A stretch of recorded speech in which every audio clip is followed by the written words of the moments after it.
That's right. It is now group stage day here at the Night Shift Trolli EU Open. We just got through a big qualifier day yesterday. 70 teams signed up, now 4 to join our 4 invited teams. But I'm ZP here with DDK and a special guest for our first segment of the day, Deathy, who of course you've seen around the community and in on our shows in the past, who also had a great show at the Unks just last weekend in NA.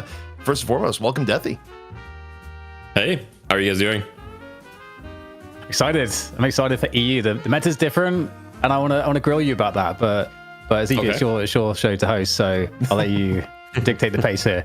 Well, don't worry. We'll grill him. We'll grill him up good. But first, we got to talk about the qualifiers. Get ready. It's a big bracket. We had 70 signed up teams here on the Trolli EU side of things, and Let me tell you, it was a day, but it went through pretty darn quickly. And when we got to the very end of it, we had 4 qualified teams. We had Fearless Furies on top, undefeated all throughout the qualifier stages.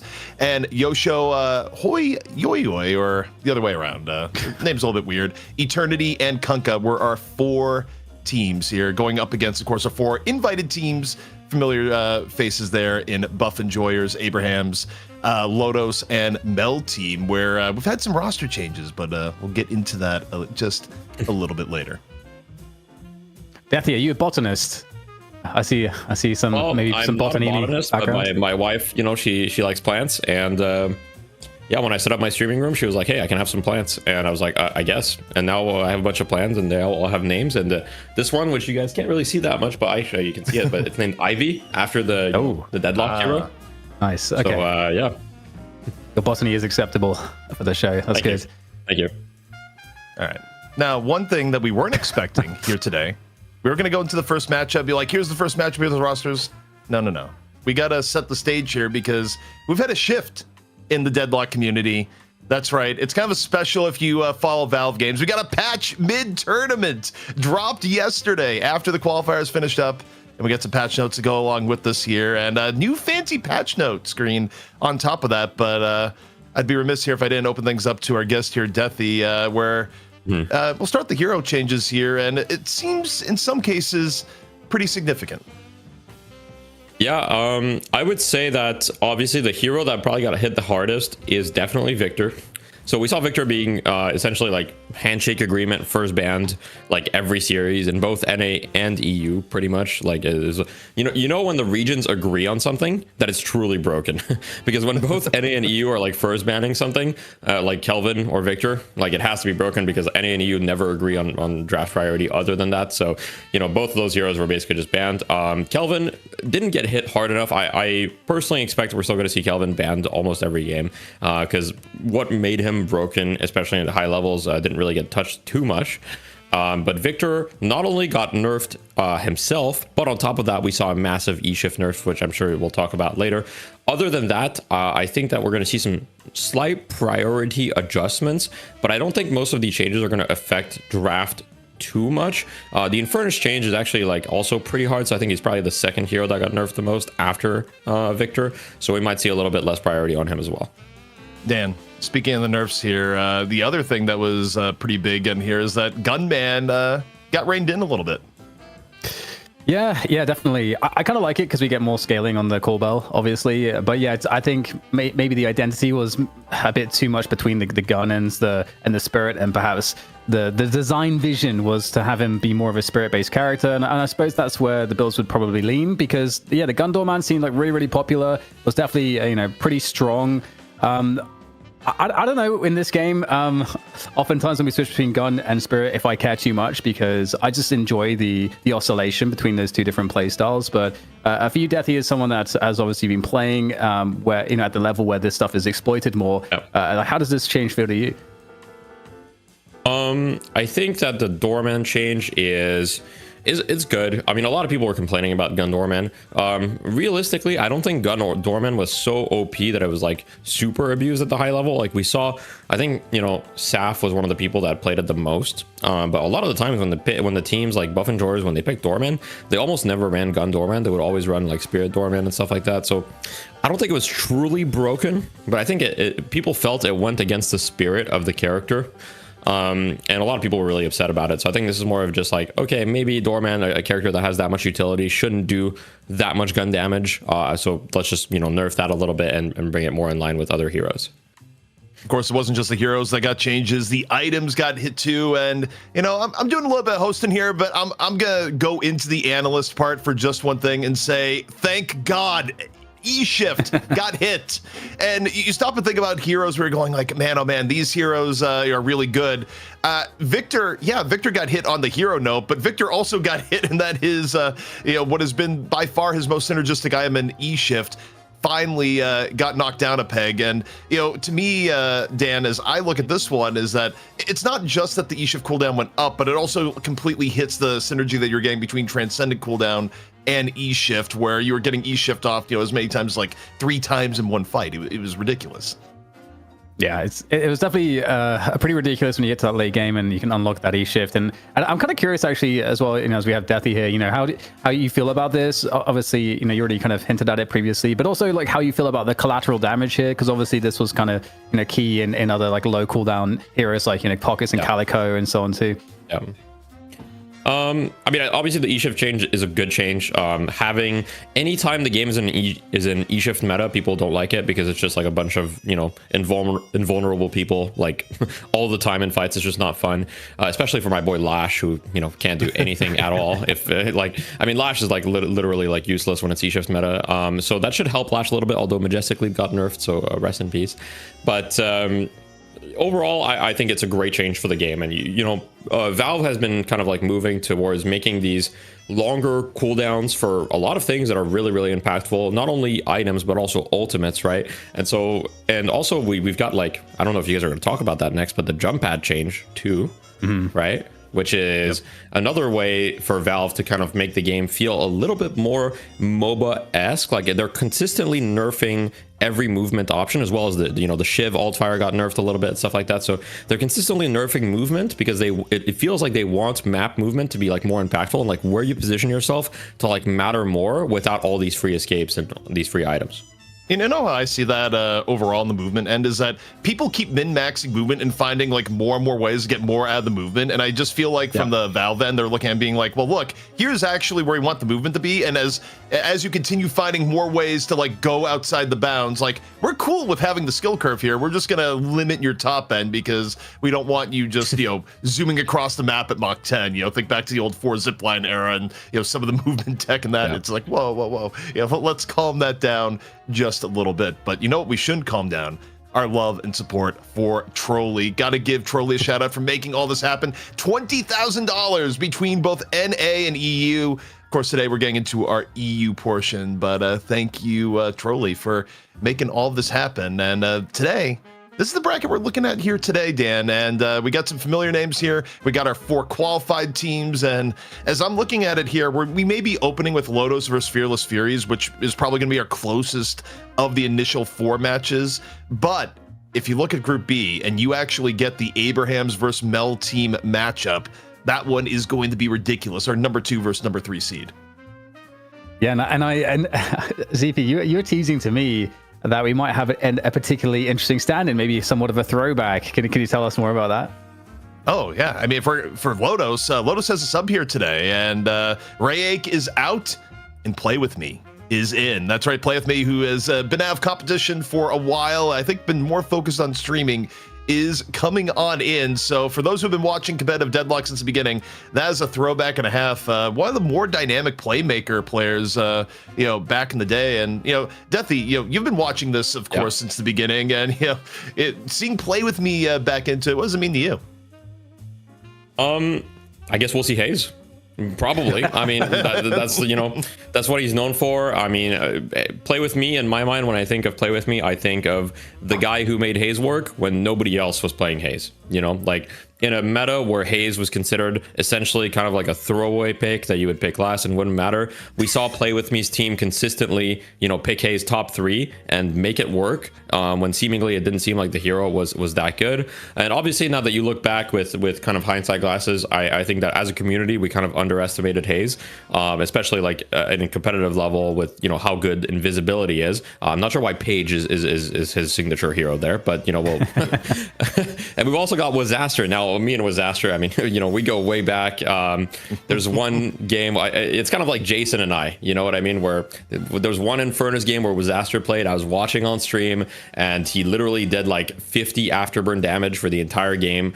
I'm not even kidding, by the way. Like, he just like didn't do any damage with afterburn on Infernus, and he was just playing Flame Dash Infernus on the 4-lane map. So I'm excited to see him back in competition because I haven't seen Wazaster play in a little bit myself. And I actually played with some of these other players, though, in matchmaking recently, as I've been on the European servers a little bit. So excited to see them. I think they're a really, really strong team for sure. And I think that this matchup is going to be close. And Fearless Furies, I'm not going to lie, I think they got shaken up yesterday a little bit. I was watching their last match against the Yosho Hoi Yoi Yoi team. I think I did it well. And they almost lost that one. That was really, really, really close. And I feel like Yosho, like that team does not did not scrim. Like they were kind of like a pickup team that was recent, or maybe they didn't scrim much. And so if you're Fearless Furies who've been around for a little while, that you're probably shaking up a little bit. Yeah, I'm excited. Maybe we'll get Page with me instead of Hayes shenanigans. I know Play with me's been streaming and stuff like that, so I'm sure he's going to be in shape. Yeah, one would think.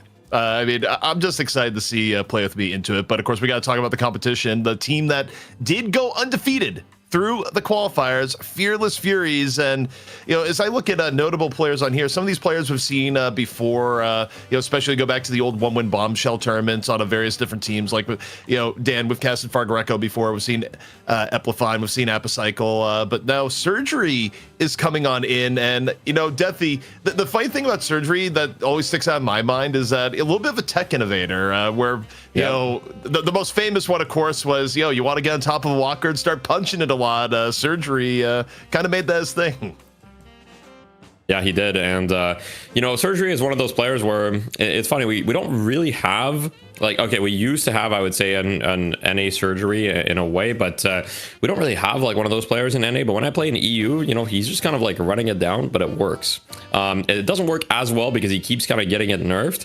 But, you know, I would say that it did, a lot of these things got nerfed kind of because of him, in part of, you know, just being able to kind of like run down walkers and consistently just run down a lane and do some cheese with like warp zone and meleeing the walkers and stuff. And it's still very possible. And he's kind of like made this playstyle a little bit more popular.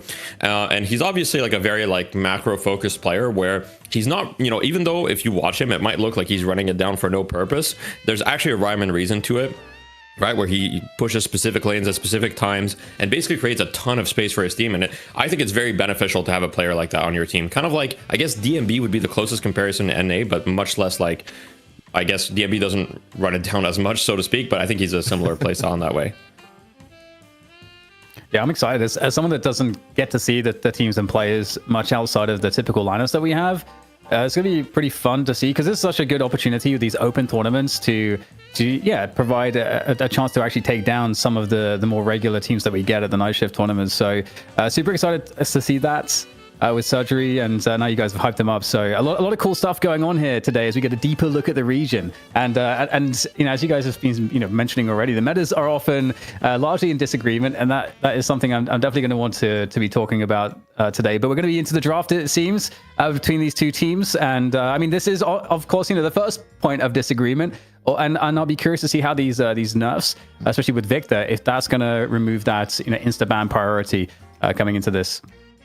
Yeah, that to me is going to be the big question coming in here, is that where does Victor stand on the first ban, first pick prio? Because that is most likely to change. Like, I agree definitely with your assessment coming in of like, hey, you know, Kelvin is going to be still pretty contested. Like, Lotus has second pick here. I expect Lotus to ban the Kelvin, but you see from Fearless Furies, they're not worried about giving up the Victor in turn. So we'll see where this one goes. But yeah, I mean, Kelvin banned to be locked in, but Deathy, where do you think first pick is going now that the Infernus is banned out?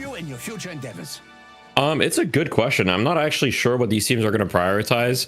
I wouldn't be that surprised to see, you know, a Paradox early or something like that. I know we've been seeing that in NA and we haven't seen that as much in EU, but I do think the hero is still really strong even after the nerfs, and it gives you pick, it gives you that momentum. I'm not sure where Victor is going to fall. One interesting thing to note is that yesterday, looks like they're just going to first pick Victor, but yesterday in the Fearless Furies versus the Yosho, Yoi, Hoi, whatever team. We can just say Yosho from here on out. We're just, you know, the Yosho, except with for emphasis, you Yoi Hoi at the end, you know. Right, yeah. So Yosho, Kelvin and Victor actually made it through in one match where they both made it through. I was watching that match and obviously it did not go very well. But yeah, we've got the Paradox response from Loto, so not too surprising other than maybe the Victor still being high prio, but we'll see. Dan, also, you know, in terms of hero still being high prio, you know, just to kind of throw it back, you know, Infernus still getting banned out despite getting hit a little bit. So clearly not so much of the teams are like, you know, we got to change everything around. Yeah, I think, if I'm not mistaken, it seemed like the nerfs for Infernus are probably going to affect him more in the late game than maybe the early to mid game. So I can see why that could be the case. And yeah, tell me you would play with me without telling me you would play with me, Dan. Well, I guess we predicted it in a way that it was going to be picked. I'm excited to see it. I think starting with two picks like Paradox Haze, it sets up the tempo very well, in the sense that now with the rest of your draft, you can think about team fight, because you've got everything you need in terms of active heroes, right? Paradox and Haze can kind of move around the map, and if you pair it with a Calico or something like that, you could have an extremely mobile lineup. But Fearless Furies are kind of going for the complete opposite strategy, where they're just beefing up and they're like, hey, you know, come at us, try to pick us. We're just going to get these unkillable heroes where you swap me, you know, sleep me, it doesn't matter. I'm just going to life swap you. I'm just going to, you know, have a second life. And they pick Calico maybe as like to not let Lotos have it, or maybe it's just comfort. Any good Calico substitutes in terms of the gameplay that Lotos could pick to kind of have the same effect? Now it's been denied. I think that Lotos is starting to run out of frontline, so I think they can't really afford. I think they need to pick some frontline. Yeah, they pick Billy, because the problem is like there's not that many frontline heroes in the game. So if one team picks Lady Guys Victor top 3, you kind of need to start thinking about what you're going to secure. So the Billy pick makes a lot of sense, and also getting the slowing hex effect into the Calico. Basically, she can't play if you ult her, so it's pretty good.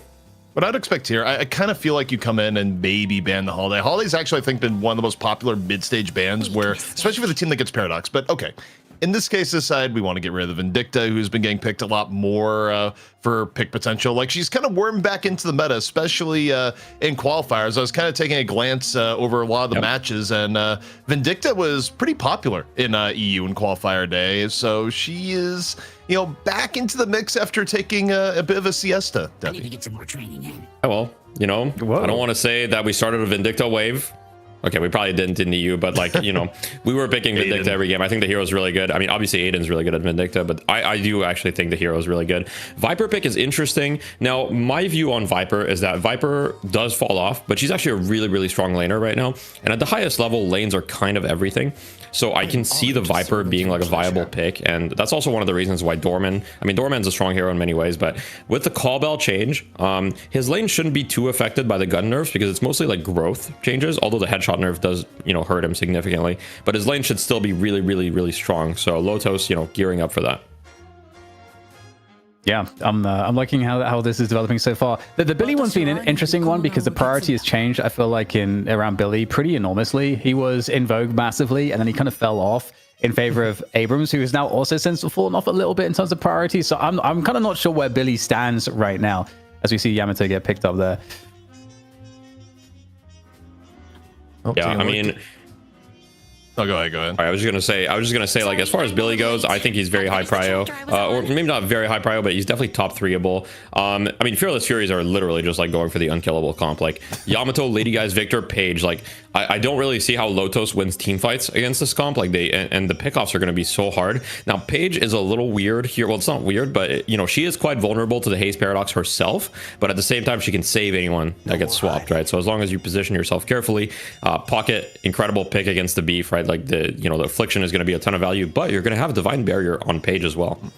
Yeah, I mean, as I kind of look at this here, Lotus is full going on they want to just get tempo at the very beginning of the game and then never give it up, because Fearless Furies are playing a comp where if they fall behind, I actually think like their ability to come back from behind is like not great in their comp, in the sense that like they don't have a lot of ways of like actually making picks and making plays. Maybe they pick up something like a Holiday at the very end if they want to like have a little bit there. But you know, the reverse is kind of what you bring up here, Deathy, is that if Lotos gets a little bit behind, like, yeah, in theory you have some pick potential, but Fearless Furies can literally just run at them with their comp, and it's actually going to be very difficult when you get to earn fights or even, you know, mid-boss pushes near the end. There it is. Holiday to cap it off. That's what do you think, DEK? Oh, I was just hoping to see Viscous for even more unkillability, actually. Right. but sorry, yeah, go ahead on the Holiday point. No, you're good. You're good. I mean, it gives them pick, like ZP was saying. You know, they're kind of struggling if they didn't have any pick, right? Because if you're behind, you need kind of something to generate some sort of momentum. And so Holiday makes a lot of sense. And to your point as well, ZP, right now the game is determined by mid-boss. You know, whether you like it or don't like it. Having a comp that's strong on mid-boss is essentially like, if the game is even at all, I would heavily favor Fearless Furies, because how do you contest their mid-boss? You know, I just feel like they're in the pit. They've got the Paige ult, they've got the Victor, they've got Yamato. I don't see a world in which they lose like an even mid-boss fight unless they get 6-man Afflictioned. So I am a little worried for them. There is one other avenue there, is that you also get the ridiculous Doorman play, which, I mean, at this point, I feel like teams are a little bit like, you know, they're aware. Like, everyone's had their moment of like, oh god, Doorman just wrecked us. But, you know, a little bit of consensus. But overall, I definitely agree. But Deathy, we're getting into the game here. Of course, we'll be syncing back with you after this one wraps up for the post game. But any thoughts before we get into the game proper? Thanks. Oh, you know, I think if you're Lotos, you better hope that Play With Me still got it on the haze, because you're going to need it if you want to win this game. Otherwise, you know, I'll leave it to you guys. All right, Dan, we're getting on into it. And of course, you know, observers can hear us. And I got to say, give us some Play With Me cam on the haze. It is the old classic, and wasn't expecting the retro throwback here to kick things off, but feels pretty fitting. Yeah, maybe we can even get Deathy Sort on some of these lanes. I don't know if he's truly disappeared. No. Is it allowed, ZP? I feel like you're the authority man at the moment. It is allowed. I just thought in this case Deathy was going to go to his stream, which I need the prop there too, because Deathy is going to be. Oh yeah, on top of that, so I don't be like, hey, if you stay here the entire time, it's like, no, dude, you got to stream the catch. No, I'm here. I'm staying here. You know, I'm happy to I'm happy to hang out and be the invisible ghost in the walls. But you know, as far as these lane matchups go, I mean, in the mid lane here, you got to be a little worried. I mean, Holiday Yamato is insanely strong. So for your haze pocket, it's going to be a tough matchup for sure. In the side lane, let's see, we got Billy Paradox versus, I believe that's Paige. I can't quite see on them, Paige Victor. I don't really see how you ever kill this lane. I mean, this should be like at the very minimum a stalemate for. We got a pause lock. That's classic EU. But it should be like at minimum a stalemate for the side of Fearless Furies on the Paige Victor. So I don't see how they lose that lane. And then Geist Calico, they really have to win this Mina Doorman lane, I think, on the side of Lotos. I gotta say, nice. I love the movement on Play With Me. There's something to be said in games where even before you see a player do much, you just kind of get the idea of their skill level on a hero by how they're moving. And on haze, you look at Play With Me for 2 seconds like, still got it, damn. Yeah, and it's something we haven't talked too much about. I think, you know, we kind of mentioned it a little bit here and there with some of the patch changes. We didn't get too much into the jump pad change. Obviously, there's more to discuss with that. But as a general theme, you know, Deathy mentioned that maybe the developers want this to kind of feel more like a MOBA by kind of reducing the movement options. And for me, that makes me very sad, because I think that's one of the things that makes this game really unique, and it's one of the things that gets nerfed out of most games is more high-level movement options. But you know, we'll have to see kind of how that develops. But I agree, it's really great to see that execution here from the top players, and you know, there's so many small efficiencies that you can gain, seconds that you can save, and extra bits of damage that you can put out. That does make the difference between the good players and the lesser players, and that is obviously so impactful in this game in terms of getting that edge, especially early, setting that trajectory, ZP. And we're on this left side lane at the moment, but we have to also, you know, keep our eye on that doorman lane that Deathy was pointing out. I think the key here is you gotta look at this entire game from the lens of, can Lotos get ahead in the early game? It's Lotos that's under pressure right now, and if Fearless Furies can just exist, they're in a really good spot. And yeah, I mean, even looking at this left lane here, it's going to be a bit tough going, because, you know, as kind of reference we were talking about the lanes, is that a Victor Page lane it's durable. Like, there's multiple ways that you could actually lose this lane if you're Lotos, but there's not a ton of ways you can win short of just, you know, large mistakes being made. And, you know, you get the captivating read out, a little bit of extra damage from the Victor going down, and, you know, even the Billy is just finding himself pushed back, and ooh, the pain battery to finish it off. Yeah, that's really nice. That's a really good effort, and look at the harass coming on through. So yeah, this lane definitely not having all that much fun at the moment in terms of that pressure game. Well and truly being won by the Geist Calico combo, and just still hunting for that kill at this time. Oh dear. Darling, you don't have a chance. Wow, look at the pressure coming in here. They're going to get a lot of chunky damage onto that Walker as well. Coming back into the lane though is Arzo on the Mina. Looking to clean this one up, but yeah, it's great, really good start. 4 minutes in, nice chunk of damage done to the Guardian on this right side. Yeah, again, especially when you're playing Mina, I feel like the entire gameplay loop of Mina, just directly to the back of guys. No worries about swap this early into the game. Up, over, rake, done. And when you're playing the Mina too, like, you have such a different power spike if you have a really good early game. Like, again, there's this kind of window where if Mina can get like 2-3k ahead of the game, Mina can just be like, oh, I'm a boss now. I'm just going to walk at you and basically kill half the roster with just love bites into rake. So, you know, if you're Lotus, one of your win conditions is, hey, let Kakarzo get a bit ahead. Absolutely. Almost a bit of a lineup there, but the barrel's going to be able to get that juicy kill. opened up there for Ayano in this middle lane. Nice. Very well done there. And I keep wanting to call call him Quilt. I don't know, ZP. It's just always going to be Quilt to me. Yeah, I mean, there's no I in there. I looked at it as like it's just like cult with a Q. It's just like but it's with a Q. Mid Guardian going down though. I mean, kind of rough. Lose Mid Guardian 5 minutes, and the rest of the game it could get pretty rough here for Lotus. I mean, Fearless Furies again our winner in the qualifiers. You know, showing a bit of why, because now I think what's going to happen here, Dan, is that you leave Epplefine in middle. Yeah, you call the Ayano for a little bit of support here and there, but he's going to be able to roam. But speaking of pressure, Lodos just getting pushed. Disaster back to spawn, and you talk about needing to get ahead of Mina. Not going to happen this way. Yeah, this is a 6k souls advantage at 5.5 minutes. That's actually, you know, sometimes, you know, if it's there's an asymmetry in terms of, you know, Guardian advantage or something, you can kind of chalk it up to that. But this seems actually quite significant, ZP. This amount of soul differential usually does indicate that one team's getting kind of fisted. Yeah, and you know, in mid lane right now, it's gonna get worse before it gets better. Was Astra though back in the lane, able to even things out just a little bit.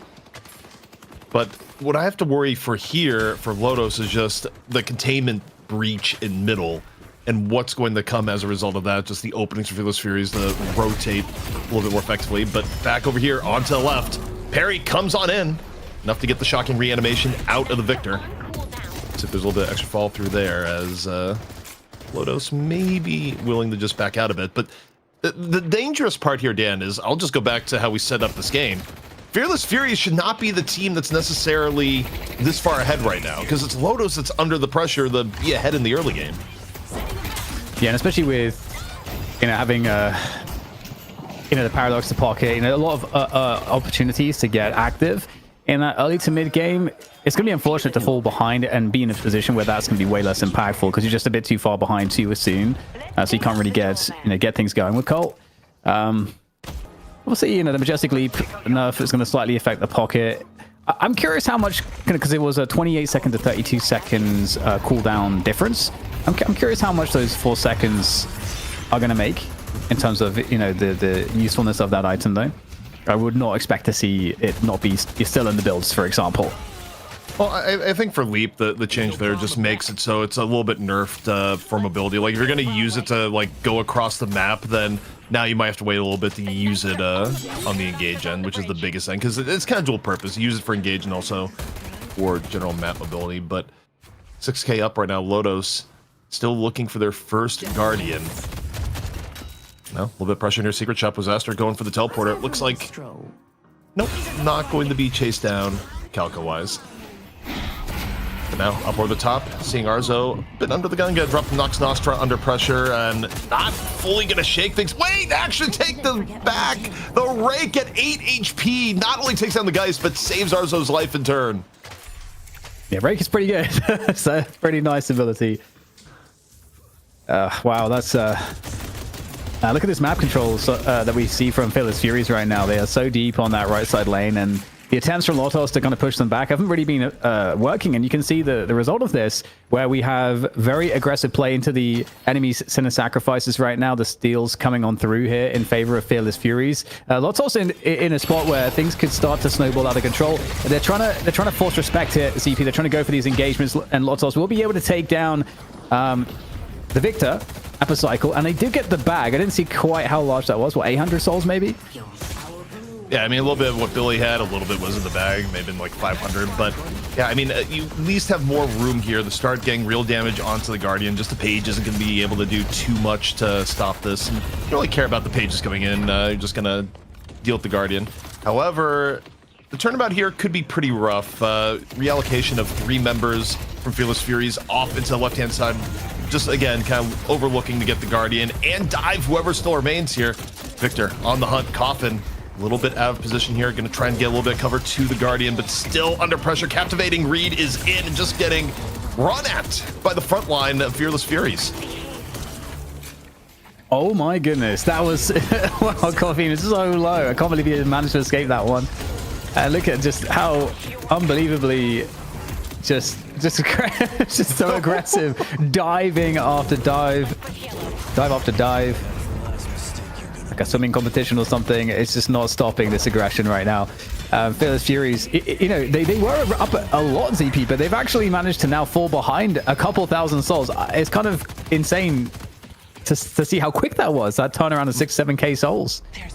I mean, some of the skirmishes have gone more in Lotus's favor over the last few fights, and Lotus has been able to get some lane souls that were still available from the Guardians not taken on the map. They grabbed 2 extra Guardians. So, you know, able to stabilize. Also, you know, you look at where Arzo is right now. Arzo still having a pretty reasonable Mina game. I mean, the turnaround of just barely surviving at 8 HP versus the Geist, actually kind of a big flashpoint. Now looking for another kill onto Fargareco. Has to be careful because swap is up, but Fargareco zoned out, unable to escape and unable to swap at the same time. All right, so Calico stuck in the Baroness Hotel.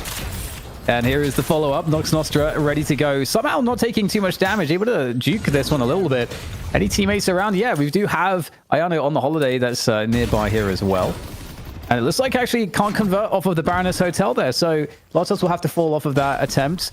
And in the meantime, you know, it does really feel like, you know, Lotus are doing way better overall here in this game. And given the fact that, you know, okay, if Colt's not doing super well in the pocket in terms of souls, it's at least looking really good for Arzo, who I think, as you rightly said, CP, that turning point of that very narrow escape with getting the kill off the rake, that has really started to make the difference as we look at the game state now going into that 12-minute mark.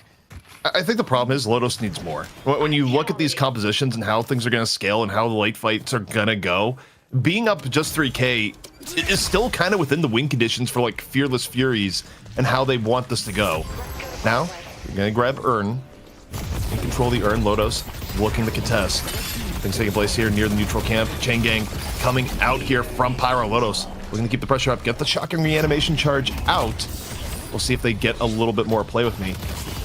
On the haze, on the hunt, gonna take a power slash to the face. Now, under the gun from Eplephine. Eplephine chasing down, shot after shot, just needs a little bit more. Crimson slash, power slash, one more hit, gets something real. Play with me. Goes away, pops a Fury Trance. No way, Fury, play with me. Actually survives off a Sleep Dagger at the very last second. That's crazy. So many narrow escapes here. Flying Strike coming on through, though, to try to take down Wisasta, but will he also make an escape on no health at all? And he will. That's actually wild. The car coming in clutch. And this is actually so insane how close some of these kills have been. Well, the aftermath of that is that Fearless Furies in control of the Urn. And it doesn't really look like Lotus is going to be able to interrupt this one. I mean, you got Arzo in the area, but you're not going to dive into a Victor Geist in this situation. So, still pretty good for Fearless Furies. Lasso to play with me. Cancels the bullet dance under the walker. Throw a barrel. Throw in the laser. And Page Alt, just to be sure. Won't be a great escape this time, you would think, but held the phone. Somehow, some way. He gets away from all of that once more, Dan. Yeah, pretty wild. Again, seeing the power of the Page Ult there, not just the disruption, but the heal here onto the holiday, and no lasso available here, just some damage. You know, you see that jump pad change, which is making the escape much more difficult than otherwise it would have been there for Pyro, who he's not going to survive. No crazy juke there is going to be possible. And so the left side walker, you know, that's been defended pretty effectively. Looks like you've got Calico hunting here from Fearless Furies into Lotus's territory, but it's going to have to play it somewhat more conservatively. And this has been a hard game to track. I think this is one of the things in terms of the difference in the way that EU and NA has played ZP, that I feel like EU is so much more aggressive and skirmishy in that, when you leave that early game. Yeah, and I mean, EU generally, too, is like a little bit more disciplined in overall macro. Like, you'll see more meaningful trades happen, especially around Urn. Like, 15-minute Urn, I kind of expect that the team that doesn't get control is going to go for extra plays, but okay. Into the jungle you go. Quick trip to the Baroness. Goes Apocycle. And now the follow through going to be spawning out into the wall. Getting jumped by blue on all sides. And there's no shocking reanimation, so that is just a pure trip back to spawn. Now into it. More Fearless Furies coming on in, taking down Pyro. So 1 for 1 in the end. Yeah, this is obviously, you know, great news for Fearless Furies, who still have this presence on this right side walker, looking to try to take it down, but they might not have the damage output, and the reinforcements here is coming from Lotos, looking to take down all of the assailants. Oh god, the walker is so low, but it looks like it will stay up for now, and the kills are going to come as well as a result of that. 2 kills and no walker. You know, you start to wonder, okay, was that worth it? I mean, they do get a lot of damage, so that walker is now extremely weak. You know, one more split push, just, you know, find that one more timing to sneak that kill is now very possible later in the game.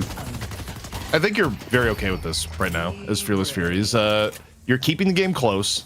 You have the comp that scales better, and you got some serious objective damage on the end.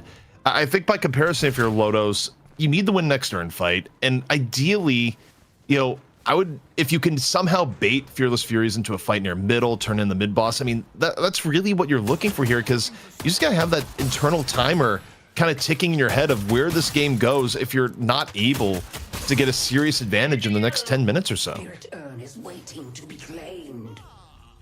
And there's that next down pickup coming in for Lotos. 85k to 85k as we are, you know, on this earn run, and we'll see, you know, be very contested already on the drop-off point. Lane control is, you know, moved up enough for Fearless Furies, but they need more players to reinforce the position, and they're going to draw 4 players for this one. So this really could be a pretty critical fight here, ZP.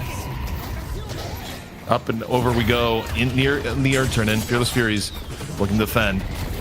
Already amplified with the Shadow Transformation, burned early into the fight. Coffin taken down off the opening. The Affliction, though, comes on in. Fearless Furies in a real rough state. It's a great Affliction by Cult. And it's going to force movement away and potentially just give the opening now to get the earn turn and over. Not going to really be able to contest with 3 members super low towards the end. See what comes in here. You got the Captivating Read here on the point. Still a little bit of zoning, but not much to be done with how that Affliction just kind of dictated things. Yeah, 4-player Affliction. That was insane, actually. It actually felt to me as, you know, if you don't get a good Affliction there, I think, you know, it's kind of like, you know, Deathy was saying earlier, you know, Fearless Furies have a pretty unkillable comp, especially for these big team fights. And the Affliction really is the biggest answer to that. So it's kind of crazy to have all your eggs in one basket in that respect, but they managed to obviously land that key Affliction, as you mentioned, does Cult on the pocket. And that has given them a really good opportunity now to maybe try to take control of the game as opposed to be dictated to, which is kind of what it feels like Fearless Furies can do. I think the issue is that they don't get too much of a gap from the earn, just because while it's going on, they end up losing the right walker at the same time. So in terms of macro decisions, I mean, even with the big contest near the earn and the big Affliction, Fearless Furies are still able to kind of haggle that into a little bit of a trade. I mean, the walker was kind of low to begin with, but overall, you know, Loto still needs more from where they're at right now. Oh, but Doorman right now. Disaster. Oh my god, awkward. A little bit. Yeah, not necessarily the most ideal door placement there. It says screw the door. I'm going to be taking the jump pad instead. There's a chain gang though. Billy looking to initiate the fight here on behalf of Lotos to see what they can find, but really challenging terrain, I think. Still giving a couple slaps to the to the enemies who are around. And in the meantime, you got this walker. Looks like it's going to go down here. Really good pressure coming in here from Lotos. Play with me, trying to take that one down. It has a lick of HP left. Is it going to get finished off here? Play with me has to try to survive. The repositioning's pretty good. Reinforcements comes in, keeps him safe. Re-engagement onto the kill into the Geist. And that's looking really nice there. Play with me, dancing on Death's Door, and we'll finally move on through it as we do get Fine coming in on the Yamato. But so many players here. That's a great heal coming off of the ult there from Paige, and that's going to keep the Yamato still in play. Yeah, Fearless Furies able to get a slightly advantageous trade towards the end there. 105k down, 111. Lotos a little bit ahead on the aggregate. Now, off the right-hand side, Ayano facing off with Arzo. But game state right now, Fearless Furies, I think the part where they need to be a little bit afraid here is you got 2 walkers down at half. If Lotos is able to get a good team fight here, Dan, where, you know, say Coffin's able to find someone, Play With Me is able to punish. We're Play With Me, by the way, at 21k. You know, near top souls in the lobby, you know, neck and neck with Eplifine, and Arzo actually a bit ahead of that. So, Bullet Dance up near the vault looking to punish, takes down Calico pretty much with ease. So big pick off here from Lotus, and if you're Fearless Furies, you're worried. Does this snowball into mid boss? EU pause. Well, now we got the EU pause. If Deathy is not predisposed right now, I can kind of bring in Deathy on what Deathy is seeing here. Deathy, what are you thinking right now of the game state where Lotus is trying to keep ahead before the scaling just gets to be too much? Lotus is actually doing really, really well. I was actually really worried for them, especially like how the early laning stage went. Like they were getting kind of owned in lane, but then they managed to bring it back. I think Fearless Furies, not to take anything away from Lotus, but definitely like we're not very disciplined with their early like laning lead, and dropped a couple bags, and that kind of swung the whole early game. But we've got this kind of mid boss attempt, and this is where a lot of the game is going to be decided. And no Page ult, no Victor ult, no Yamato ult. This is an incredible timing. Dan, the stage is set. The crystal's coming on down. And we'll see how the contest happens. Both teams are here. Lasso hits up from the front. First rejuve, though, is in. Epplefine able to grab it, but two grab from Lotus at the same time. Fearless Furies in a bit of danger. Yeah, Affliction coming in, but not hitting necessarily enough players as Lotus look to dictate the fight here in the pit. And Yamato, a quick trip to the Baroness Hotel, but otherwise, Lotus, they're able to set up quite nicely around this to delete Epplefine as he comes out. And this is looking very strong right now for Lotus, looking to massively capitalize. Still one rejuve charge. They'd love to keep it alive, but it's going to be extended. Expended. That's the word. And now full control here is EP for Lotus off the back of that mid boss. They're looking so good right now. This is kind of incredible. This is a spot now where the lead could truly balloon out of control.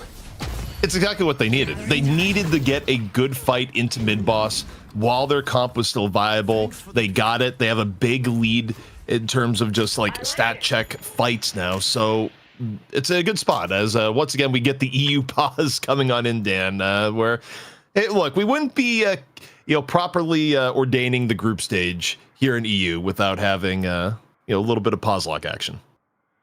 Yeah, what's the comeback condition here, Deathy, for Fearless Furies? Because this looks like a pretty rough spot. At least there's no rejuve charges still left up. Yeah, there's no rejuves. I gotta be honest, I gotta play like, for those of you that follow Dota, and like Dota, there's like the win probability, right? So I'm gonna play the role of like the win probability here. And I would say that Lotus probably has like I would say 85 to 90% win probability in this situation. Yeah, in the team fights, like the comp is a little scary, but they're so far ahead that it shouldn't really matter, especially after this Walker. If you're Fearless Furies, somehow you have to win this urn fight, get a pick and get the urn, and maybe you can come back. But the 20k net worth at 20 minutes is a big difference. Yeah, I love the win probability call up because you think about the amount of win probability you get cost by a certain fight, and the pickoffs that Lotus was able to generate directly in the mid boss. I mean, Dan, that's where it probably went from like 55% that Fearless Furies would win to what Deathy had just mentioned. It was a massive swing in the game, and at this point, Fearless Furies, they probably need Lotus to make a key mistake to bring this back in. Swap, chase down in on the Coffin, getting Coffin here. Now the rejuve crystals are gone. Be a pretty nice get.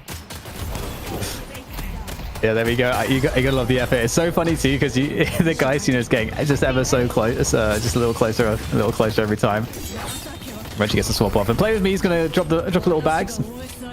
Nothing too crazy. 600 unsecured souls. That's 20k difference still at this point in time. That right side lane is actually very pushed though for Fearless Furies, which is nice that they have some amount of map control. Epplefine is how am I supposed to say that name, CP? I gotta say I'm struggling with it. Epplefine? Epplefine, yeah. Epplefine is how, like, it's ep then fine. I think that's accurate. Awesome. We never actually did go to Epplefine and be like, hey, what's the proper pronunciation? But that's what I've settled on. And now, a little bit of a trip to the Baroness Hotel coming in for Ayano. Things getting hot and heavy here near the middle. Fearless Furies able to reconsolidate Lotus back up to full strength. Disaster going to take the door immediately out. Both teams repositioning, and look in here, Calco pretty deep here for Fearless Furies. Going to return the shadow, but still low HP out. The chase down is there. The call bell right on after. Calco taken down. Clean pick for Lotus. We'll see what they do with it here. Mid boss, of course, still not going to be up again for 3 minutes. Maybe you run Urn in the enemy territory. You do have a small window here, Dan. Yeah, that was such a tricky spot to. But like Fearless Furies, they burned a lot of their ults very early on at the beginning of the team fight, and didn't have to be engaged they needed. And there it is. They're going for that timing, as you mentioned, ZP, onto that deposit. So they're going to be able to get the team fight here, but this might be an opportunity for Lotos. Can they make anything of it? Wizasta just barely able to survive through there. The flying strike straight through the wall, as you'd come to expect, and looking to finish off the Billy. Pyro very, very weak right now. Lotos with quite a few players that are incredibly low, so might be opportunities here for Fearless Furies. Surgery got the turn in. So Lotus, they're not able to complete the turn in. Instead, they give up the comeback earn to Fearless Furies. Flying Strike, just useful as an elevator. The chase down now happening in favor of Fearless Furies, and this is a huge swing in the game. You go back to the idea of like, what is the human win probability calculator? Fearless Furies easily now are at 40%, if not more, just from that swing. This is now far more winnable as Lotus, from that sequence of events there, Dan, they give up what was looking to be a commanding lead.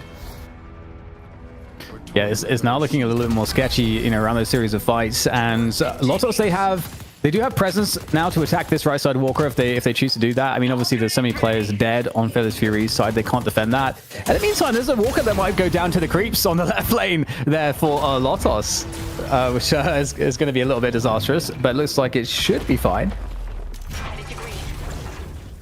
Slow enough that some should be able to go over and finish it with ease, but the right walker is going to go down. Lotos gets to add a little bit back onto their lead after the missed earn turn in.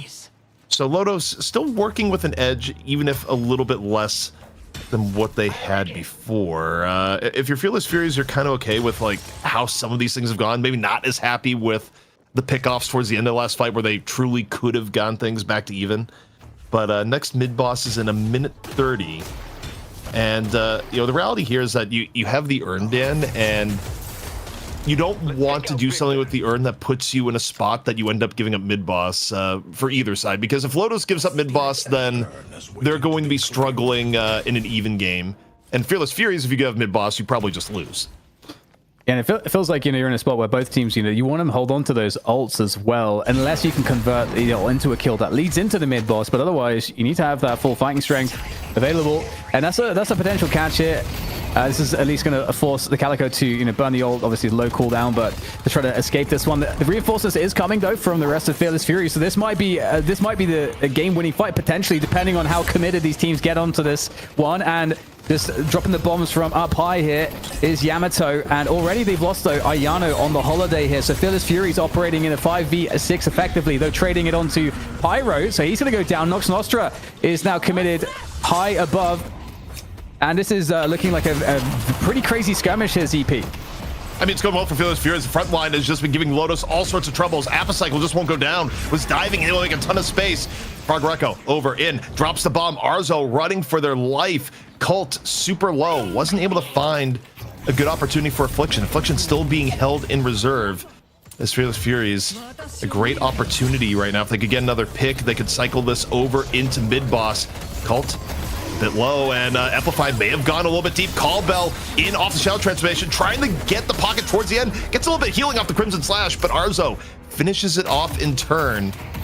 Ayano going to be back up here in a moment, but it will be 6v5 in favor of Lotus as mid-boss is looming. Yeah, this is this insanely long fight. I think almost like a minute plus is this fight at this point, as it still is going on, raging forwards, and Sergi's going to get taken out on the page, and now you got the 6 versus 4 advantage here. Apocycle does still have that Victor ult, the reincarnation here, and is just trying to create as many problems around the mid-boss as possible, trying to buy time, trying to delay, maybe trying to find a potential kill here, but there's the ult that's going to get popped, and this is a lot of focus fires just surrounding him. I don't know that he can do anything here as he tries to survive. Gets a Guardian barrier there just coming on in, and just, oh my god, Victor is staying up. He's somehow staying alive.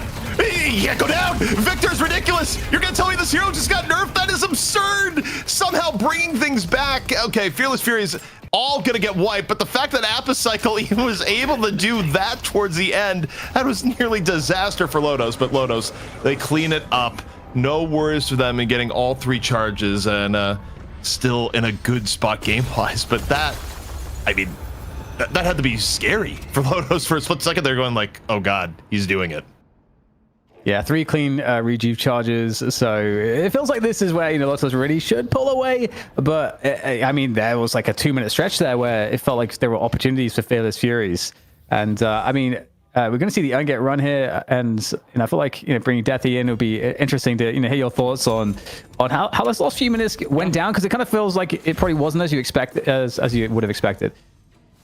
No, definitely not. I mean, you got to give credit to Fearless Furies. They stayed in the game for quite a long time. As you said, that this rejuve is unfortunately quite disastrous for them. Now, there's probably only one thing that can really make them feel a little bit better, and it would be some Trolli gummies right now. Maybe that can help them out a little bit. But other than that, I don't really see what's happening here. We got a little bit of a fight. Wait, if he steals even, that would be big. How does that happen? That's a Deadlock equivalent of a fumble. You can't be doing that. Yeah, you stole the rejuve, but you just gave Fearless Furies a check. You left your bank account open. Oh boy.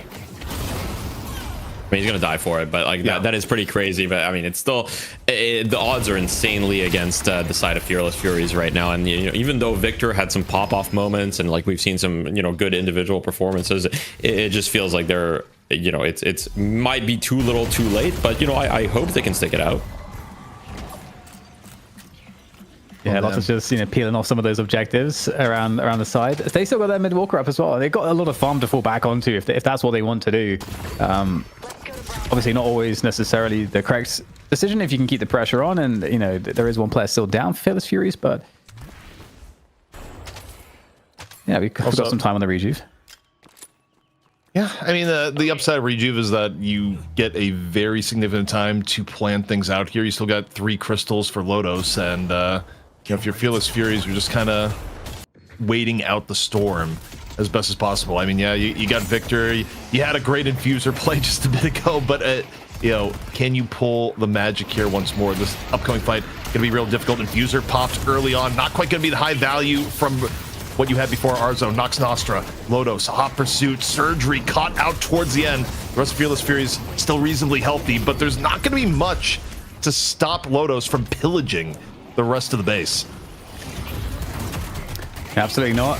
This should be it now. You got the 3 rejuve charges. You got 2 players down on the other side already, so this should be the victory lap here for Lotos as they start to decimate the base, and not too much left here, except maybe I mean, the best he could do is maybe get rid of some of these rejuve charges, but there's still 2 remaining, so overwhelming forces from Lotos in the base right now, and they're just going to town here. Things going wild in the base. Lotos, still 1 rejuve charge left was Aster. A little bit low, but still good. Patron is knocked. However, you take a look at the power level between both teams here. It's not the end for Fearless Furies, and in fact, the overall gap this late into the game, this is still fights that Fearless Furies can take. Lotos is not at the stage where they can just auto move, but getting the pick on the Calco is big. Going back over near the fountain. Apocycle in a good spot here so far. Lotos down 2. And not losing the victor here. I mean, 4v4, this is still very, very defensible for Fearless Furies. They're going to give it everything they've got. And I mean, Victor is still always an issue. This is so annoying to deal with. Obviously not up. But even without that E-shift, yeah. Imagine if E-shifts was still a thing, actually. I wonder how that could have actually changed some of these fights.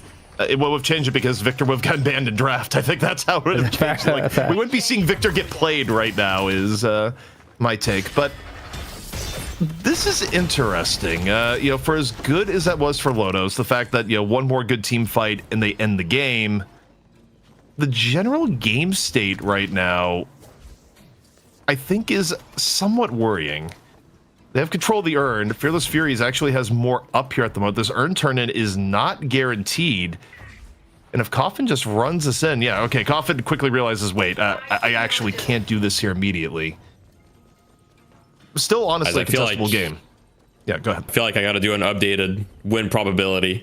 I feel like we're 70-30 now. It's still in favor of Lotos, but like Fearless Furies is actually, I mean, they get one good fight, like mid bosses in a minute. this is basically the game, right? If Fearless Furies manages to win a fight, as long as they don't get backdoored their patron, they have to be careful of their waves, right? If they win a fight and they get mid boss, they're fully back in the game, and then it would be probably like in their favor, actually. So this game is a lot closer than I expected, given the situation at 20 minutes. I really think there's no way it should have been this close. But, you know, we got to give credit to them. And now their comp is fully online. You've got a 45k Victor. Like, this guy is not really killable. And you've got the Divine Barrier, most likely. I would assume they have at least one Divine Barrier. I haven't had a chance to see all the items, but, like, hopefully they've got at least one for the Affliction. Yeah.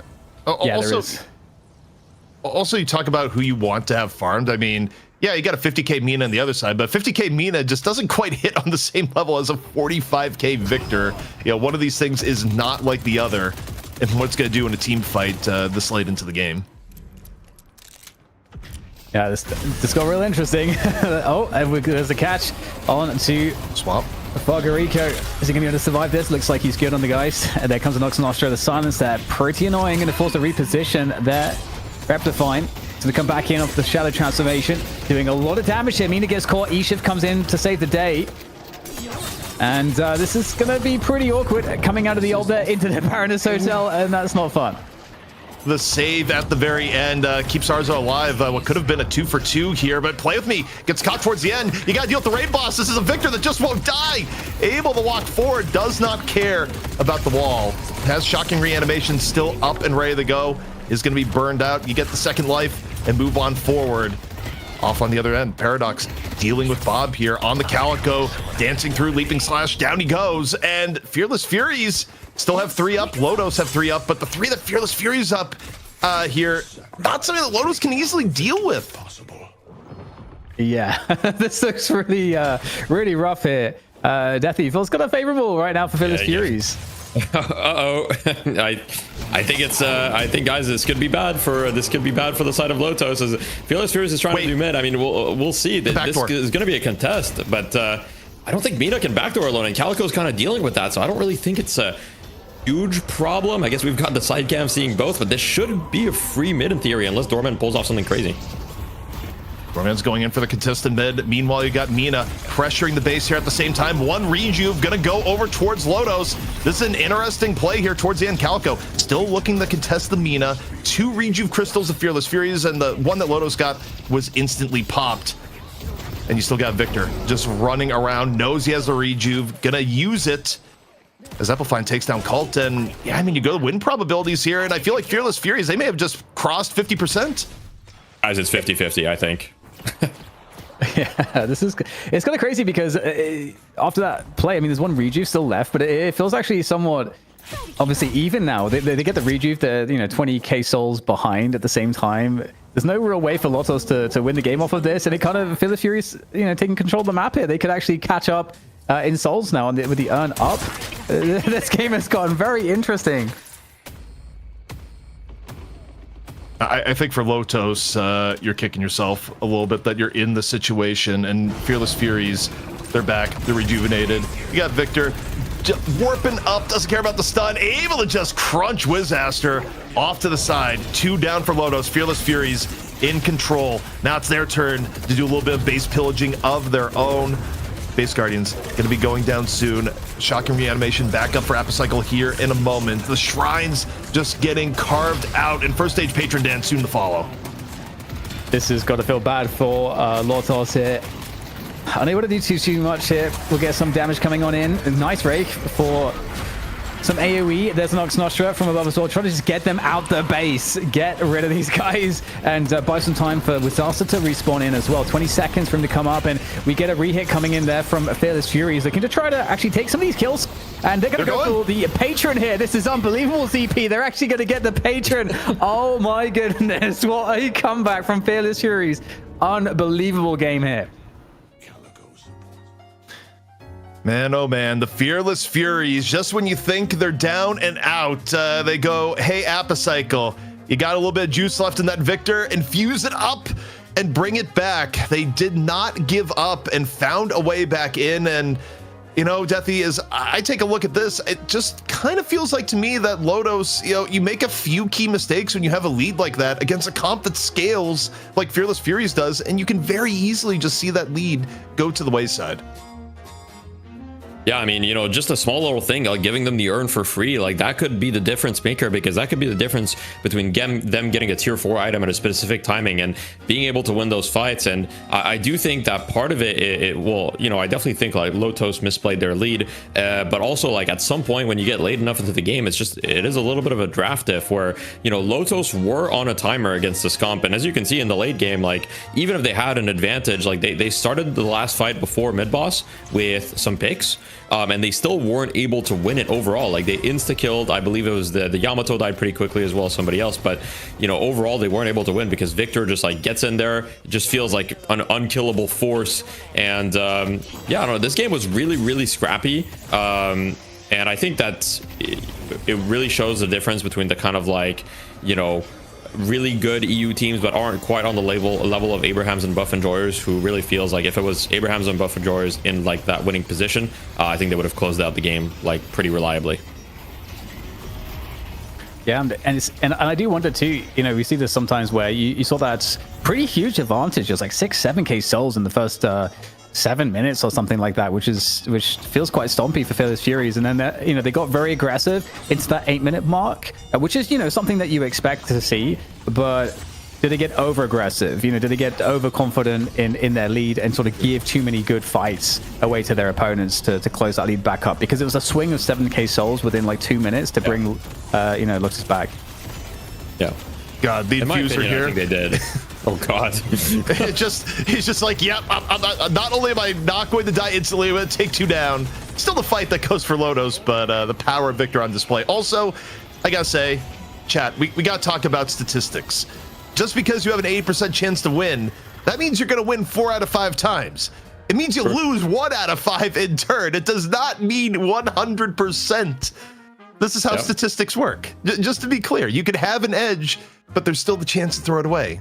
That's why the word is... The graph shows the story here. Like, look at this graph at the bottom. Isn't that crazy? Like, the team that has the most net worth lost the game. How often do you see that happen? Like, this almost never happens at the highest level. Like, almost never. That's actually so wild. What a crazy, absolutely crazy game here. For just the swings from both sides. Because the thing I was mentioning, you know, previously was Fearless Furies kind of giving up the lead that we expected them to kind of maintain, and then unbelievable. Also, hang on, can we? I'm gonna do the production audible here. Can we get a zoom in on the Victor healing? Yeah, like I feel like we need to actually talk about this specifically. Like, good lord, man. There's no Kelvin in the game, but this is like single. Oh, yeah, thank you. Deeper. More. Like we need to zoom in on this stat, because come on, that is absurd. I don't think I've ever seen healing that high before in a game. Actually, that might be a record. It's all for him too. It's probably in a comp game. It's probably close to a record. I've seen really high healing amounts, but like, I mean, 92,000 healing is it's pretty disgusting. I gotta wonder. I mean, I gotta check the itemization from the side of Lotos after this, because like, did we have a crippling headshot? You know, did we have these anti-heal items? Like, I don't know. Like, well, let's see. There's no I don't see crippling headshot on the side of Lotos. No crippling, no inhibit. Like, that seems just wrong. Like, you gotta have crippling against this hero. Yeah, I think that's a great call out about just where's the anti-heal? You have a spirit burn from Disaster. Yep. You have Spirit Burn as well from the Mina, which is great. Yeah. But the thing about crippling is that it kind of like, it's a bit of a double dip against the Victor, because not only does it deal with, you know, him being tanky with Shred, and also it's just really beneficial. Like, in a 37 game, not having a single crippling on your team just seems like poor itemization. Like, you really benefit heavily. I mean, they did have double weakening headshot, so on top of that, they, you know, crippling would have only been 4,800 from them. So it feels like they just didn't prioritize it. Well, what a crazy game. Was there a standout performer to you, Deathy, you know, from the individual, you know, sense? Yeah, I mean, I think that you really got to give it to, I think Eplifine on the Yamato created like a lot of space. I know the stats might not look like it. Obviously, everybody's going to think, oh, Victor. And I think Deadlock is a game that's so complicated and so much happens that it's really easy to just look at the scoreboard and be like, oh, this guy popped off because he has 92,000 healing. And he did. Don't get me wrong. But I think Eplifine played these fights really well and created like enough chaos for his team to be able to do that. And he was always focusing the Mina or the Haze, kind of just getting on top of them. So I got to give credit to him for sure. Well, we do have our MVP, and I think the Amplifying call out is absolutely a good one. But also, from the eye test, we also got Apicycle. Also, because it's going to be about like half our highlights. We're just like, Victor runs in, doesn't die. And you get a little bit of a closer view of the timings on what he was building when on the MVP screen. But yeah, I mean, Victor might have gotten nerfed. E-Shift might have gotten hit. But all in all, clearly still a very strong hero is what we learned here today. Yeah. Yeah, that's a really great point. I mean, that is always the question when you get these nerfs coming on through. But yeah, Victor definitely super powerful. Scaling into the late game like this. This fight in particular was really quite iconic with the Infuser play. Five players just trying to beat down on Victor, and he's almost killing them. Like this, 5 players. Okay, but here's a question for you guys. Like, so we saw obviously Victor kind of have like an insane performance this game, and you got to think like, what are the other teams watching? Because the Victor nerf happened yesterday. Now there's not going to be a lot of practice or scrims, so people are basically just going to guesstimate like how strong or weak Victor is, and this performance might scare people. But at the same time, if you look at it from a more objective perspective, like Lodos were hard winning from the beginning, and they should have been able to close it out, and Victor probably shouldn't have been able to be an issue. So maybe we'll see a bit of an overreaction. So I'm curious to see how the other teams will approach it. Well, we do have an update here on the bracket. Of course, not every game is being streamed here, but we are going through the games. And yeah, let's update you on where exactly the bracket went and where we're going to be going. And it happened. Down in Group B, we're wondering, will we see the Abrahams versus Mel team? And for those who are wondering, what in the world is a Mel team? Well, it's basically the former one-win squad that came back into play with, of course, a swap where ABL is now with Mel team and Abrahams have picked up Senya Sniper in turn. And also on the other end of Group A, Buff Enjoyers get through Eternity. Not a ton of surprises on the Buff Enjoyers Eternity result, Deathy. Yeah, I mean, this is, I would say, like mostly what's expected, right? It's going to be interesting to see the Kunkka versus the Yosho team. I don't really know who the players on the Kunkka team are. Yosho is, to me, the way that I see it, Yosho is kind of like the, I guess the EU stream team in a way, where they were streaming everything yesterday on Piggy stream and stuff. So it'll be interesting, and I think a lot of people, want to see them play, and it was a lot of fun. Abrahams versus Mel team, I mean, you gotta wonder what exactly happened with the whole like ABL situation, swapping teams. I saw some people in chat typing that maybe him and Jamside argued or something. Like, who knows exactly what happened? We'll probably never really know. But either way, it does feel like this is sort of like a grudge match, right? Yeah. Dan, we've seen it plenty of times in esports history of, player swaps to and fro. I'm sure, in your CS days, you had a bit of that where you had roster mania, and then, it's not just a matchup between your number 2 and number 3, it's almost a little more personal. I mean, we love to see it, especially we have to enjoy it at this stage of the game where the community size is really small. So everything kind of feels like this small world, like it's like a kind of a big drama in the scene, because the scene's so relatively small. So it's a lot of fun to see that. And I know the community know the drama really, really well too. So I'm sure everyone's going to be feasting on that one. So we are going to be looking right now again to the next match. But, before we take a break here, definitely just want to thank you for coming on in and, lending your expertise for the first match. And, realistically, while you're very well known in the Deadlock scene, if people want to, either watch where you're at or, get a little bit of coaching, the floor is yours to drop some of those details here and now. Well, I'm not going to pretend to use your platforms to shout myself out. So, if you guys you have permission. You have explicit permission. Go all out. Well, I understand. But at the end of the day, guys, just check out my content on YouTube if you want. That's really or YouTube or Twitch. I'm Deathy on YouTube. I got the OG Deathy, so I got lucky there. And on Twitch, I'm Deathy DL. And I'll probably be going live very shortly, right after I hop off this segment. And you guys are going to welcome, your next guest. I'm not going to do any spoilers. But yeah, thanks for having me. It was a lot of fun. All right, well, thank you, Deathy, and I'll go a little bit extra, as Deathy is modest. Like, not only check out Deathy, who's usually co-streaming in a lot of the games that go on, but also, you got Death Slam events that have been putting on community events over there. You could get involved. They've been putting on their own tournaments. They do great work in the Deadlock community. But this is Night Shift Trolli EU Open. First match of the day is done and over with, but we still got so much more left to go. When we come back, it's going to be Abrahams taking on Mel team.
Welcome back, everyone. This is the Night Shift EU Trolli Open. Get your gummies and get ready to watch a little bit of Deadlock. ZP here with DDK and our new guest here for this series. That's right. We're going through the whole NA Council. They will decide EU's fate. Pashi, great to have you here on the stream to lend some of your insight here for this series. Hi there, nice to be here as well. I'm very looking forward to watching these games. It's probably like one of the best games we're going to watch today, in my opinion. That's exciting. And, it's a little bit of a grudge match as we were just leading into before the break here, Dan, where, you got ABL, used to be with Abrahams for quite a while in the Night Shift era, and now is with Mel Team, kind of the old one-win team, reconnecting with them. And you got Sanya Sniper over with Abrahams. So, it's not only number 2 versus number 3, but, a little personal. Yeah, it's super interesting to see the dynamics with all of these players. ABL's getting passed around a little bit on some of these top teams, and so we don't know the full story there. But it often, we can't really know, how that's going to impact the rosters. Abrahams might get a lot better. I mean, it's just hard to say. Maybe they get a lot worse. We'll find out on the server. Yeah, and we're gonna go right into the rosters here, and I think kick things off with the Abrahams roster, which is, of course, looking a little bit different. You got Sanya in over ABL, and Pashi, a lot of people are gonna be wondering, okay, what's the upsides, what's the downsides? And my read has always been is that ABL is almost like the ferocious lone wolf, where you can always argue, I don't know how the team play is gonna be, but the mechanical skill is out of this world. But during the break, you were talking a little bit about Sanya, and you've had some experience playing with Sanya Sniper in even MM recently. Yeah, most of the times I've played with Sanya in MM, he's usually full calming the whole entire game about what we got to do, the strategy. He seems to be a pretty intelligent player. Most of the times when I play with ABL, he is mechanically very good, but he's a little more quiet. So I think Sanya is going to bring a lot more comms to Abrahams for sure. Dan. Love to see it. Yeah.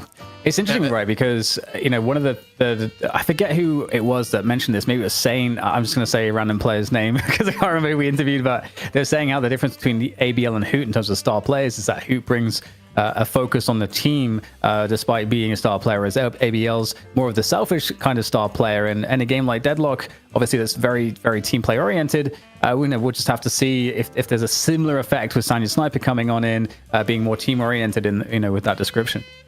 Well, look at the opposition. We got the Mel Team roster. And of course, if you've been following Deadlock for quite a while, you look at this and be like, wait, isn't this mostly just the one-win roster? And yeah, the answer is yes. Of course, one win stepped away, and the players that used to play for that roster took a little bit of a break in terms of competition, but you got some mainstays here, but a few new names too with OCs and Palm coming on in. So it's not quite the old one-win team, but a lot of familiar faces. And the one thing here, Pashi, a year into Deadlock, some of these players just have a wealth of competitive experience to draw on that kind of differentiates the top from those that are more just trying to get into the upper echelon. Yeah, for sure. I mean, these guys are quite veterans. I mean, they've been playing since the old Deadlock Night Shift, and to see them come back for Deadlock, the new Deadlock Night Shift, is going to be quite interesting. Yeah, I'm excited because we haven't gotten to see some of these players in a little bit on the broadcast, and I was a really big fan of Empty Dreams on Pocket, so I hope that we get to see some more of that. Flammable, I also remember doing really great stuff when Sinclair came out as well, so definitely a lot of history and high levels of competency to look forward to with this team for sure. Yeah, I'm just kind of looking at here, both McGinnis and Mo, they're a little shy right now. They're like, oh no, the camera's coming out, quickly hide. Or actually, for Mo and Krill, is more so Mo just said, hey, Krill, you can take the spotlight here. That's the real focus. It's not about Mo in this instance. But yeah, as we're getting into it, I mean, I'm excited to see how the draft goes down here, because the other thing too is that you do wonder a little bit. Well, I don't think there's tons of secrets in how certain teams like to play and how they like to prepare. The one interesting thing to me, Posh, is that ABL was on Abrahams up until basically yesterday. So ABL knows all the draft logic coming on in. That is true. That is true. I mean, it's not uncommon for teams, at least in NA, when a player swap like that happens, for draft strategies to get leaked to the other team. All right, well, we'll see. We saw that, we talked about Victor, is he going to have the same priority? In the previous match, Victor still looked pretty damn good. So, in fairness, we saw that be an opening ban as well. Poshy, is that Does that make sense to you? Yeah, that makes sense to me. And Furnace counters a lot of characters in Deadlock right now. Can counter Yamato, is a decent counter to Victor, but you could argue that Victor also counters Infernus. He's just really strong in the context of team utility with that Afterburn Spirit debuff, where it reduces the damage of all Spirit. Good luck to you in your future endeavors. Well, to no one's surprise, Kelvin gets banned out by Mel Team because giving up first pick Kelvin, especially to Abrahams of all teamers, Saint would of course say, lock it in immediately.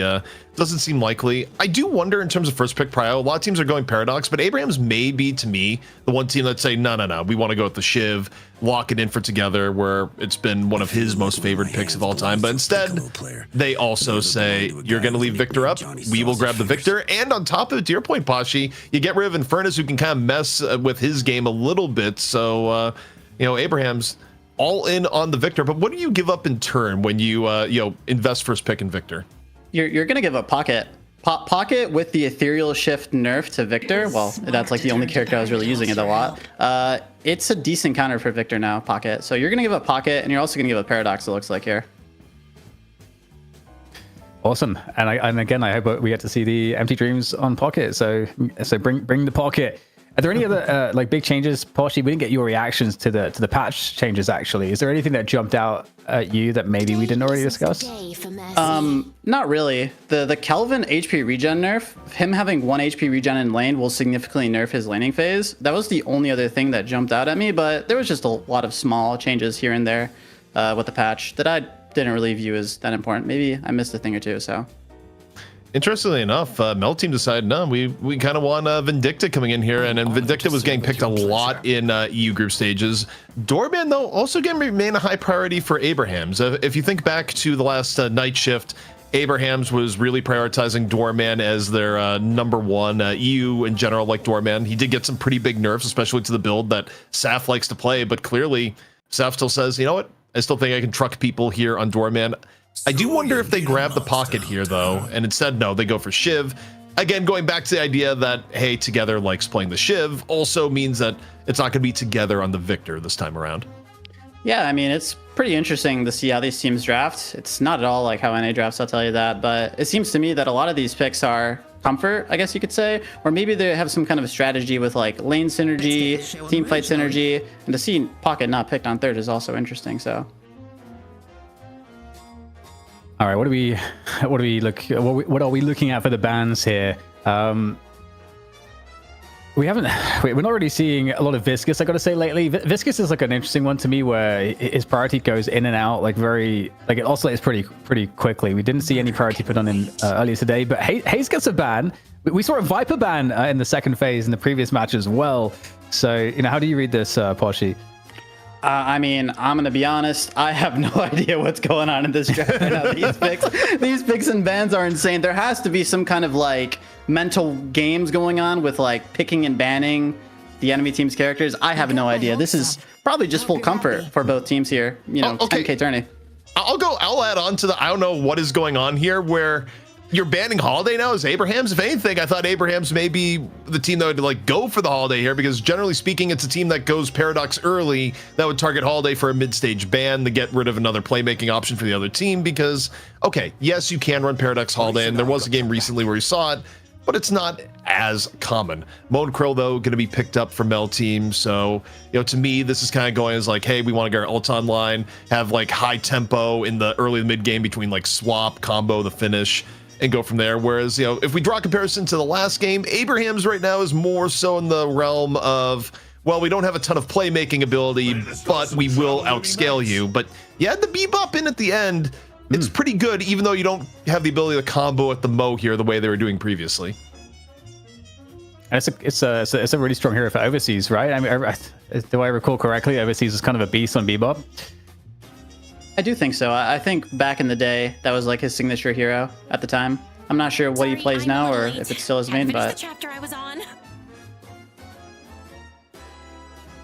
Yeah, the page comes on in here towards the end, and it's kind of interesting too, where after a series of buffs and some of the nerfs to the rest of the roster, Paige is kind of coming to her own, where she's picked way more often in comp, not as a high prio pick, but usually back end of the draft.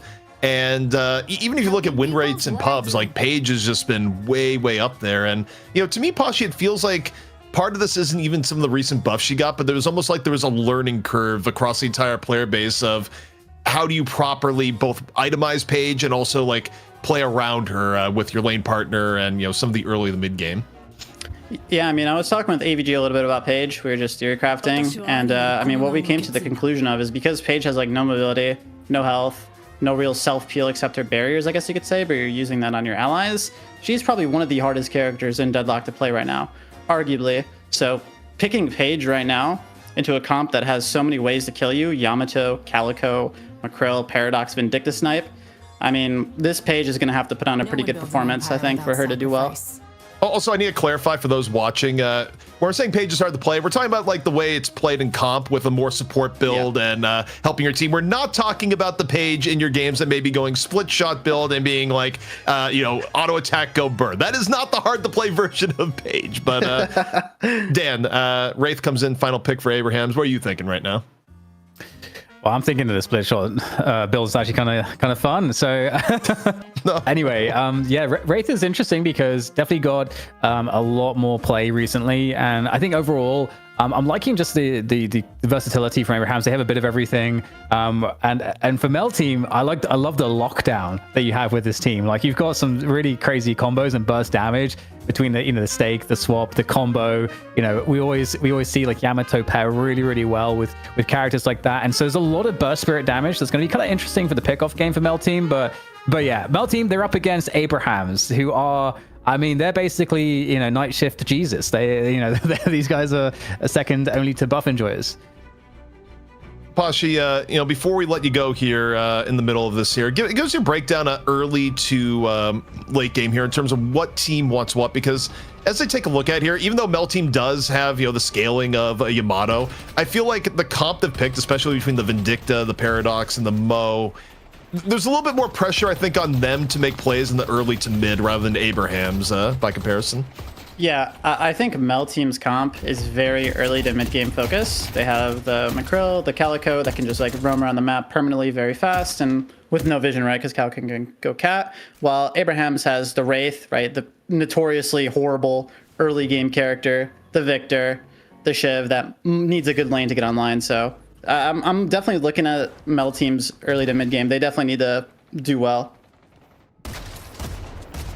Well, Dan, as we're looking at here, you know, it's not quite a Kelvin Shiv lane, but a Paige Shiv lane can carry a lot of similar attributes, at least in terms of making the Shiv a real pain to deal with. And already you see the push up here, the captivating read hitting, and Abrahams looking to make the most of their new roster. But of course, it's EU Deadlock, so of course we're going to have an early pause.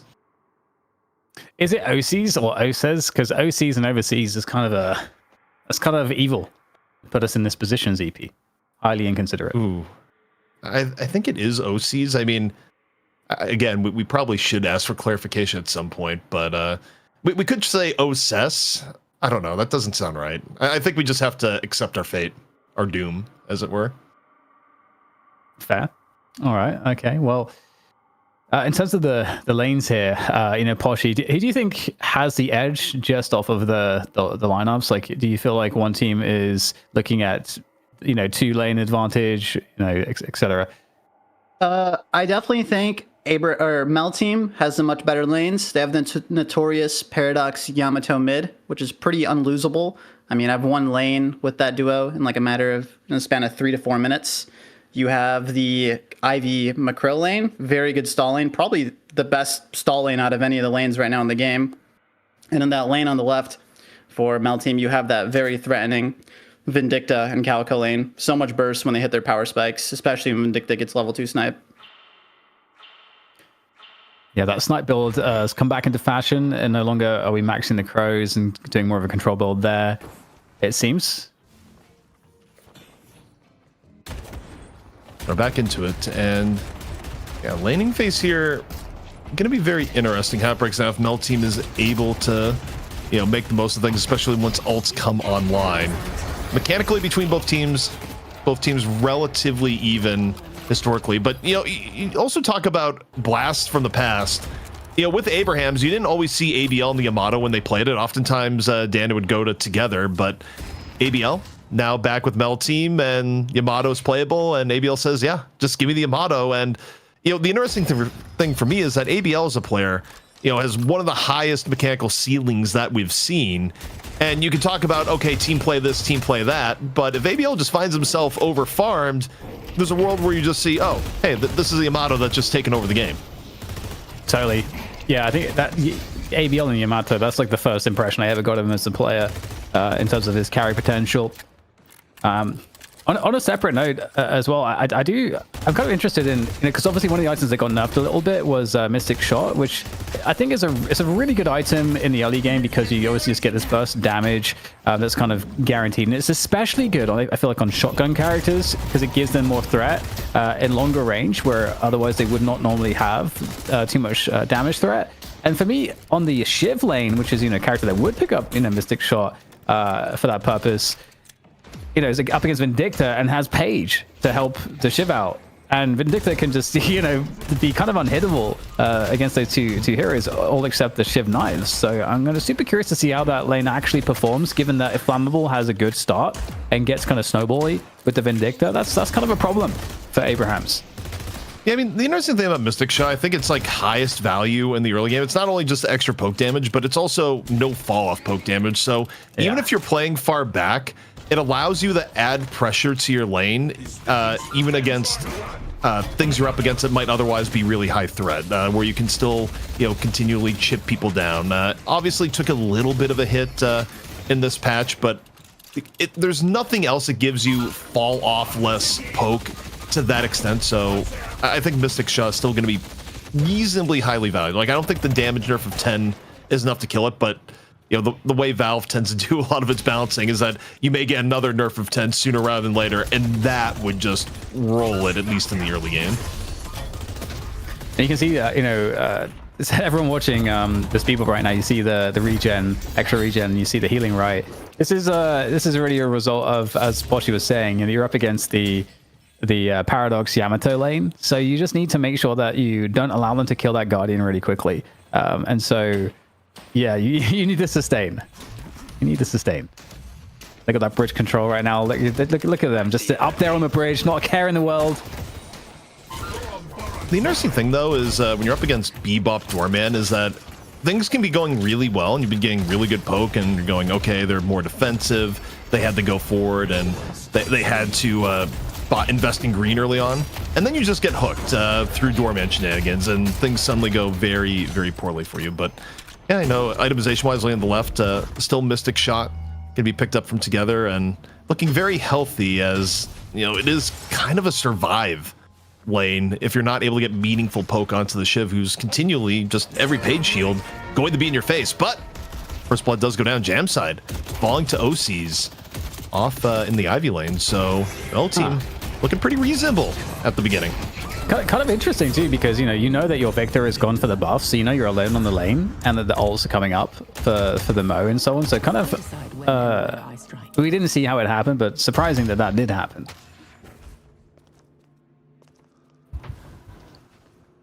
So 22k to 24k here, both teams getting a chunk out of the other. Guardian State here so far, mid lane, it's kind of interesting. You still have pretty significant pressure coming in from the Paradox Yamato, but the Doorman Bebop lane has been able to hold on here so far. As Pasha had kind of mentioned, sometimes against this lane, you could be in a worse state at 6 minutes. And I think it's kind of a testament to the fact that you do have to be cautious against just the potential of a Doorman Bebop lane that instantly turn things around. I mean, it's not even just a hook uppercut threat there too, Dan. At this point, you also have the luggage card on top, which can just add on to your pain should you get hit with a hook. Yeah, totally. It's a lot of util to that could be extremely irritating. Speaking of which, though, still having a hard time on that mid lane, doing their best though to keep that Guardian up. 6.5 minutes. Is he going to go down shortly? Shadow Transformation comes on through here to really get some extra spirit damage there onto that Guardian. It is so close to going down. It feels like in the next 60 seconds, it should be going down. So still pretty good pacing from your Paradox Yamato when all is said and done. Yeah, I mean, Overseas gave their life at the beginning there. While Yamato was stuck in the hotel, it was Paradox that was paying the bill on the other end. But yeah, I mean, the way the pressure has been going in lane, they really do, one more wave cycle here, and they should be able to get the Guardian, barring, a big hook out of TAS or another play to be made. But, both Hotel Guest and Hyper Beam on cooldown, so we'll see where mid goes, because the thing is, once mid Guardian goes down, you're gonna get rotations off to other lanes, and it's gonna be another pressure modifier coming in from L team. And again, another pick being found from Pom there. I think connecting the combo. So again, we didn't catch that, but must be using the Veil there to just be very hidden to find those combos. Yeah, you can be sneaky, and the Veil also will protect you from some of the poke damage to be put out. Call Bell and Luggage Cart just a little bit off target. ABL steps to the side, and the Guardian now likely soon to be gone, but okay. Hook comes in towards the end. Luggage Cart still on cooldown, so some of the fall through not going to be there. Just a chunk of damage, but ABL takes the damage, throws it right back at the Guardian. Flying strike over. A little bit of extra poke here on to Saf. Call Bell, though, creating enough space here that shouldn't be too terrible in return. Yeah, it seemed like there was some small amount of danger there for Abrahams, but largely avoided by, or rather, sorry, I should say by Mel team, but largely avoided as they take down that Guardian. So not a huge soul discrepancy ultimately. Pretty normal stuff here between these two teams that would indicate that things are somewhat even, but the Guardian advantage in mid, there is obviously now the potential threat, but the Paradox is unleashed to get active on the map. But with that said, it looks like right now both Overseas and ABL might be chasing down Taz on the Bebop in that mid position still. That was a quick pause, and yeah, Taz, bit of danger, swapped through the wall, 500 HP, power slash there on after. Not a lot of outs to get out at that point. But also, this is where I think reflecting on win conditions is important here. Everything we saw from the draft is that this is kind of where Mel team needs to be here, Dan. If it was even, it's a win for Abrahams, because Abrahams, they're kind of waiting on both Jam side to become relevant, which is going to be a pretty long wait, the way Wraith scales, and also Sanya on the Victor. So, for Mel team, it's about kind of snowballing this lead into something beyond. Getting middle is a great start, though, and you take a look at Overseas. Overseas should be roaming soon. Yep, definitely agree with that, and we'll see also, right now, just, okay, there's 3 players on the left side lane. This could be problematic for the Mel team. They will likely lose that Guardian. It's going to be a trade, though, because there's not too much to defend on this right side. So it would be a great performance if somehow Flammable and Empty Dreams are able to hold on to this. But there is just way too much damage getting pumped into this Guardian. And that's all they can do to survive. So really forcing the issue here. And, at this 10-minute point, we got the urns coming up. Sinners are still available. You need to kind of, create more mobility in the map, or at least, deal with those early Guardians to allow yourself to do that. And here we go. Yeah, 50k to 46k in favor of Mel team right now. Perfect buff for the gunman for the upcoming fights, and it is kind of worth noting that with the changes that came in patch, this was basically a patch just straight up nerf Saf. Like, Saf is running the same pre-patch build, so you think about, oh, the gun scaling went down, less damage on headshot. Yep, all directly on the Saf. So, if Saf does have a massive game here, you just go, okay, well, just think about what it would have been pre-patch. Yeah, absolutely. And with Saf running the urn right now, it looks like Mel team might give it up. They do have control on the right side with the wave push, but at the same time, they are looking to push this left side lane, going very deep in for this one. You got Taz, who will appear to try to be the one to capture some of these kills on the escape here from Mel team, but Hyper Beam in this corridor's not really going to do all that much. He's going to have to cancel that one, and it looks like Mel team are only going to lose Overseas for the time being. Okay, that said, Flammable gets caught as well in the window there, and that's actually a great result for Abrahams. Just brought them back a couple thousand souls. I think right now, if you're Abrahams, you kind of like the position you're in here. You still have tasks to create threats, but in reality, you're kind of hedging your bets on Saf, Tass, and a little bit on Saint to give you enough room for Jamside and Sanya to hit their power spikes, and to an extent together too. I mean, you have the Shiv; it's always going to be a threat on that same note. Urn control still here for Abrahams. We'll see just where the urn is going to be played here. You don't really want to force things, but up here into the garage, Doorman used here for a little bit more urn control, but Saf killed in the middle of the door, and it's going to be stolen away here by Mel Team. Really nice pressure onto the urn, and looking position-wise, should be an easy turn in for Mo. There we go. And now the movements there towards the middle of the map after the urn deposit. Put on some more pressure, perhaps. Flammable, not necessarily really where you'd want your Vindicta to be, especially, you know, going for all of those assassinates, looking to try to snowball the souls, extra souls that you get off of that into some big power spikes. Yeah, I mean, you know, obviously you can kind of look at this and infer the difficulty of the lane phase, where just like, what's your Vindicta point, or, you know, building? It's like, well, green Vindicta. I will stay alive. A little bit supporty too. I mean, the pretty early heal bane that you're going to be applying with crows and yeah, from there. But yeah, I mean, if you have a better lane, you definitely probably have slightly different itemization, but Stake comes out, just a little bit of poke damage on the Gather, who will largely shrug off most of it.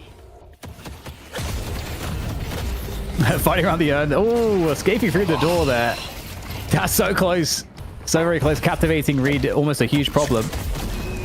Victor will be forced to reincarnate. Frankenstein's monster back in action, but he has been put back to rest, it looks like. But at least the Walker will be safe for now. But great map control and presence from Melteam at the moment, as support Vindicta is getting, you know, zoned away. And I don't know, ZP, I just assumed that we wouldn't see support or the control Vindicta as much. But hey, I can see how it could work. I mean, the crows are still really strong in terms of applying debuffs. Also, I mean, there are certain you know, ways a lane can go down where you do kind of modify your game expectations based on, you know, how things have gone lane wise. If, you know, the lane tempo is going really well, you can get more aggressive and, you know, build a little bit more to say, hey, maybe this is a game I can take or assassinate. But if it's not the case and you're a little bit behind, then, you know, maybe you just make the call and go, okay, we're going to build a little bit more survivable and support, because the number one way to be a threat in a fight is still being alive. If you're actually killed, then, you know, that's the least amount of presence you're going to have at that point. No, ZP, you must just build whatever you want, regardless as to what is going on in the game. Yes, that is the pub game way. Telekinesis stuff comes on in onto Palm. Going for the combo thereafter. Mel Team looking to make this one count. Hook, though, over in Mo. Burrows up over together, still taking down Flammable in the Chaos. Gem side, though, super, super low. Mo in on the chase down. Healing right, not going to be enough to save Jam side. Immediately canceled and down. As Abrahams loses 2 in the exchange. A great chase down there from Pom. That was excellently done. And we're seeing Page come into action there. The Page Victor obviously is nasty. You get all the shields, all the barriers, and the heals there as well. So lots of save to make Victor even more unkillable if it wasn't bad enough. And potential punish here onto Overseas coming in from Together. Looking to chase him down. Is he going to get to find the skill? It looks like it should be pretty easy. There we go. Killing blow ready in time. I love the bag and on the jump pad just trolling. It's just like, wait, I need to wait. Nope, I got bounced back. Okay, I got it. But next urn in play, Mel Team in control, and kind of a big urn too if they're able to get this here. Okay, Yamato just, you know, oh, the doorman has gone away.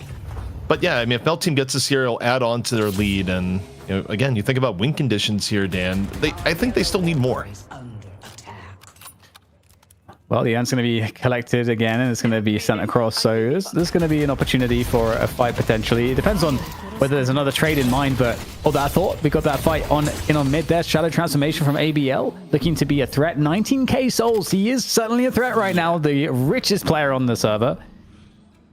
Yeah, I feel like, you know, there's a little bit of a change from how Abrahams is doing it versus Mel Team. Mel Team's like, ABL, we will let you consume all the farm you want, and the farm's just about to get even bigger. The uncontested urn. So overall, not only are you kind of significantly in the hole here souls-wise, but for Mel Team, you got 20k Yamato, and, you know, you kind of think back to our saying is like, hey, ABL is such a strong carry player, just let him get over farmed and Yamato, he can take over the game. We might be in that timeline now, Dan.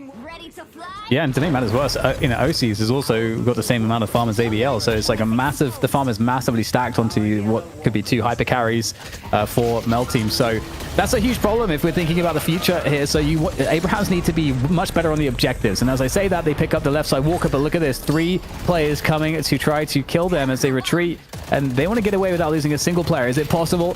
Nothing really to catch them at this point in time, and it looks like they're going to get out scot-free.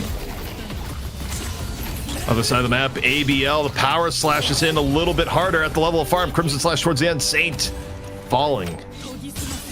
Won't be a chase down here onto the Victor, but it is ABL getting even larger in the game. And it's so interesting how soul allocation can change your perspective on the game here, Dan, because on the aggregate, it's pretty close, but it doesn't feel close for Abrahams when you have a 21k Yamato running you down. Yeah, definitely. And the map control right now is well and truly in hand for Mel Team, and they are now looking to essentially do multiple things at once. They got that pressure on the left side Walker. Wraith's going to be set to clean that one up. In the meantime, here we are on Taz as we have a fight breaking out in middle. So multiple things for Abrahams to have to worry about right now. We'll have to see what they can do on this, because it's going to be tough to hold on to that left side Walker, even though it's a 2v2. ABL's causing problems in mid as well, attracting quite a lot of attention.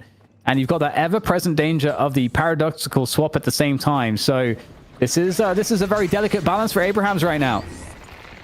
Yeah, I mean, Mel Team, they would love to get an extra pick here. But Abrahams, for now, playing mostly around the Walker, and Palm actually goes a little bit too deep, ends up getting picked off. So Mel Team down 1. So if Abrahams tries to make this a bigger fight, it's still a little bit difficult because you got ABL, and ABL is... even no shout transformation, no problem here so far. But okay, the 2-man chase down here. Power slash comes out, down to 900 HP, gets the backup over from the Calico. Still, ABL in danger, 300 HP. Not much of a dream left here. Taken down towards the end, but Saf gives life at the end. It was empty dreams just all over the doorman at the same time. Both teams down 2. Yeah, really well done by Abrahams on the defensive side of things so far. They're going to be chasing down the remainder kills, and it's the squishies. Vindicta, Flammable cannot escape at all. Are we going to go for mid boss here? That would be, this is crazy, but also something that would be really powerful for Abraham's chances. Mel Team don't really have much to respond to this, given that ABL's dead. They're going to try, though. You still have a farmed Ivy. I mean, Ivy's still pretty good at contesting this when you go in. ABL is actually going to be back up and may be able to get here in time, certainly for the aftermath. So the rejuve is coming on down. Is this going to be played for Abraham's task? The hyper beam, the chaos here over the rejuve, empty dreams. Nosi is able to get it. All 3 rejuves the Mel Team, and now Abraham's will see if they can burn it down thereafter. With the mid boss call, they may be regretting here together. Already out of the fight. Mel Team down 2 rejuves. ABL ready to go. 23k locked up and in. Shout transformation has been used. Tass low HP cut down, and Abraham's fully wiped in the mid boss pit. Mel Team still gets to leave with 1 rejuve crystal, and that was just a kind of a tough decision, Dan, as you look back on it.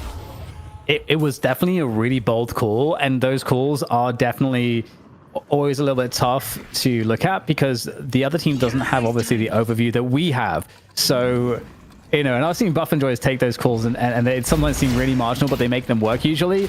So it's hard to, I don't know, it's hard to criticize that one, but it's certainly backfired, that's for sure. Now, I mean, the overall game state, you're giving up another urn. The aggregate is going to turn into probably around 15k. But the bigger difference here is that you have a 25k Yamato, and you think about your condition on the other side, your Victor is kind of poor. Like, Sanya is not rich by any stretch of the imagination.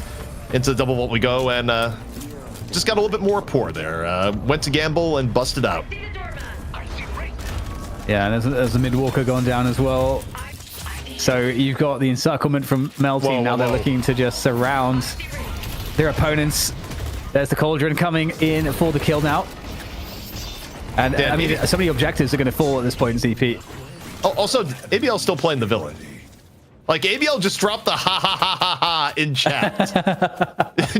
just to be clear on where we're at. I mean, You know, we didn't really touch on too much, but I definitely think end of game between these two teams may get a little bit spicy for good reason. I respect it. Love to see it. Give me the spice. Well, 117k to now 140k, and you know, for Abrahams, you're kind of hoping for Jamside to get a little bit more online, because Sanya at 16k and ABL at nearly 30k, it's probably not going to be Victor this game. I mean, your Victor is broke. He made poor investments in the beginning, and his portfolio is in shambles. Dan. True. I mean, you know, there's a saying in a very popular sci-fi series, ZP. He controls the spice, controls the universe. Ah, yeah. Kind of applicable in this instance. For those Dune fans out there. Herculean Magnum being picked up by Jamside. And yeah, I mean, Dan, as I look at this here, there's not great options for Abrahams to shut down ABL. It's kind of one of those constants in Deadlock that if you let Yamato of all characters get over-farmed, you can put CC on the Yamato, but you're going to have the period in the fight where Shadow Transformation is up. They're going to get the free reset, grab free Crimson Slash, and at this far ahead, it's probably going to result in either Saf or Saint getting devoured in that, and there's not a ton of counterplay. You know, the counterplay was go back in time and don't let the Yamato get this fed. Yeah, I totally agree. It's pretty impressive at this point. Just sticking with the Dune stuff as well. I do feel like ABL is like full Harkonnen right now. You know, I get it's part of the Dune references, but my Dune lore is not as on point as it should be. And I mostly blame most of it as I didn't play, you know, the recent Dune game when everyone else was in on it, which even though, you know, movie-wise, you know, I'm not the biggest movie buff, it would have at least upped the knowledge there, but, you know, missed opportunity on my end. All you gotta know, ZP, is they're evil. They are the evil people in that universe. That checks out. That's all you gotta know, really, I suppose. But I'm sure there's some nerds in the chat that appreciate the Dune references. But either way, look at this map control. I mean, this is full supremacy right now from Mel Team.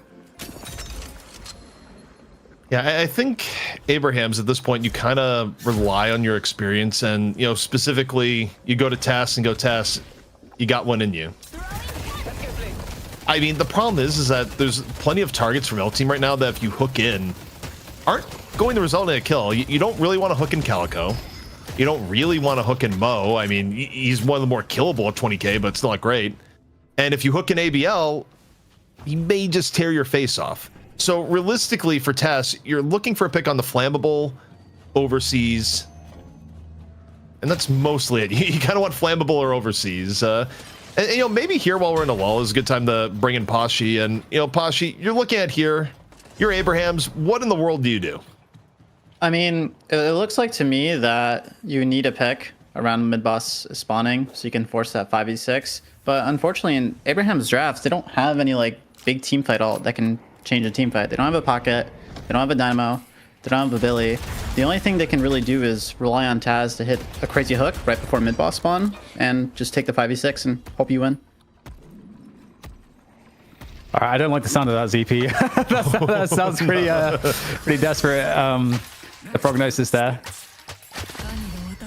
Yeah, I feel like Pashi just delivered the equivalent of the doctor telling you you may want to get your affairs in order. Like there wasn't a lot of great upside to that, and I mean I couldn't agree more. I mean, again, the most I can come up with here is that you get flammable, but does killing the 24k Vindicta, you know, solve the problem of the now 40k Ivy and 33k Yamato running at you?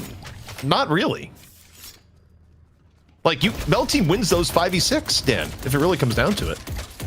Yeah, most certainly. Yeah, it's kind of outrageous. Yeah, it really is.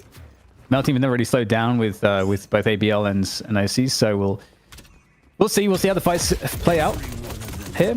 You can see that Melteam are just really making sure that they extend their lead as much as possible before the mid boss, so they have that true stat check and they can guarantee lock this victory in on this on map 1. And there's not a lot that can really be done here for Abrahams in terms of the stat difference, but there's a quick catch as well that's going to make life even more difficult. Sanya Sniper be forced to burn his ult. We'll see. Actually able to stay up, it looks like. Yeah, rescue beam on point for Saint, but still not great when you see a Victor just kind of getting shredded like paper. If a Victor is getting bullied to that extent, it doesn't bode well, especially for 27 minutes in the game, and obviously it's a result of where the farm is at. ABL, though, making the call, let's go mid, but it's a bait. The mid boss has screamed while looking absolutely delicious at the same time. So delicious. But overall, it doesn't seem like Abrahams have taken the bait here just yet. They kind of expected it, Dan. So delicious and squishy. And sour. And now gone. Devoured as Abrahams looking to make a miracle happen. Page ult comes on in. First rejuve, second rejuve, all rejuves to Abrahams as Abrahams now. Can they make this fight winnable even with 3 rejuves? They've been behind. They take down the Mo. ABL, Shadow Transformation popped. Looking for a bit of damage for now, though. Again, ankles broken across the board. Bit more damage coming in. All rejuve crystals are gone, but Melteam has taken serious damage in turn. Jamside looking to get into the action. Is the Wraith farmed up enough? ABL ends up falling. 3 members down here from Melteam. And Abrahams, it's a great mid-fight for them here, Dan. They turn the tide. And you got to give credit to Saint coming in with the timing on the charge. Yeah, absolutely incredible. And also the silence wave there at the end to just prevent ABL from being able to do anything as they chase him down. Poshy, you know, what do you make of this, given that you were sort of saying the only way back is to essentially get some situation that converts into a mid-boss? Well, against all the odds, that just happened. Yeah, I mean, they just like coin flipped the whole entire game with punches in the pit for the rejuve crystal. So I guess that in addition was also the only other way that Abrahams could bring it back. But it's insane to see them secure all 3 rejuve crystals with characters like, you know, Makrill, Ivy Stun, Yamato alts, Calico alts. Like, I mean, they should have at least gotten 1. They don't really have a lot of contests on Abrahams for the rejuve crystal. I think the thing that's wild to me, and I'll keep the conversation a little bit longer here, Posh, while you're here, is see Return the Shadow just going to be traded out for telekinesis. I think what's wild to me is that Melteam didn't have to go mid-boss here. I mean, you're so far ahead, you just continue devouring jungle, wait for a pick. You know, for a team that was so far ahead, I don't think they needed to force that. Yeah, no, not at all. It really reminds me of when Abrahams went mid-boss at 20 minutes. They didn't have to go mid-boss there, right? They lost the mid-boss, which gave Melteam the lead, and the converse is happening. Melteam went mid-boss when they didn't have to go mid-boss, and Abrahams got the rejuve and made a miracle happen. It's worth noting here, though, Dan, at 30k, combo comes on in, and again, another rescue beam. Saint trying to keep people alive. Jamside able to punish the Mo right on after. But Melteam still has a pretty serious advantage in overall farm. Yeah. OCs and ABL have insane damage output, and still very difficult to win in these fights. Hello, sniper in the distance.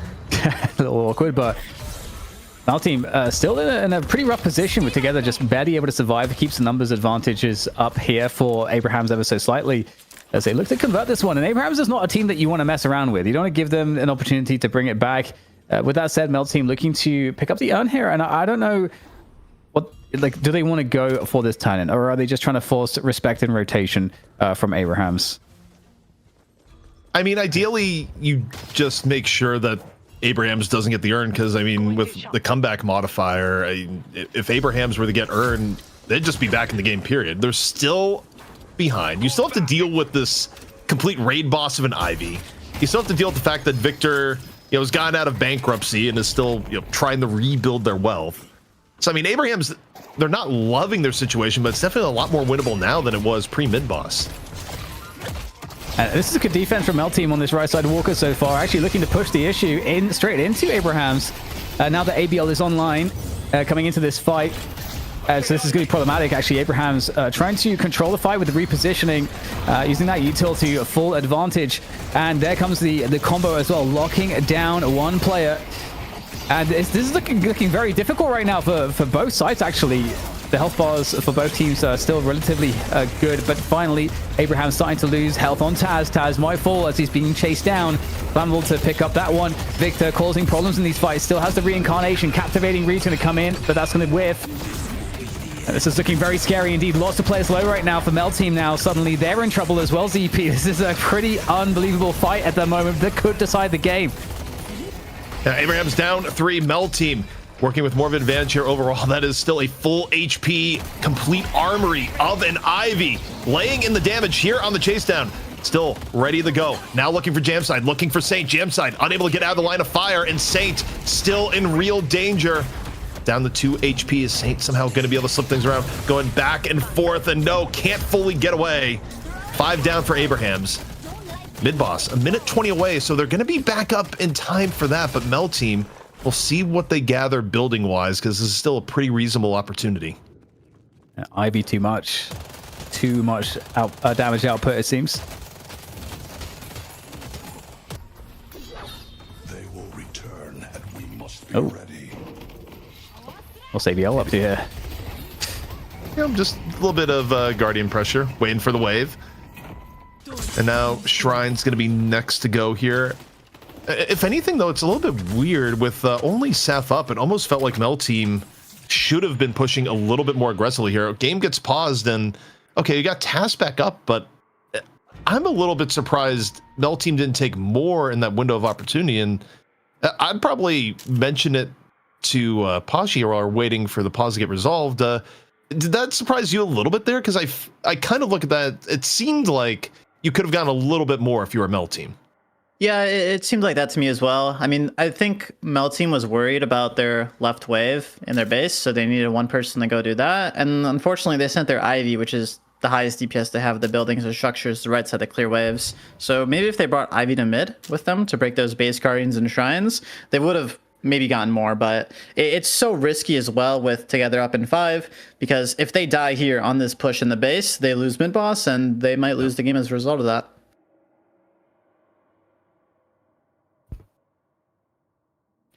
Well, CP, I'm going to make you feel a little bit better because, earlier you were sort of not jiving with the Dune references.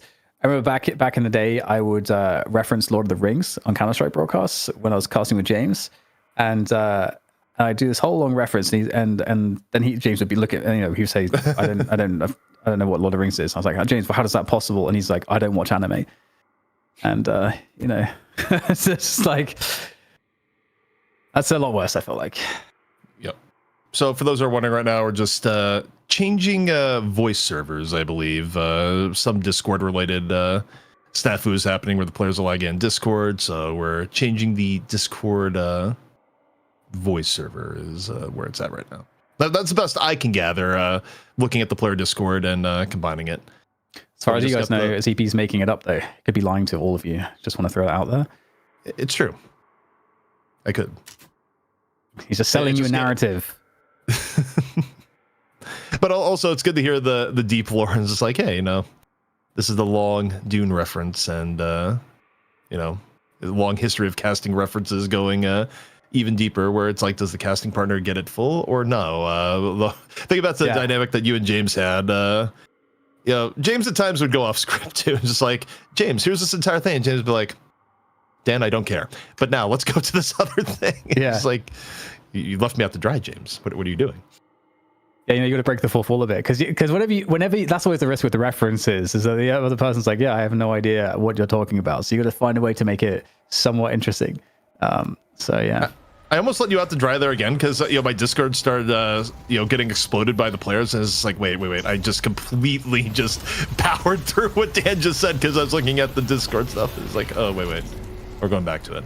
But also we got some handy dandy replays. Nice. Of the rejuve that didn't go so well for Mel Team.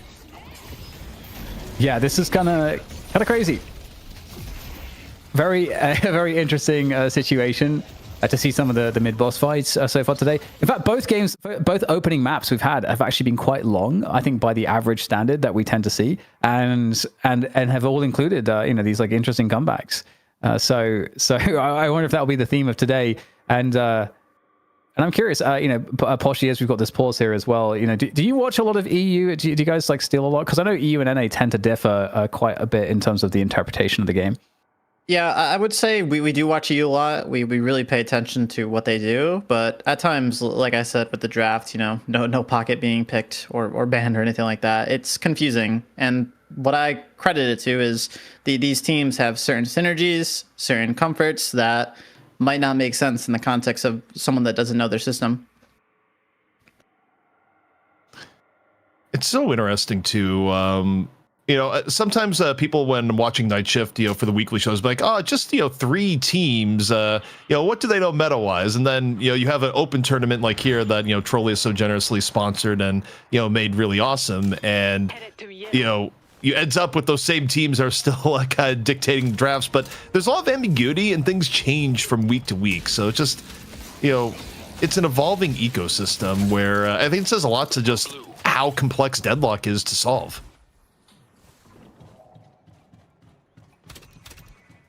But Dan, we're back into it. 185k, the 219k. Mel team still working at big advantage, and mid boss is about to come down here once more. Surely Mel team doesn't just try to go for mid boss right away again, do they? Or do they? They do. I mean, they have the DPS to just absolutely melt it. But Abrahams are coming. They are nearby. Every ult is up except the reincarnation for Sanya Sniper on Victor. And here comes the drop straight on in. Warpstone in there. There's the stone from him straight on top. Who's going to pick up these charges? 1 for Melting, but 2 for Abrahams. And again, they get the better of it. Yeah, Abrahams get 2 charges here, and you get Tass here from the Veil, dropping the Hyper Beam. Mel team down in charges, Abrahams down in charges too. All charges are gone. Palm burned down in the moment. ABL no show transformation. Both teams down 1. The Victor out here from Abrahams. Rough loss early on. Tass getting burned down. Mel team though down 2 here so far. Overseas under the gun together. Trying to stay alive, soon to fall here. The front line for Abrahams has been decimated. Only 3 left, and not the 3 you want left alive as ABL comes out ahead. Yeah, and again, the fight even started out pretty well in the sense that Abrahams opened up, I think, with 2 kills. And so, it doesn't look too bad at that point, but then you remember that the Ivy is actually completely out of hand right now. OC's got 55k souls, and the closest player to him is 37k on Abraham's end in jam side on the Wraith. So there's such a huge damage output there, difference. So it seems insurmountable at this point, ZP. It's really difficult. Although on the same note, I just wonder why Mel team went for mid boss immediately there. It's the second time around where it's not that beneficial in mid boss. It doesn't really give them the ability to instantly end the game the way they want. Like, yes, they're going to get more objectives from it, but if they were to play their overall soul advantage, wait for a pick, and then go mid boss, it would be game ending. But yes, even at 40k here, Dan, I don't love how Mel team is playing this because Abrahams does have a comp that is going to be good if it continues to get late. I mean, the marginal difference between like 50k and 40k is a lot less because at that point characters like Victor are still going to have most of their core endgame items. So this is a dangerous game that Mel team is playing by not giving themselves the option to get a more meaning.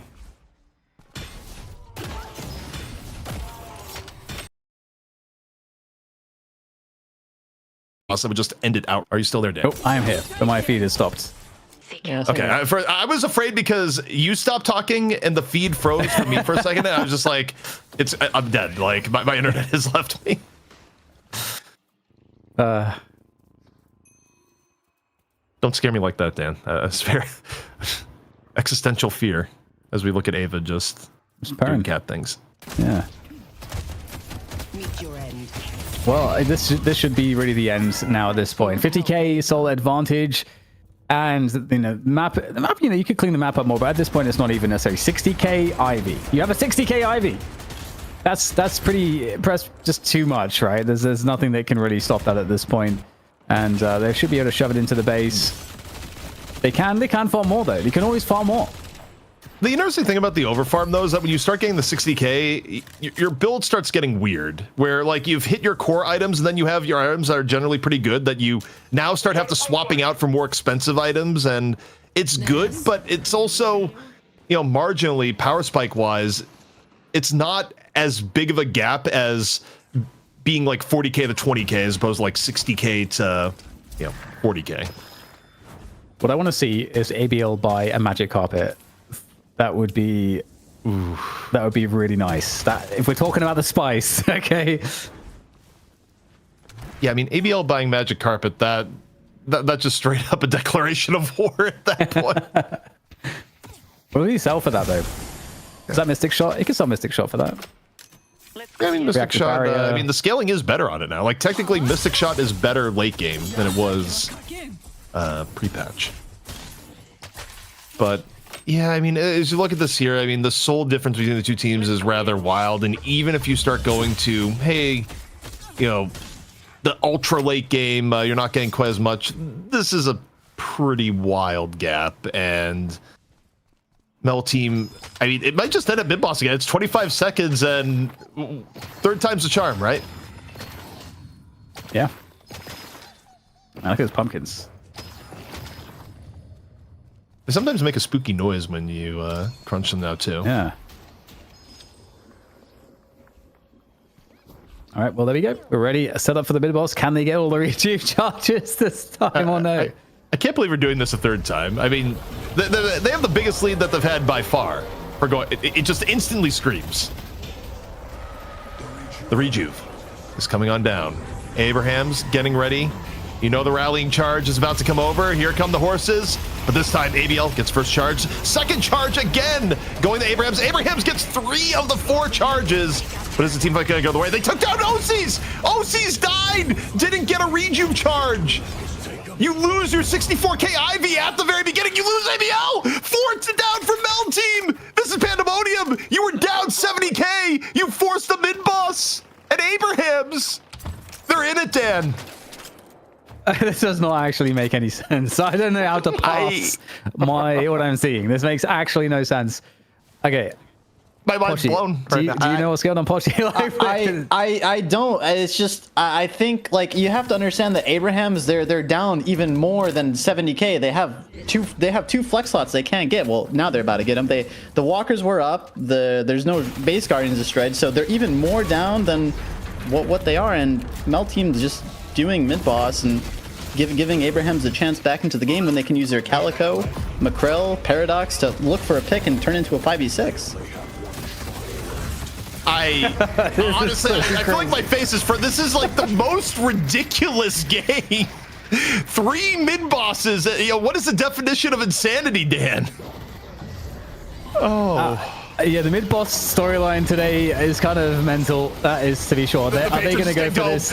Abraham's is going in. 70k down. No problem. Abraham's take map 1 and ABL is the first one out of the server. What?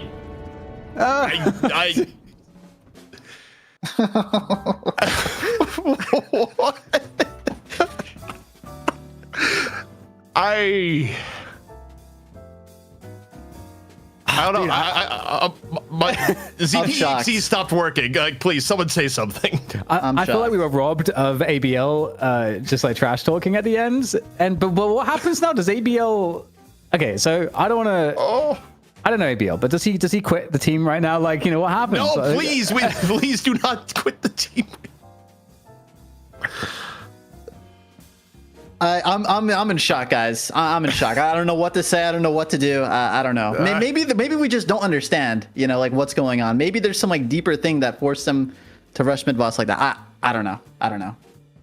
The crazy thing too is I didn't see. It's so hard to see how the fights go down when it's like 66 in the pit. And like, because OC's died really quickly, and then ABL died almost instantly as well, which is it's kind of hard to believe. Like, what was used to lock them down in that way? How was the positioning so bad in that respect to allow that to happen from Mel team? Like, there's so many things that we didn't get to like truly see. So I don't know. Was that like a 1% scenario? I don't know, but I don't think we've ever seen anything like this. No, I don't think we've ever seen a team lose 70k down, and I don't think we've seen a team throw 3 mid boss fights in a row. Like, look. I give Mel team the first one. It was a good contest from Abrahams. But why do you do it 2 more times? Like, what? You, like, especially, okay, it happens a second time. You're up 70k. maybe play for a pick, maybe do anything but do the same thing a third time in a row and get rolled even the hardest on the third time. Like, good God. The shot calling, I can't, I mean, again, Pashi, you've played more competitive. Can you explain this shot calling? I mean, there has to be something that, like, it must be that Mel Team thinks they can't get a pick, but they have such great tools for it. They have Mokrel, Paradox, Calico, which can go invisible on the map. It really doesn't make any sense to me. I mean, there has to be something that Mel Team, there's something pressuring them to do these mid bosses. I don't know. It's really hard to say.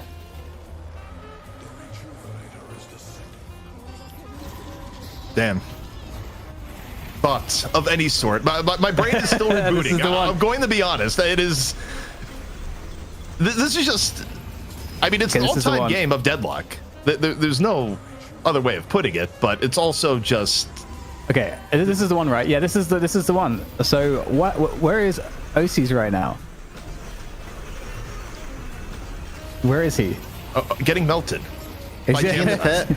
There he is, I see him. He actually just got jam-sided. Like, Jam-side heard chat talking shit and descend here and says, I'm going to devour a gargoyle.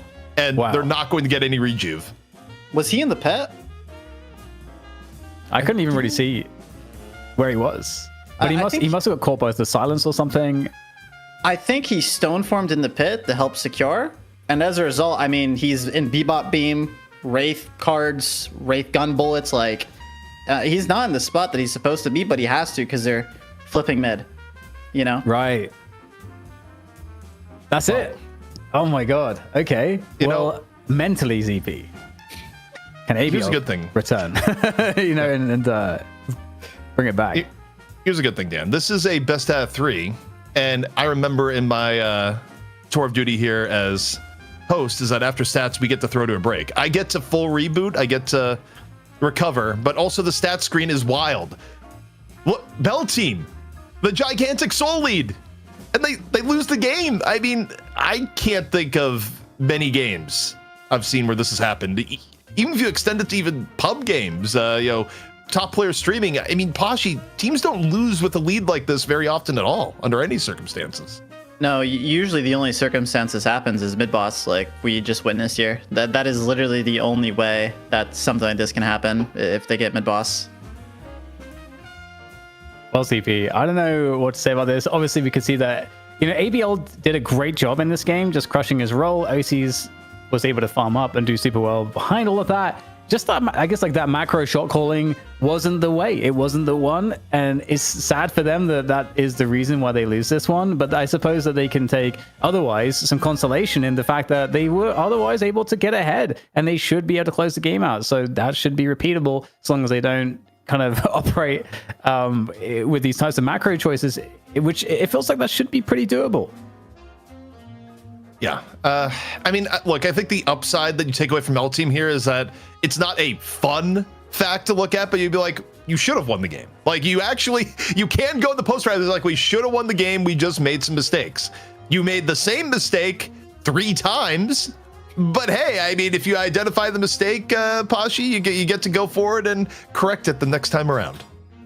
Yeah, hopefully they'll have some time to talk together as a team and realize that those mid bosses were just way too unnecessary. You could have taken your time. You have the pick, you have the tools to make something happen before you go. Get a kill on Bebop or anyone really, and then go, instead of flipping it where you have the Bebop ult, the AoE from Victor, the Wraith just blasting everyone in the pit. Like, that is the best team fight position for a team like Abraham's with all that AoE. Well, this is Night Shift EU Trolli Open. That isn't even the right order of where to all say it, but the good news is that we get to throw to a break. When we come back, we'll see if Mel Team can redeem themselves and recover themselves in our best of 3 upper bracket match. This one was ridiculous, and if this goes the distance, it is going to be a Wild Tears need, but we'll catch you at the other end of the break.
We are back at Night Shift Trolli EU Open Group Stage Day, and what a day it has been. Never quite seen a game of Deadlock like the one we just saw, but now we'll get to see the resiliency of Mel Team here, see if they can recover from what was one of the most ridiculous games of Deadlock I think we have ever seen. But before we get your thoughts on that, both DDK and Pashi, we gotta look at the bracket to see what other things have been transpiring. You know, we had a long game here, and we still got a lot more Deadlock to go, but how's the rest of the bracket transpired? We'll get a look here. I have a good feeling that Buff Enjoyers may be through. Not quite yet, but they do take the first one over Fearless Furies in Group A. And Yosho, Hoi, Yoi, Hoi have already dispatched Kunkka. That's 2 maps. So even though they follow the Mel Team, they quickly get themselves into the tiebreaker, and that'll be interesting. Wait, oh, Buff Enjoyers win. 2-0. Yes. Yeah, Nice. that may be misleading. It's Fearless Furies who lost and now go into the tiebreaker. Buff Enjoyers did not lose. They we've updated. They're in the day 2. Congrats to them. Expected. I don't know what is going on today, but we saw 2 ridiculous first maps. But and I feel like Mel Team, you know, they threw away that first chance of getting map against Abraham. So It's looking good for Abrahams to be up against Yosho Hoi Yoi Yoi.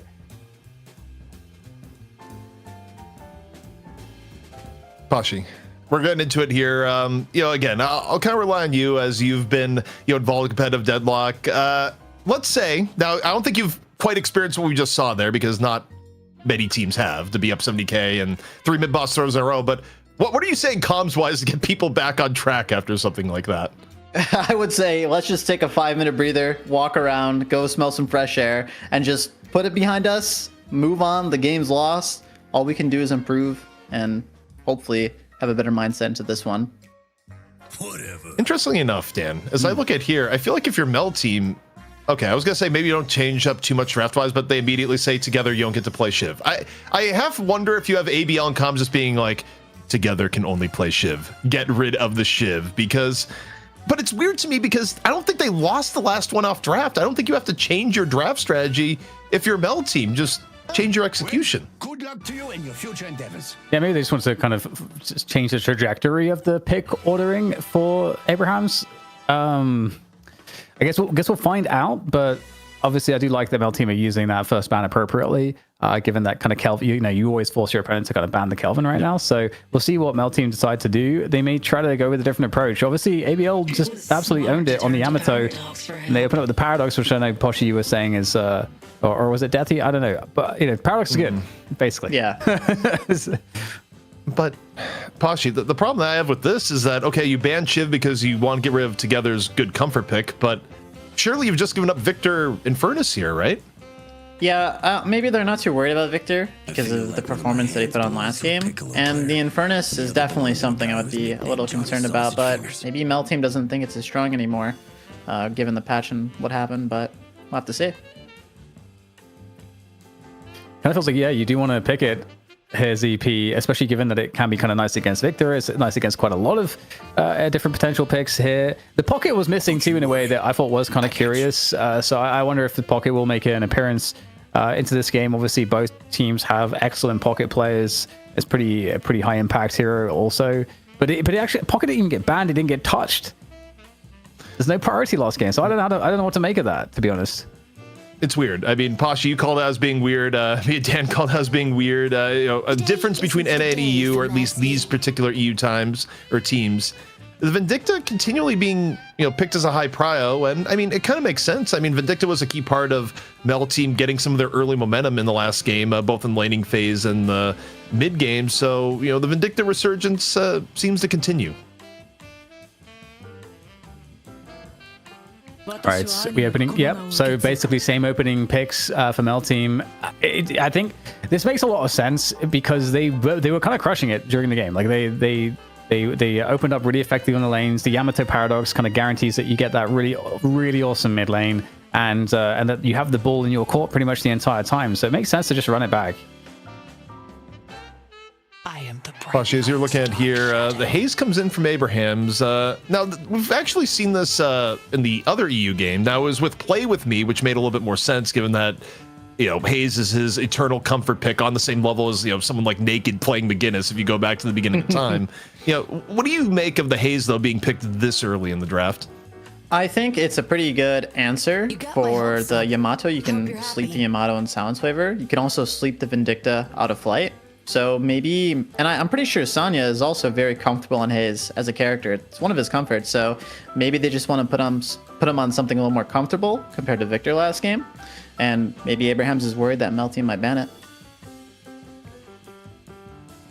Dan, the holiday ban coming on in from Abraham. So again, I think this ban actually confuses me because I don't know if you have the big risk of them picking holiday with Paradox. Again, sometimes we do see it, but I don't know. I mean, I guess Mel team, they could go like super early in, but normally, again, the team that doesn't pick Paradox is the one that is trying to target the holidays. So it's a strange ban to me, but Abrahams did make it work last game. And it's interesting too because we do have Mel team. They've effectively targeted the kind of the two main brawlers that were in Abraham's comp in the previous game. So that does pretty fundamentally change the approach to the game that they have. Also, see a little bit of feedback from Taco, and it's like, wait, no buff enjoyers on stream today? That's criminal.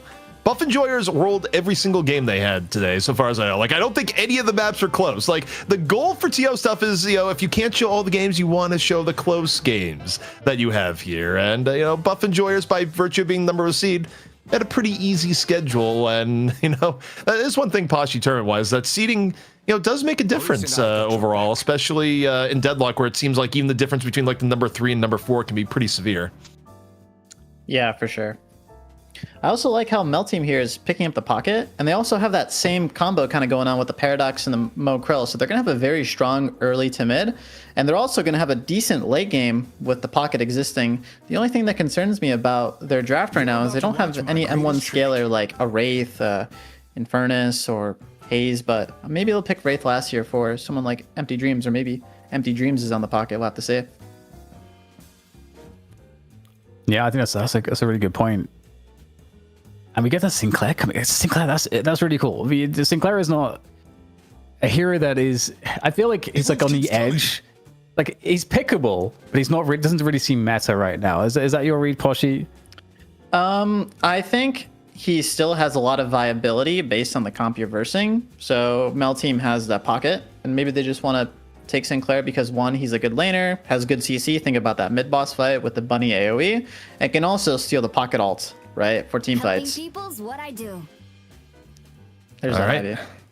Ivy comes in to finish things out. I mean, look, from L Team, it was a very farmed Ivy, but it's kind of interesting. You know, we touched a little bit on the last game, is that I do kind of feel like when you allocate all the resources into one, you know, character, you actually do have a time limit on it, Poshy, in the sense where, you know, again, the difference between like 40k farm and 60k farm, you don't have enough slots to actually continue to ramp up your power in the same way. And if anything, you start feeling more the impacts of the rest of your team being a little bit starved.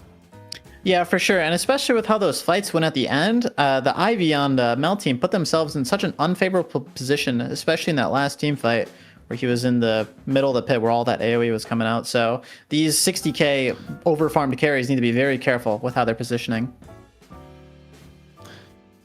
Draft is set. Dan, what's going through your mind right now?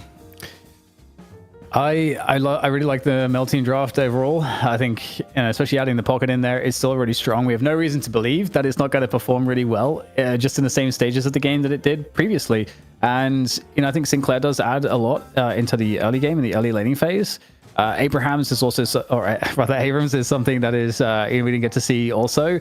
So, you know, I'm curious about some of these mix-ups, how this might impact what we saw from Mel Team previously. And because I'm kind of curious why Mel Team banned what they were kind of crushing, you know, in the previous game, because the game was theirs, you know. So I would almost want them to, they get their own same draft and they play against the same draft of the opponent there, but they opted to kind of try to mess with their opponent. Yeah, I mean, what I kind of see here is that I think sometimes, and you see it a lot more in NA, Poshy, just this idea of like, okay, take away someone's big comfort pick. And I just can't help but feel like, you know, when you evaluate Abrahams, there's a, you know, a general idea of, hey, we've seen together on Shiv for the last 4 months. Shiv is a good ban against Abrahams. Yeah, I think it makes a lot of sense. That lane also they were doing, so from the last game, they were doing Calico Vindicta, and they were versing the Shiv and Page, and that lane was actually really close. Like, Abrahams with the Shiv and Page were doing quite well in that lane. So I think that lane kind of put some fear into them, and it wasn't as close as they wanted to be. They probably viewed it as they should have won that lane. So they banned the Shiv as a result of that. And it's Abraham's signature hero. All right, we're getting on into it. And, you know, before we let you go here, Poshy, you know, your final thoughts on the pregame. Early game to late game, what are your thoughts this time around? It seems like it's a little bit more evenly balanced than the last game was, although, you know, the last game kind of broke all the rules in the end anyways. Yeah, it's definitely a little more evenly balanced. I would say Mel Team has a very nice... I think Mel Team's draft is just a lot better. I think Abraham's going to have to do some stuff early to mid to really have an advantage, but Mel Team can just cruise throughout the whole entire game and have an advantage, in my opinion, through their draft. Dan, speaking of power lanes, you got Paradox Yamato here in middle, which we already talked about last game. Pretty difficult lane to deal with, and one that Mel Team played incredibly well last time around. Yeah, absolutely. And it kind of feels, it doesn't, I don't see any particular argument as to it going any better for Abrahams.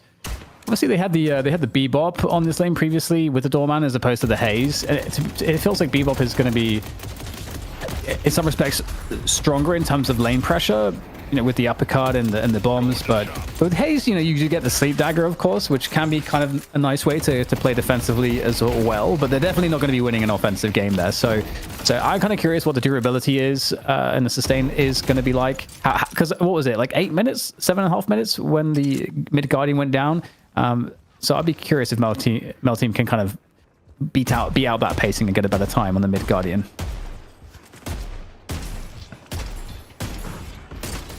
Taking a look at the left, the Sinclair Abrams lane is interesting from Abraham's, where you have a lot of inherent pressure from the Sinclair and Vexing Bolt, and it's kind of hard to go out of your way to pressure the Sinclair because you kind of have this thing where like the Abrams isn't going to be putting out a ton of damage, but if you're out of position, you get charged, and it's a little rough in turn. So compare it on the other end. You're running with the Ivy, you're running with the Bow and Krill. I mean, it's a survivable lane, if nothing else. Like, I actually don't think you're going to get too much action here either way, because the Abrams lane isn't going to kill you unless you're out of position, and realistically beyond that, I don't think you're going to get killed by the Ivy Mo lane. Indeed, will be a tough one here overall for Abrahams. I mean, do you feel like what do you think the biggest difference is for Abrahams? Obviously, they didn't have a good start. I think one of the bigger differences I can see pacing-wise, nice movement, is going to be jam side playing on Infernus, because despite the nerfs, I still feel like Infernus is going to have good pacing in the early to mid game, just as he did before. Well, I think in terms of Jamside's hero pool, I mean, Infernus has usually been his go-to, and it's probably his most proficient hero historically. I also think Doorman gives you a lot of good options when it comes to earn fights, and also mid to an extent, like your ability to dictate the pacing there. I mean, the ability to be sneaky on earn turn in with Doorman is quite good, but also Doorman needs to be alive, which apparently is not. Not that we're anywhere close to earn, but the pressure from Paradox Yamato again being felt as Tess super low behind, and yeah, I mean, I don't expect mid Guardian for Abrahams to really survive much longer. Okay, well, it is fun at least that we do get Abrahams having a Sinclair. We don't get to see that too often. Abrams in the mix as well, obviously together on Abrams. Should be a lot of fun to witness. A lot of good presence here with the Sinclair on lane so far. Get some good damage, and this harass is looking very nice. Look at this, 4 minutes, and that Guardian is getting absolutely wrecked. Together was even still able to chase down Palm there, which is a little bit surprising. I thought, okay, you're just zoning out with Abrams, but not only do you get the kill, but you clear enough space for Saint to just rail into the Guardian. And yeah, I mean, this lane has actually gotten significantly worse. Again, you make one mistake versus an Abrams lane, things can snowball pretty readily, and it's gonna be the first Guardian down in favor of Abrahams. 420 Guardian, let's go. Oh my goodness, the pressure here is actually kind of wild. This is actually a huge problem for Mel Team. Seismic Slam coming on through as well off the back of that. Some problems for Saint, who's getting chased down on the Sinclair. He's surely going to die here. I don't know that he can escape. The Guardian comes in, Guardian barrier. And he might be able to escape with off the back of that. Oh, it's going to be close. Juking around the corner there. Does he have a system? Oh, wow. And no, doesn't even need it. They just decide to break off. So Saint gets out of the round of fire there. Speaking of fire, though, off on the right-hand side, things also looking pretty reasonable for Abrahams. Guardian down the half HP, and you see the rotation in the middle. 3-man rotation for Abrahams off in the middle. Try and alleviate some of the pressure that they've been facing from the Paradox Yamato lane, and so far, crazy problems. Bullet Dance coming on out, ABL, Shout Transformation in turn, in on the dive towards the other side, near the door. Doorman just able to get away by the slimmest of margins. And there we go. Ivy with the airdrop, able to help Mo survive. But this is definitely still like a lane that's been really oppressive. Abrams, or rather now Pockets on this lane as well, causing potential problems. And that's going to be really fun for me. I talked about Empty Dreams on Pocket being something that I was really looking forward to. So I'm quite stoked to see what that's going to look like this game, having not seen Empty Dreams play Pocket for a while.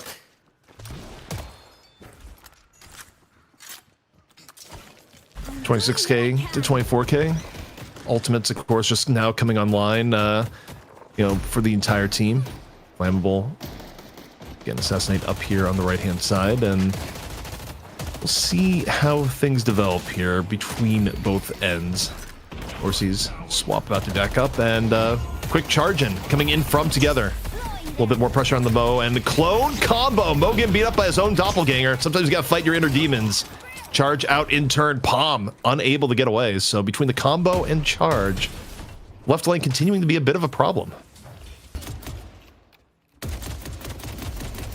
Yeah, this is interesting. I do wonder if Mel Team sort of bans Abrahams into a better draft, if you know what I mean.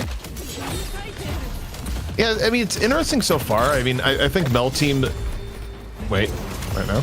Ooh, the movement. Sure, some pretty nice movement, yeah. And the pause coming out from Saint. Guess while we have a moment here, mid-pause, good time to bring back in Pashi. And, obviously it's still pretty early here, Pashi, and ways it can go back and forth. But, anything super notable to you here so far as Saf may be about to go down again? Yeah, I think Abrahams did a really good job in their draft, building some kind of counter to this Ivy McCrill lane, because in the last game, they really didn't touch their tower at all for some time. And in this game, they drafted that Sinclair and Abrams, which Mel Team banned the Shiv, so they were kind of leaned into switching up the lane anyways. And they won that lane in a matter of minutes. I mean, that was one of the first lanes to fall. But it looks like here that Mel Team's doing quite a good job at still keeping ahead, even though they lost that lane. As you can see, they're on that Guardian on the left side there. I'm about to take it, actually.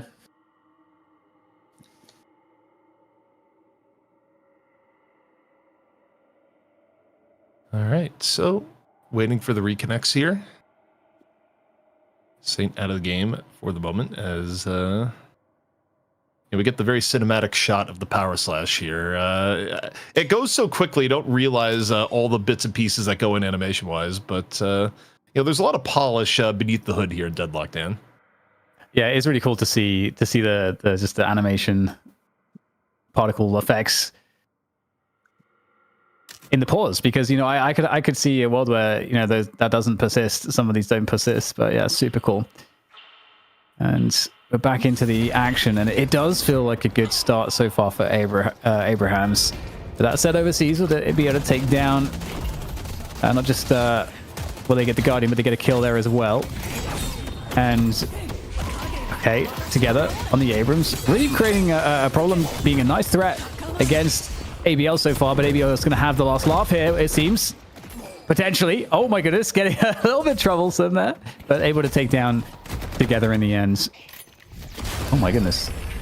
Ooh. Quick little satchel there to finish off Taz, and I'm curious when the shenanigans will start from Empty Dreams, because normally at this stage in the game you start to expect the pocket to start coming online and start being very harass-based in playstyle. So the interesting thing, so I was just looking at DMs I've been getting here, and I think it's fair game for public knowledge because it is what happened, but we've had a little bit of detective work on why the rejuves went really well for Abrahams, and apparently the discovery is that, perhaps the hidden tech coming into the tournament is that if you look directly at the ground while meleeing, the melee kind of hits at an angle where if someone's parrying on the crystal, it won't hit the people parrying, and instead you will just hit the crystal. So I guess when people are evaluating is like, wait, what happened in the last game with the Force mid boss and why Abrahams is still able to get stuff? Some of their success in hitting the crystals came from just basically looking at the floor while meleeing, which I guess it sounds like people didn't realize was a thing until this, even at the highest levels. So interesting stuff coming out, Dan. Yep, and it's another Guardian falling there for Abrahams.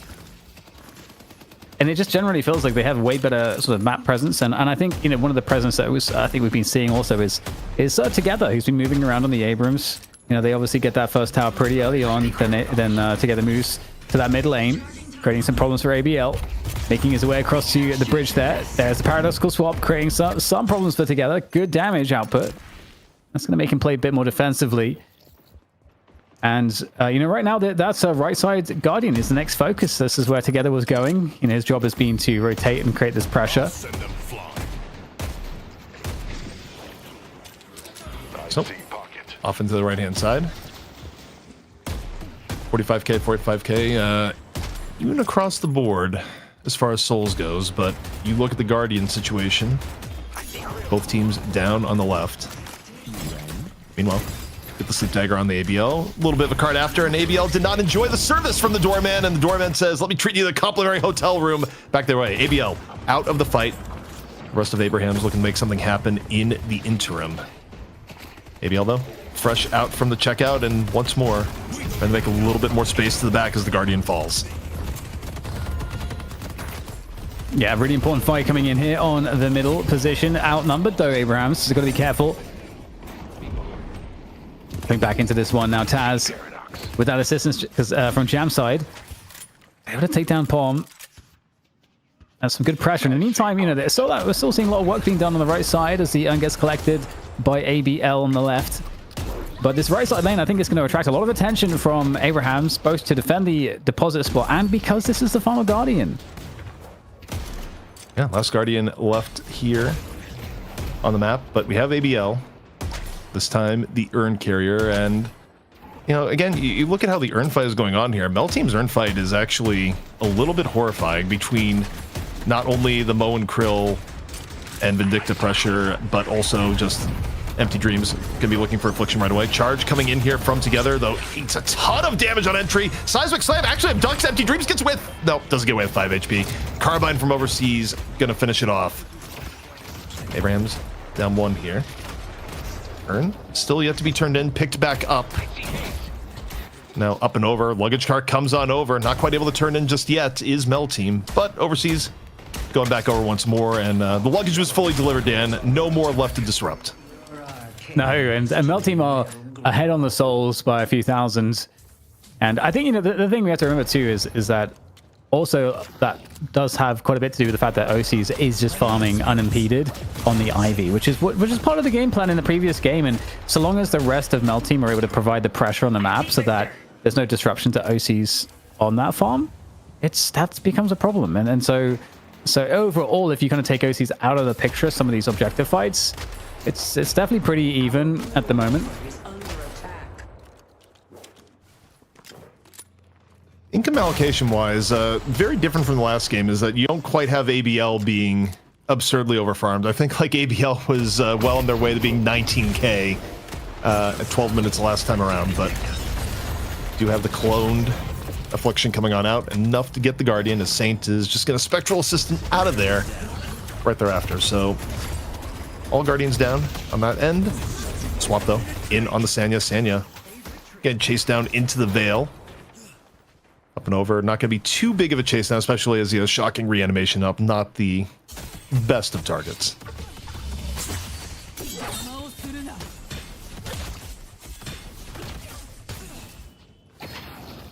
All right.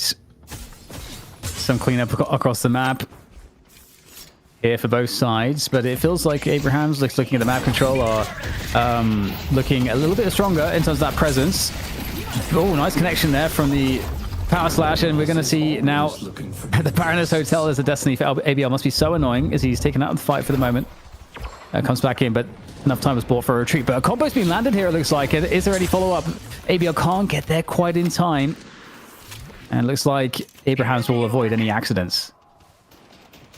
I think ABL is going to be spending a lot of time in the hotel. The way that this is going about here, it's one of the ways that I think the use of hotel guest has evolved. And, you know, when we see it get played in EU, I think there was a point where people use hotel guest for let's isolate someone to take out, but it's turned much more into a tool for let's remove the biggest threat on the team. And yeah, ABL, even if they get out reasonably quickly, it creates a window of time that your backline isn't getting dove by the Amato. And you see there, it took ABL out for enough that if ABL was even out a second earlier, that Power Slash might have hit too and might have been reason to dive in. And speaking of diving in from the top rope, Together, charge, hits on the Overseas. Overseas, real low in turn. See the movement coming up, over. Makes the read, but doesn't quite find Overseas in the end. Overseas did not drop down to the shop. Mr. Overseas, and definitely seems like a pretty even game state at the moment for the most part. Okay, well, we've got a nice engage coming in from together on the Abrams. Really enjoying his activity there on the Abrams. Like very, very active indeed. Dropping down off of the Majestic Leap. Looking for that affliction. Able to take Jam side out of the picture for now, as he has to be very cautious. Now he's getting just dotted. Like, right side Guardian still up, though, on for Abrams. See how much longer the Guardian can live, but yeah, I mean, no flex slot here from Melt Team just yet. Or together, just looking for any way out, having to keep an LOS, and you know, having that restraint on you as Flammable is looking for snipes just makes the chase down all the more easier. Buffs though have been grabbed. A quick snatch coming on in. 76k to 79k, and again, ABL not quite getting the farm clearance, but you know who is, Dan? OC's eating a lot of the jungle here so far. Oh yeah. And Sinclair getting the casting buff is definitely very, very dangerous, potentially, depending on what ult he steals. But look at this, we got Sanya Sniper on Victor, just with some thievery. Getting his Ocean's 11 impression on stealing the urn, but it's going to be a huge pursuit from Melt Team. Yeah, Melt Team not really a fan of the doorman shenanigans near the urn. Decided to go for the full chase. Sanya trying to turn the tide. Turns around as Victor still a shocking reanimation up. Combo though, up and over. So shocking reanimation going to be burned out. Melt Team still in position to contest here. ABL over and in. Shout transformation ready to go. Gonna pop it. Post Abram shoulder charge. Power slash right on after. Jam side super low as a result. Gonna be a bit of a repositioning here from ABL back over to look at Sanya. No more reanimation, but also no more fight. And another thing that's worth mentioning too is that also Empty Dreams is doing really well on the pocket farm, which is also quite dangerous. ABL actually is a lot less farmed than the previous game. It's more Empty Dreams and OCs that are problematic in that respect. But you know, Abrahams have the farm spread out much more evenly, with Jam side taking the lead ever so slightly, which is what you want to see on the Infernus. And this is interesting. We've got a potential urn fight again here. Good control from Mel Team, but players here from Abrahams that are looking to create problems. And with Doorman, it's never straightforward to deposit the urn. The problem with Doorman is, especially once you know Doorman has a pre-set up door near the urn, is that the urn can be turned in regardless of where you see it on the map, and it just causes you to have to linger near the urn spot a lot more than you'd like. It's one of the big benefits you get of playing Doorman, but the fight here maybe about to go into. You get a clone shout transformation. Sinclair up and over. Now shout transformation is faded. Affliction though being dropped here by Empty Dreams. I think that may have been a 3-man affliction, and certainly enough to take down Saint on the tail end. You see Tass and Sanya both ticking down right after. Abrahams trying to do a little bit of pressure on the OC, but OC looking absolutely fine. The rest of Mel Team sticking together. Now we'll see where they go off this. Only one pick when it's all said and done. Yeah, with the Walker that down there, you know, that's really nice. You know, they were hoping that OCs being so stacked could defend that 1v2, but just not the case. And not only that, but able to take the urn away as well. So right now in a pretty nice spot, Abrahams, to potentially find their way into a slight soul lead. But again, it comes down to these urn battles that's certainly quite interesting with all of the different heroes that we have on the server at the moment. And they drop the urn. Man, I think it's reasonably smart from Abrahams. I don't know if Abrahams wants to do another open urn fight right this one. I mean, it depends. If you grab it, you still have your options with Doorman, right? So I don't know. I think you still probably want to go for it, but maybe you don't want Hayes to be the person carrying the urn, though. You don't really want Furnace to necessarily be the carrier either in the situation. But you got Skirmish going on back near the left. Abraham's Walker pretty low. Palm once more. Combo on the Sandy. This would be huge timing. Shocking reanimation isn't up. There's a small window to get the kill.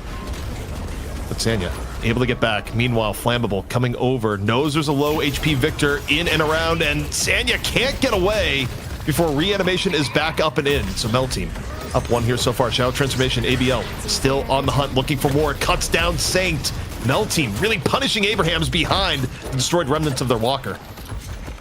Yeah, massive fight here. Here's a chase down. This would be a really great follow-up. Taking down Flammable. Overseas is extraordinarily weak as well. Looking to get out of their warp stone to try to find the pursuit, and it's going to be Taz to finish him off. So after all is said and done, This is not horrendous here for Abrahams, but certainly I think getting the worst overall of this because they lost a couple walkers, you know, left walker, right walker, both going down in addition to some of those kills. And this certainly puts Mel Team in a very commanding position, given the fact that there is a 25k Ivy on the server at the moment, and Empty Dreams is not too far off on Pocket either. You know, Pashas, you're looking at here. The aggregate says it's even, but when you look at who actually has the souls, do you think that's the case? No, not at all. Ivy is notoriously a character that is extremely hard to kill. Her stone form, base health scaling, flight, tether make her extremely difficult to kill. So not only is the Ivy 26k souls, but it happens to be one of the hardest characters in the game to kill. I think Mel Team realizes that Abrahams isn't too keen on the fight, but okay, you've just given up the earn turn in not only the Mel Team as a whole, but bonus souls over into ABL, who's, you know, the other big threat into the late game, who actually, you know, a little bit underfarmed relative to what you would expect. Pocket not only above, along with Ivy, and even the Vindicta holding pace. Yeah, I don't know if we have any silence waves yet on Abrahams, but that would certainly go a long way in helping to deal with what Poshy was saying is kind of problematic for, you know, dealing with the Ivy, because you got to create those windows where you can't rip those abilities to stay alive. Man, if OCs does anything well, I would take a look at this game so far. The farming has been kind of unreal. It almost makes me want to go back and just go, okay, what's the route? What boxes are you hitting along the way? You know, what's the build and the timings? Because, you know, say what you will, maybe it was a little bit overfarmed in last game, but right now it's just right. Rabbit Hex, though, out here from Abrahams. Looking for a little bit of pressure onto Overseas on the left, but guess what? You've summoned ABL, and ABL looking real keen to fight. Dives on in off the flying strike immediately. Assassinate in, enough to take down Task with the help of ABL. Power Slash right on after. Mel Team going in even deeper. Looking for Saint, who right now looking for any form of escape along with Victor. And Shocking Reanimation going to be brought out, and the welcoming party is here. Congrats, you're back to life, and you're back gone. Off the Assassinate with 2 down. This would be a much better time to go mid-boss if Mel Team wanted to do it. Let's go mid. Do you approve of mid-boss, Poshy? Is it approved? I think they could get contested on this. I mean, they have the AoE bunny, they have the carts into the door, they have the seismic slam and the charge, the Inferno Assault. This could go poorly for Mel Team if they're not careful. Oh, big charge coming on through as the crystal drops from the sky. There is the doorman ult coming on as well. They're going to actually steal these. There's the stone form. Is it too late though? Saint manages to pick up one. It's 2 that go the way of Mel Team, but a decent steal attempt for Abrahams. But what do they get off the back of this in terms of kills? They got to try to do something. Jamside's in the mix here, but he's getting quite weak. 3 players only are left now, or 4 I should say, for the Abrahams side. Well, Dan, we got to change the old adage. It used to be 3rd time's the charm, but when it comes to Mel Team, the 4th time is the charm. If you consider this, you know, a contiguous series and not, you know, you leave the other game still involved. Obviously, though, it's a little bit different where, you know, for Mel Team, they didn't try and force mid-boss as a coin flip. They actually just went for it after getting picked. So even though Abrahams was able to contest, it was still more Mel Team favored, Dan. They had more bodies around to punch, parry, and, you know, make the rejuve theirs. Totally, yeah. And now they're going to try to continue the fights there. Oh, we hear a combo. Gets pulled off in a distance there. That's going to eliminate Saf from the fight. And this looks like a great engagement here for sure for Mel Team. Still with the one rejuve chart up as well as the 20k advantage in net soul value. So looking to just battle these objectives. Oh, okay. Hey, Rabbit Hex comes on through. It's going to force them back a little bit. Really powerful ability late into the game. Audience participation, what can't it do where, you know, you just summon a bunch of frogs like, oh, those frogs look good. We'll use them just the same. I mean, honestly, probably one of the highest value ults you can copy for Melt. I would say actually the highest value ult. Like, if Saint can copy Pocket, you probably want to copy Pocket in most circumstances from here on out for team fights.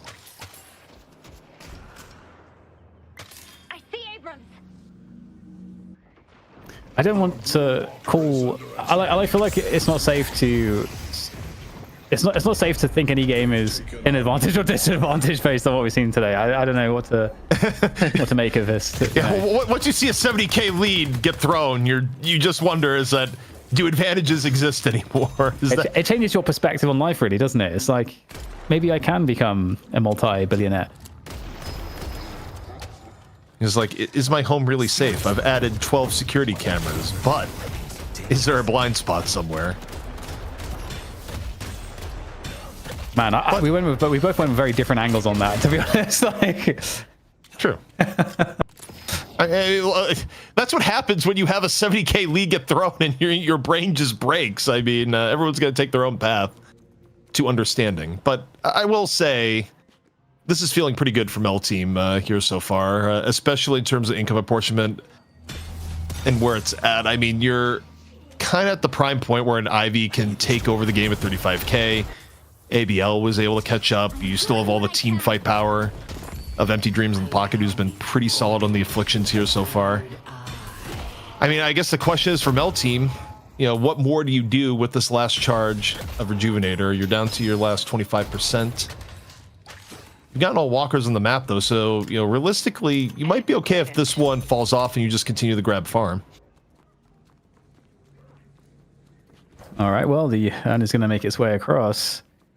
And almost all ults are up for both teams. In fact, every ult except one is up at the moment. So, could be a pretty big moment, depending on how this fight goes.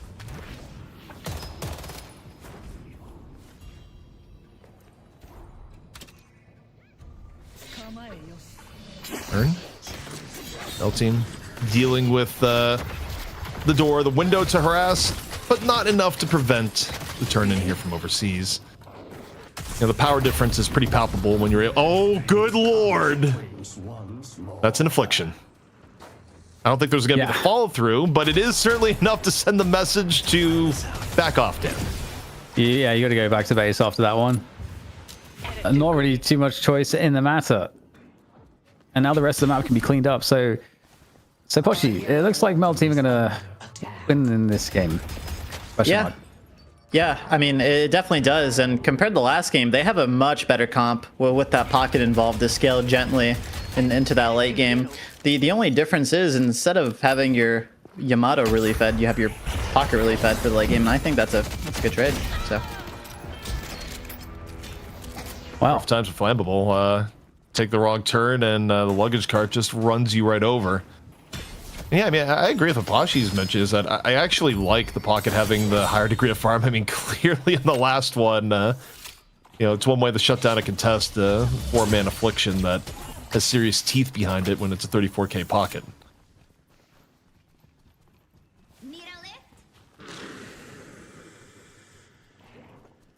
All right, so some farm to be cleaned up on the map. Mid-boss not too far away at this point either, so you know, it's like, you know, you fall off the horse, you gotta get back on the horse, right? You lose all those mid-boss fights, you gotta win the next game off of mid-boss fights. Dan, I think I just got secondhand anxiety. Like, you just mentioned mid-boss is coming up, and I see Mel Team with a huge lead, and I think my body reflexively just remembers. Also, bit of pressure here onto Mo, but you know, it's a Mo that's ahead of the game. Not the easiest target. Or not ahead isn't the right way, but a Mo with more farm than what a Mo often ends at. You know, Mo tends to be one of the more under-farmed characters, but 22k, pretty similar with a lot of Abrahams here so far.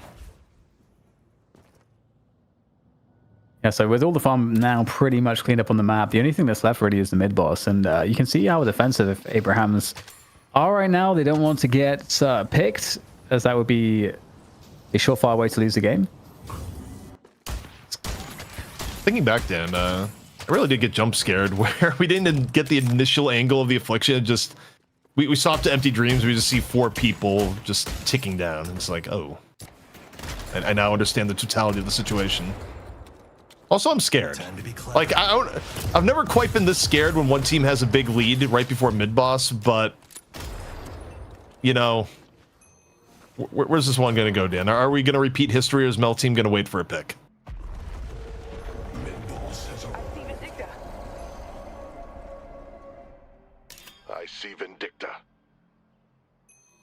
see paradox. Juicy mid-boss worm is back. It's back. Time for the sugar rush. Okay, this can just be solid. This is a good bait. Yeah. The strategy has changed, CP. It has changed where you... Okay, they make the mid-boss scream and they're looking for the fight outside. I like this approach a lot better from Mel Team here so far. They're able to keep good visibility on the outside, only sacrifice the Ivy at the beginning. And now they have way better fire look for a pick. The Affliction comes on in, and it's a 3-man Affliction for Empty Dreams. Gets a hotel stay for his trouble, but Saf, Sanya, and Jamside are not in good health, and the rest of Mel Team gonna be looking to chase it down. ABL in hot pursuit, getting the shocking reanimation out is Mel Team, and Mel Team getting everything they want more right now. Sanya taken down, that's a clean pick, and then you have a near dead mid boss ready to go. The rest of Abraham's in a tough spot. You take a look at Saf. Saf maybe gonna be a little bit late to the contest here. So again, Mel Team have set up their mid boss a lot better, Dan. Yeah, this is a different approach, and it's certainly going to be a lot easier to deal with. I was sad Saint didn't get to rip his ult, in that previous mid fight. Maybe with an Affliction that would have been very interesting. But you know what? We've had too many interesting things in the last two maps, the two previous maps. So happy to see some normality as the mid boss rejuve crystals are falling. But wait, what's this? We get a potential contest there. The stone form is there to secure it, and it will be a fully secured clean rejuve take for Mel Team.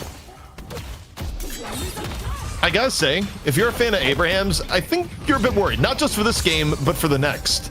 Because the one linking element, Dan, between game 1 and game 2 is that Mel Team has gotten wildly far ahead of Abraham's, and this time around, they alter their decision making. They play the mid boss a lot smarter overall, and it just has not left Abraham's with much of an ability to respond. And good point to bring in Pashi. Look, Pashi, as simple as it may seem, we saw some adjustments in how Mel Team decided to run the mid boss this time around.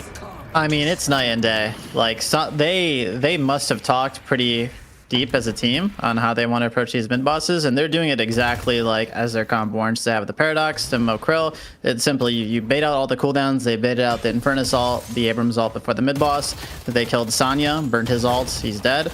And they're going into a mid boss with much better conditions compared to last game where they're just flipping the coin on who gets mid boss. Evolution. We like to see evolution. That's really good. That's really good. Also, it thinks of comps that they didn't run.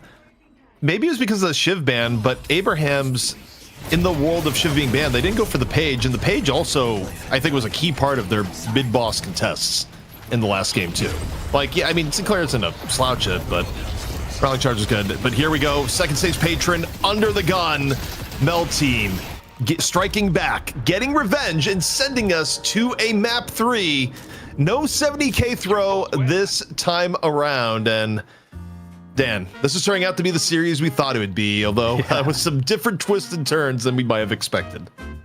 It definitely really is, and it seems like after Mel's Team, we saw them make those adaptations. There's huge adjustments. We're able to close at, we're able to repeat the success of the first game, but not repeat the horrible mistakes. And in fact, they improved upon it and turned it into a strength. And so that is a really nice evolution for the series. As we go into the third map, the question is really on Abraham's and whether they can create a draft that will create a better condition for them, because reliably they are losing the early to mid game now.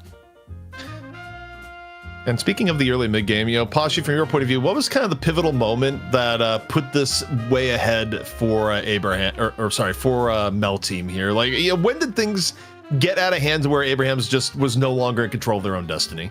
I think right after that mid boss, right after they got that early mid boss, and they were able to get their soul lead through that, I think the game was over. Abraham's unfortunately doesn't really have a comp that scales nicely into the game. They have Infernus, right? But they don't have anything like a pocket AoE Affliction, an Ivy, which in my opinion is way scarier late game than Infernus, right? Because you can just build debuff removers for the Infernus. I think Abraham's needs to pivot their draft a little more to this late to mid game. They had a nice early to mid game draft, as you saw. They beat that Ivy Makrill lane very early with that the Sinclair and the Abrams, but they just weren't really able to translate that lane lead into a advantage for the whole game. I wonder what do you think the key ban is going to be for Abrahams? Like, do they need to get rid of the Ivy or kind of block the Ivy with, you know, a pick of it themselves? Is there other priorities that they need to be concerned about? Where does Vindicta fit into the picture? Because that's been a reliable second pick. Does that need to be contested? I think the main thing that Abrahams needs to be worried about is this Paradox and the Mokrell. I think those characters do so much for Mel team in this early to mid game, because like you walk onto any lane, you're swapped, you're bit, and Abrahams on the contrary has only a haze. And not to mention, Mokrell and Paradox are extremely good laners. You see that Yamato Paradox mid lane duo, virtually unlosable. Right, the only reason that lane went remotely close was because Abrahams won that Abrams Sinclair lane. But I think they need to also Abrahams stop playing this Victor. It's not working for them like at all. So Sanya, in my opinion, is not really a threat in most of these games. He needs to play something that he can just like do his thing on and win the late to mid game for Abrahams. One thing that's kind of interesting to me when I think about hero pools here is that, okay, he's played it in the past, but I think it's pretty clear to me for Abrahams that I don't think Jamside loves playing Ivy. Like, usually they'll try and go the other way. And I feel like if you wanted to say take OCs off the Ivy, which has been really effective, I feel like the only way of doing that is with a mid-round ban, you know, if Ivy isn't picked in the first handful of picks, because I don't think Abrahams can do the old deny pick and go, okay, we'll pick the Ivy before you and put Jamside. I mean, they could, but I don't think they really want to. But any case, stat screen here, you know, it kind of tells what the eye test already saw, was that Mel team kind of got a little bit ahead early, and then after the mid boss, there wasn't a ton of fight from Abrahams, Dan. No, certainly wasn't. I think Poshy did a really great job kind of recapping sort of what was not working, what needs to be changed for Abrahams. So I'm just looking to forward to seeing after the break, you know, how they adjust. Also, we got some questions in chat. Where is Puckett? Puckett is on Europe in vacation. He has been married for 10 years, or as Puckett phrased it on the last broadcast, celebrating 10 years of not being divorced. You know, that was his twist on it. So, you know, congrats to Puckett. For those wondering where Puckett is gone. Also, Jason will be rejoining us tomorrow. Also had an outstanding obligation here, but for those who are wondering, it's a wrap. But yeah, I mean, Poshy, stat-wise, did anything look out of the norm here to you? Whether it be build-wise, stats-wise? I mean, to me, it seems kind of as expected from what we saw. Yeah, it's as expected. The only thing really stat-wise is the Victor, just in my opinion, has got to go. It's not working. I don't know if it's the player issue or the character is just not good, or, you know, Pocket, the affliction counters him pretty heavily because you can't remove that with your 2. I think that Victor character just needs to not be drafted or banned on Abraham's end. Dan. I got nothing to add. I just want to see the next draft, man. I want to see the adjustment, because this is where it gets kind of nice, because you saw Abrahams trying to like play along some of the same themes. Clearly it's not working. You saw that some of the same themes from Mel team that they saw in the second draft was really working for them. So not only do Abrahams have to try to draft differently for themselves, but they also have to consider how they ban differently as well. So I think that makes it a really interesting final draft. All right, well, it is 1-1. This has been a series for the ages so far, ups and downs, but Mel team kind of feels like they have the momentum right now. Will Abrahams be able to make the adjustments in draft and bring this one back? The final map is coming your way right after this break.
Find them. They're mine.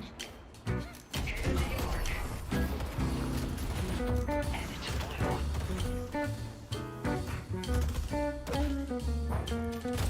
It's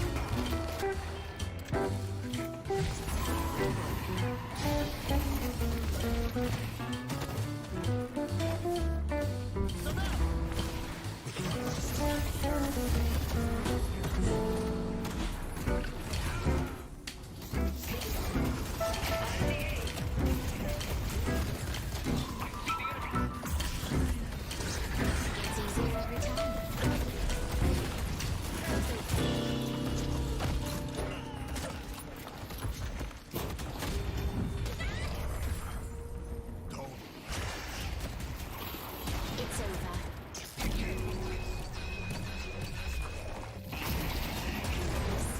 See you sometime.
Welcome back, everyone. It is the Night Shift Trolli Open here in EU.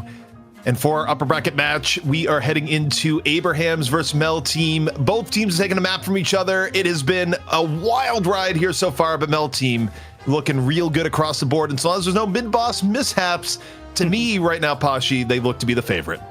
Yeah, I mean, they're doing pretty well. I think that Paradox and Mo Krill picks really enable them to have that nice and dominant mid to early game, and they have the Ivy in the pocket to just close out that late game. So I'm really looking forward to see how the draft shifts up here for Abraham's and Mel team in game 3.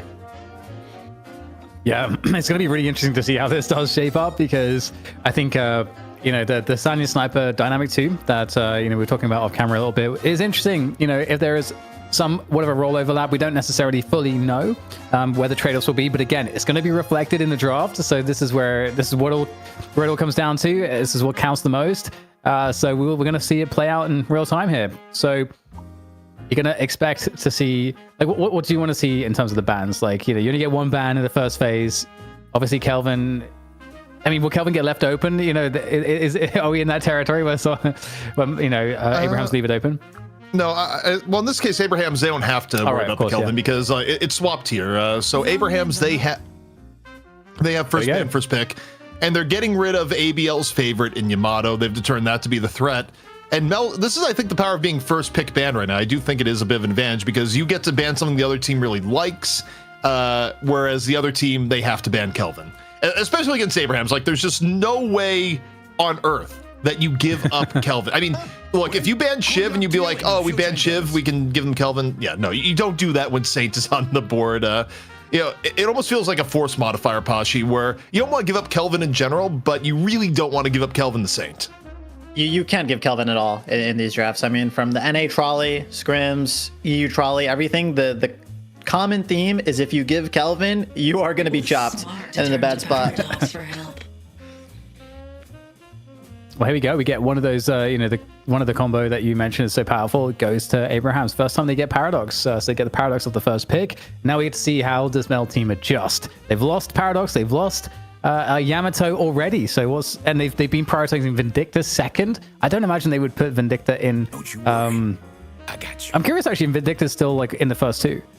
I think it will be. I think there, whatever it is, like Mel team is very worried about what happens if they don't pick a Vindicta early.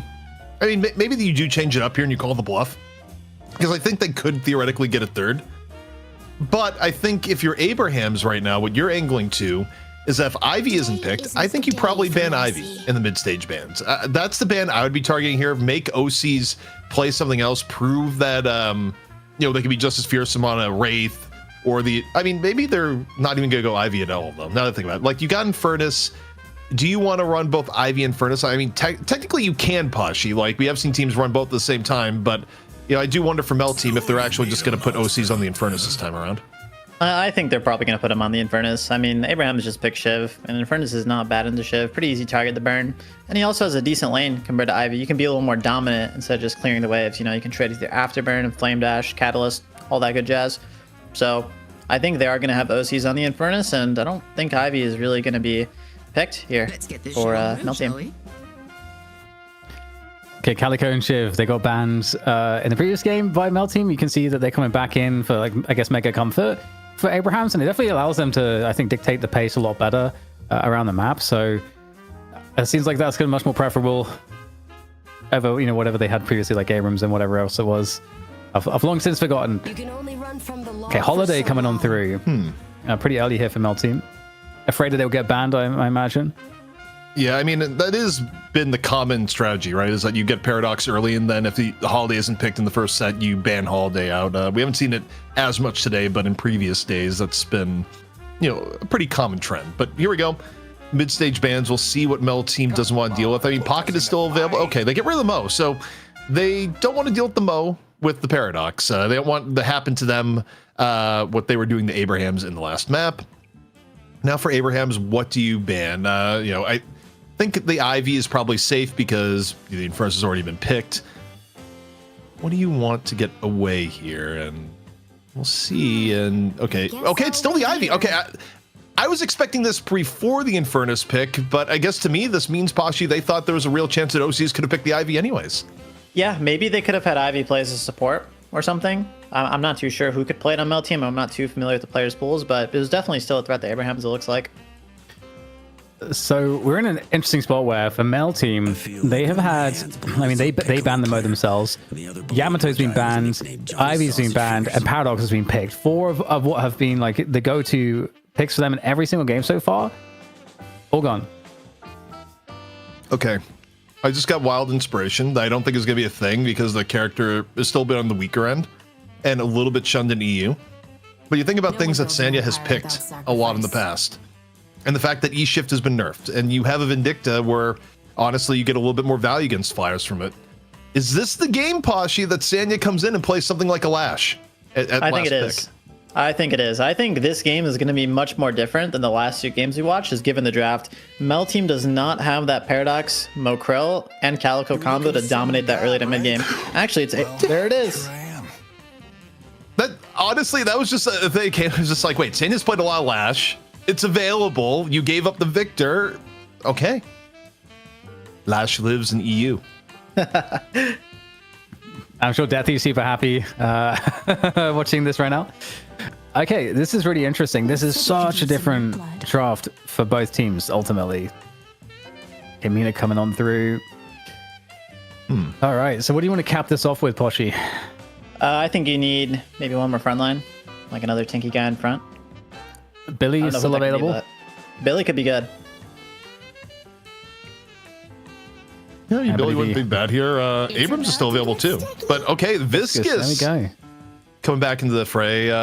It's kind of interesting. There's been a back and forth on, okay, Viscous, how good is he? How not good is he? And, you know, Pasha, a lot of people kind of blame like the rise of capacitor as to why you might see a little bit less Viscous nowadays.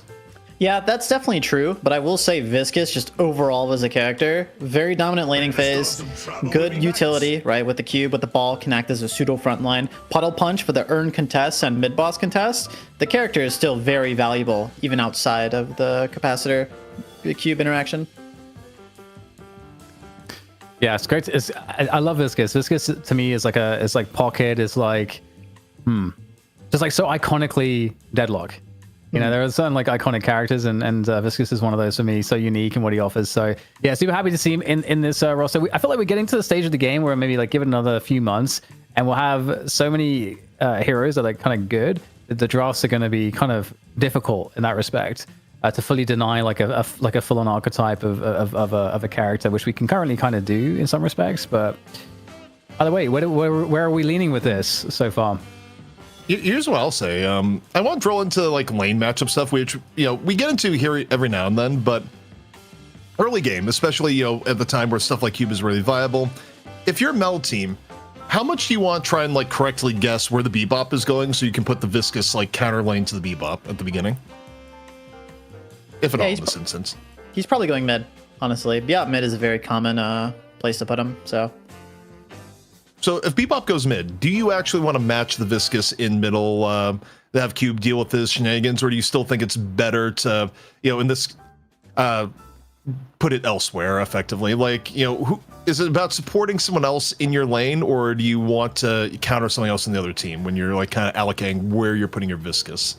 I think they're definitely going to allocate Viscous where the Bebop is, and they might also allocate Mina where the Bebop is, because Mina can bat the bomb, but Bebop can build Slowing Hex and completely counter that. So it's really up in the air. We'll have to see what Mel team decides to do with this.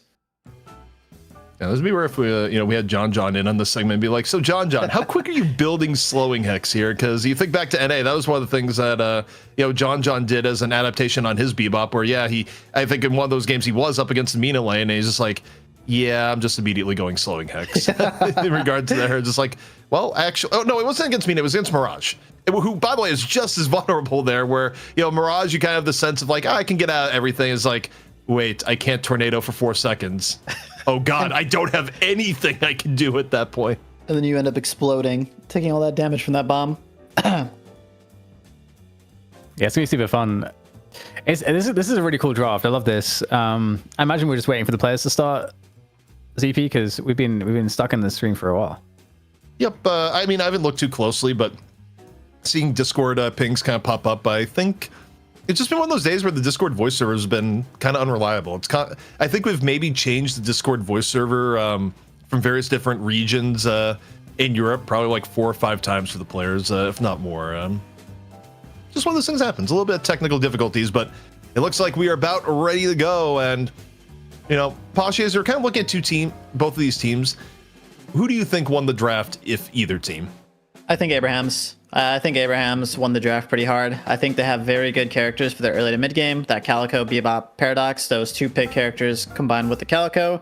They also have, you know, their 2 kind of carries on their signature heroes. You have Jamside on the Wraith, Together on the Shiv, and also Sonya, I believe, to be on the Lash. It could be something else, who knows, but that's pretty comfort, I would say. So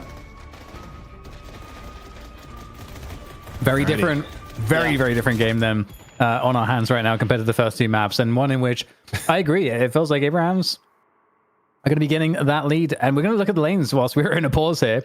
It's the Victor paired with the Viscous in mid, and where's our Bebop hat? It's Bebop mid with the Paradox.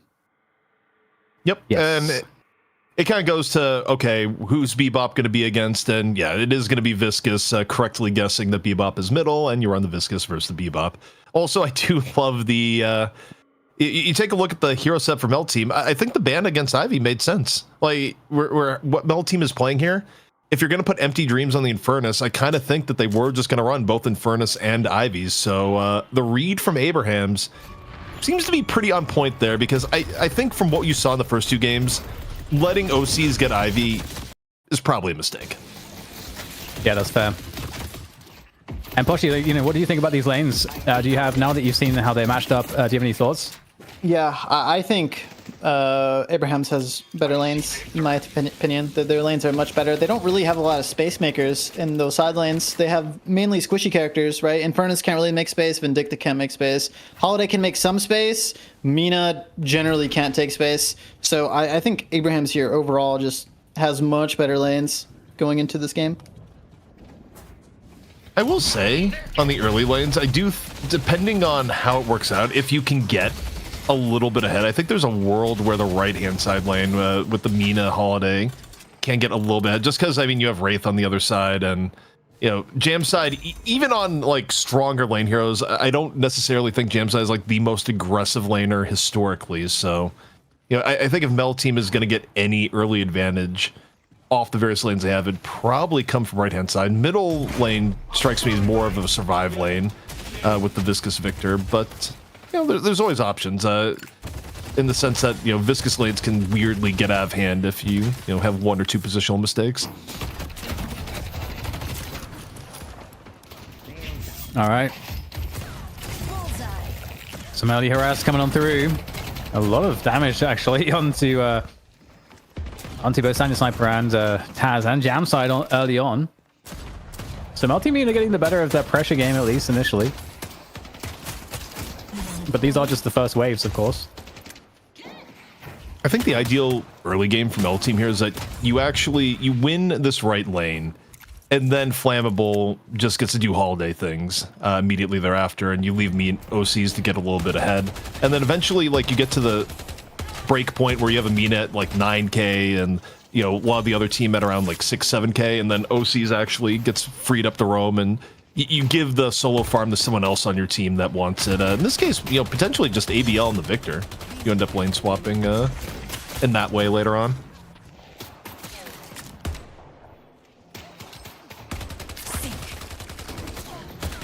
Throwing them cards. Quick reactive barrier, by the way. Say calling it out. First item, 1600. Yeah, reactive barrier. Bit of a respect pick, really. Yeah, it's got to be done. You got to judge. Call it. They swapped.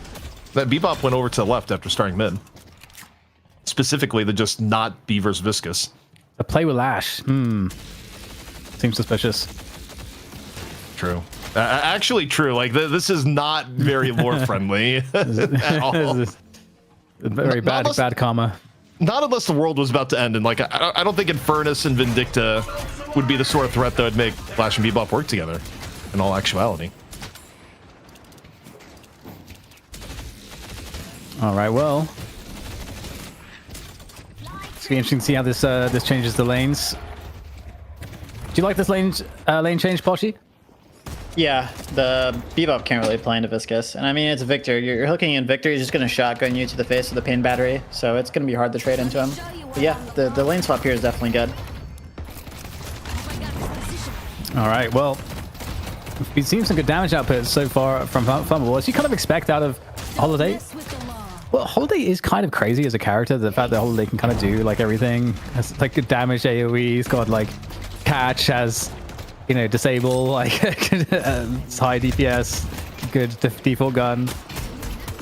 Yeah, I mean, Holiday's orange DPS is actually wild. If you run the stats on it, it was kind of what we saw Buff and Jordan running, like the so-called Hoot build, as people have been looking at, actually does chunk.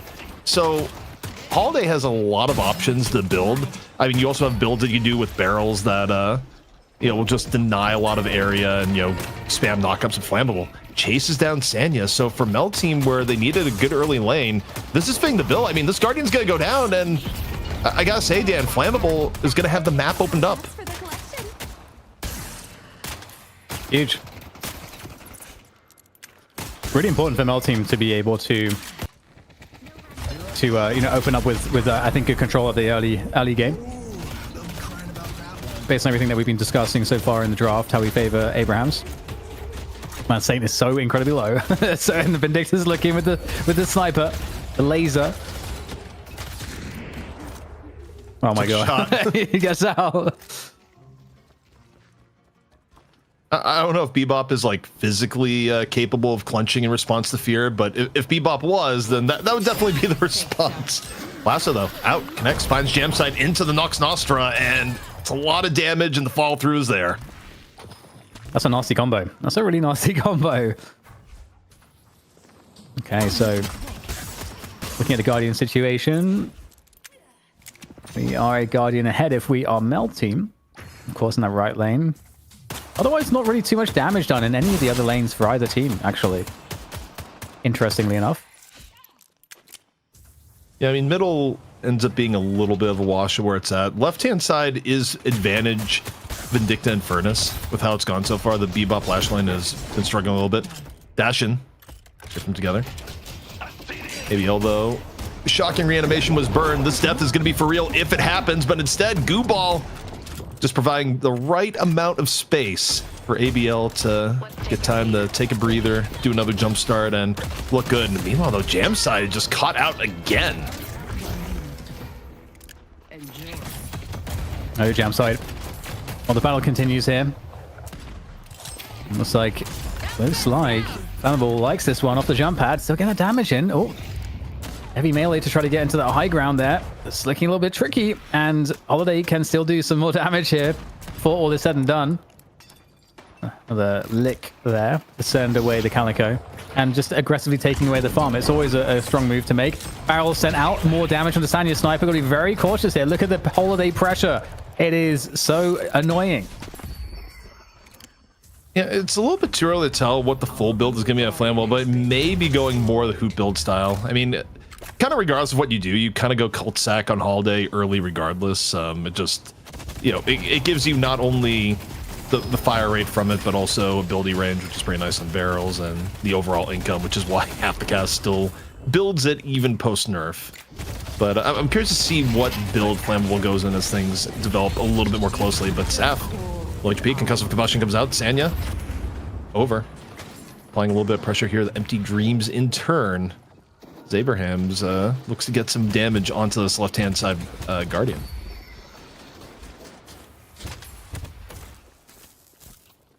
Okay, 8-minute mark. The Sinners are up. As tier 3 creeps are up. Prepare your cultist sacrifice. It's always awkward when you're really ahead of your lane and you don't think too much about it and you buy cultist and it's 6 minutes in. And you go, yeah. just like, well, I feel inefficient if I don't use it on a red, but this still, not a great feeling. Also, not a great feeling. Victor getting sent through the reanimation process. Back up goes ABL. See if the second life is a little bit more successful, but the welcoming party is there. Getting chunked down all the way. Jam side throwing out the card. ABL, though, might be able to get away. Meanwhile, taking a look at Saf. Comes on over. Able to get the last little bit of damage on the palm.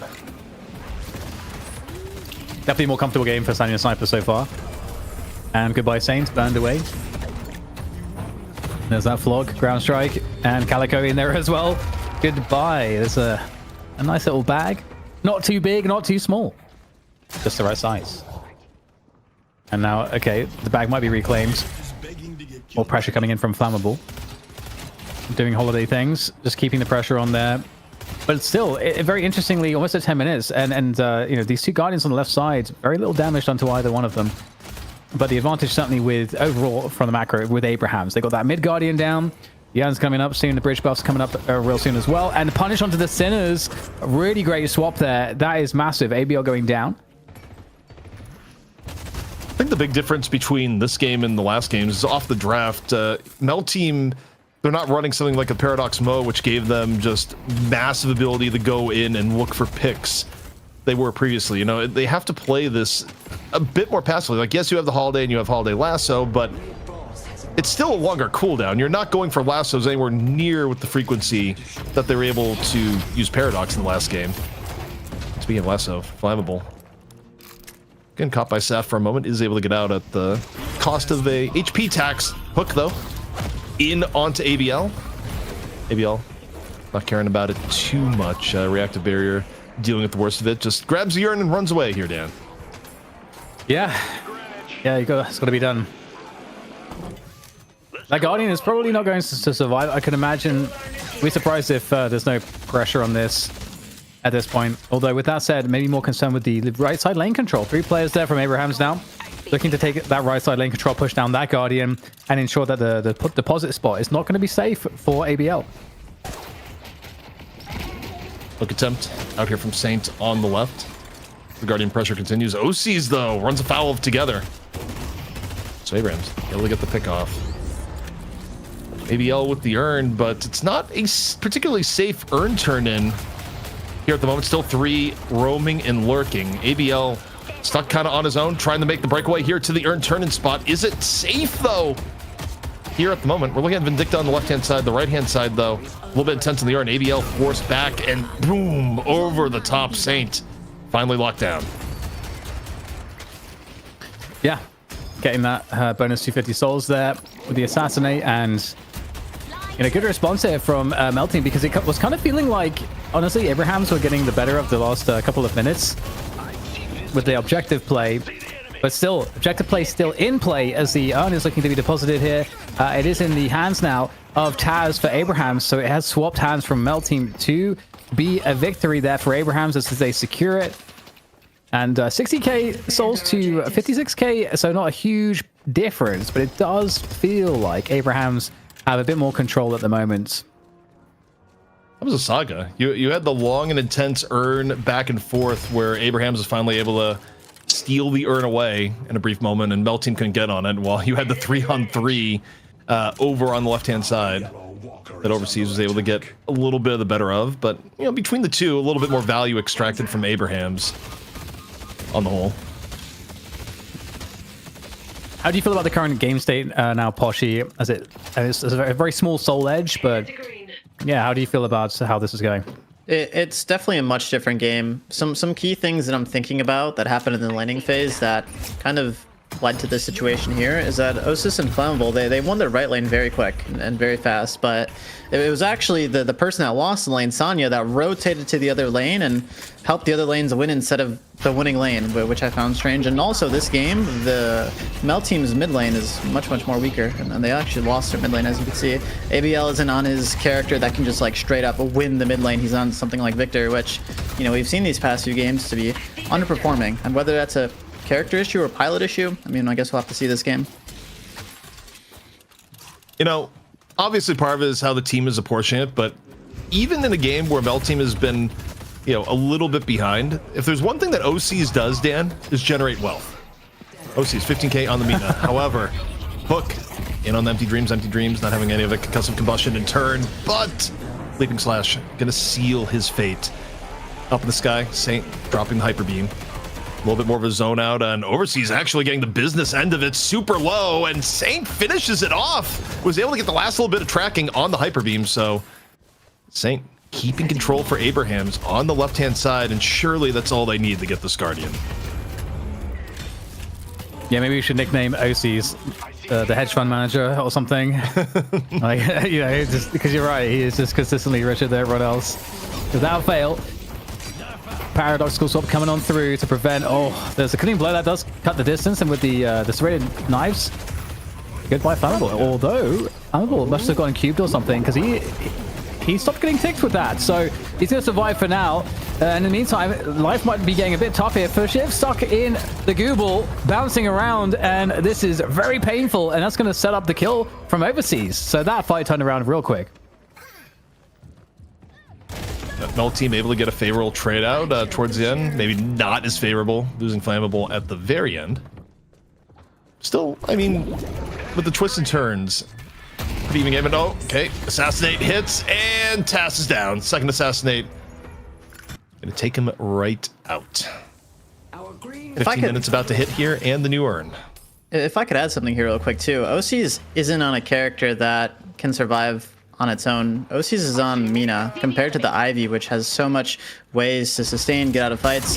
If Abraham's just built a few silence waves and slowing hexes or even a curse, OC's could easily die in a team fight compared to his Ivy games.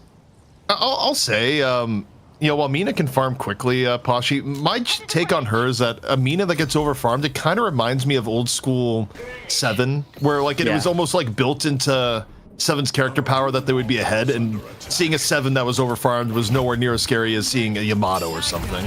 Yeah, for sure. At this point in the game, though, Nox Nostra can be a little bit scary in on its own. Palm gets taken out. As we see Jamside, super low HP, trying to take cover around the pillar. 50 HP in the Dream. Does have support from his team. Trying not to give up the kill to OCs, but it's not going to happen. OCs able to find it towards the end. 800 HP, still maybe hungry for more. Sanguine retreat up into the air. Dodges the carbine. Now, a little bit of love bites back the other way. Looking for the escape now. Doesn't really like how the rest of the fight is developing. Yeah, still dead even pretty much on the souls overall. We'd have a well, we'll look like a somewhat of a split push situation potentially, but looks like Abraham's on the right side lane will fan back out, looking to clear their opponent's jungle, and maybe taking the centers right now. Defend Greenwich. Might be taking the double centers. That might be what they're doing. Away from the Mel team side of the map, which is very annoying. And they're going to, teleport away, and that's going to assist this push on the left side. Obviously, the Urn fight is upon us. And there's the Hyper Beam. What are you going to do when the Hyper Beam is just absolutely drilling into you? Able to escape there is Sanya just for the moment, and Victor on the reincarnation hype is going to be able to pick the soul Urn back up and try to get out of there with it. I hate this fight. I actually hate this fight for Abraham's how they start out. We'll see if they're able to make it work, but having your Lash be the turning guy when he has Death Slam up did not be the optimal play. ABL able to take the closet, use a little bit of the cover, take down one, take down two as Sanya went in for the follow through and instead gets dunked in turn. Questionable. The way that this Urn was set up, Abraham's lose control of the Urn. It goes the way of Mel Team. Mel Team is going to get a big edge there, and I'm immediately going to Pashi here. Pashi, you have Death Slam up and you have your Lash be the one to run it in. Surely that can't be the play. Yeah, that was a massive misplay. I mean, there was actually two on the right side. The Mina and the Viscus were pushing Right Walker, so there was only 4 people on the left side, and they only allocated Wraith to that right lane. So that fight should have been winning for Abraham's. I think it's just some like mechanical misplays and, the Lash holding the Urn, of course. Wow. Okay, well, that could be problematic because Mel Team, that's going to give them the ability to start getting kind of ahead here. And Mina is, Headed to York. I know you guys were saying it's not as scary as seeing a different character over farm, but still, like a really solid lead on Mina. And Empty Dreams, if he's able to catch up with the space that's won, start expanding his lead there as well. It could start to be problematic. I think the key is when you have a Mina this far ahead, this is actually the window that the Mina needs to be doing ridiculous things. Because the 23k Mina, when everyone's at 15k, is a lot scarier than later on. But okay, swap in. Quick ground strike right on after, and ABL just gets juggled and crunched from multiple angles. So clean pick on the ABL. We'll see if Abraham's, they do something else with this. I don't think it's enough to go mid-boss just off one, but they're looking for OCs. If OCs gets caught, it'd be huge, but also catching a Mina, easier said than done. Yeah, see the silence wave there on Saf. How many silence waves we have in the game, but either way, to get that spotted. That's a recall, not quite as good for the movement as it was. I'm kind of actually quite sad that that's been nerfed. Or the knockback from the right click. Yeah, Shiv's mobility pre-patch. I mean, again, it's still good. It's clearly worth using, but it's not quite giving you the oomph that you were getting before with like the proper corner boost, shotgun blast after. And Saf isolated near his own vault. Or rather, near the Mel Team vault, I should say. It's a little bit deep. You get the pick on the Saf, and immediately Mel Team, look, they'll coin flip the mid-boss. You give them +1, they'll absolutely go for it. The Nox Nostra used early to get the mid-boss down a little bit earlier, but we know Abraham's, they do like contesting, and they just get the Hyper Beam up in time. We'll see where the beam is going to be right now. Going in on the crystal. Who's going to come in here for the hits? Tass able to get one overseas and OCs with two. Mel team on the rejuve advantage. The hyper beam still cleaving through the middle, forcing a bit of a re-engage here from Mel team. Both rejuve crystals haven't burned through. Abraham's actually still holding on to theirs. So Palms is down. The rest of Mel team in retreat. It does not appear to be the greatest of mid-boss calls from Mel team. Very much works against them. Yeah, Abraham's with a much better brawly lineup. It's, you know, it would appear able to very easily deal with that team fight, and this is not a good spot here for Mel team. Again, it always feels like they were doing fine until they decided to do mid boss. Are we seeing the same stuff over again here, Pochi? A little bit. I mean, there was a bit of a better flip, in my opinion. Like, you had the lash pick, but I mean, the hyper beam, the fact they secured one of the rejuve crystals just made that mid boss pretty tough for Mel team. But it wasn't the worst call in the world, I'd say. It was not bad, given their comp and what they're facing up against. Swap, lasso, both being exchanged here between both teams. Tass on the losing end. Jam side super low. His Empty Dreams looking for the chase down. Still healthy here on the Infernus. While this is going on, though, looking at the urn, Saf might have been able to force it, but didn't like how it was looking with Palm in contest. We took out Wraith. Oh, also, please let someone else carry their urn. You got Death Slam. You got people to wrestle. Up and over. Serious damage being done here to Flammable. Just someone needs to love tap Flammable and he'll be gone. Jam side meanwhile, 100 HP low down. Trade outs on both sides. Death Slam has been used. An anvil dropped directly on the Saf's head with the fire coming right thereafter.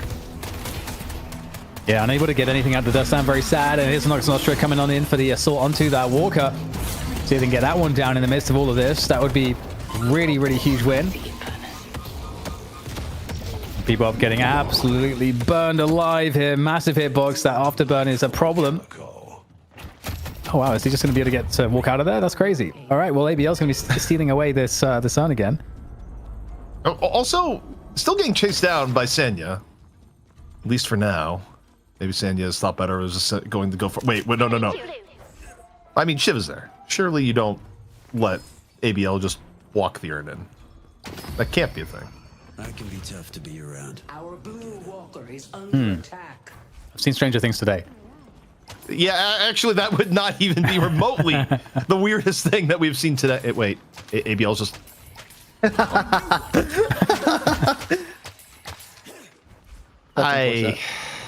All right. ABL just walks... I mean...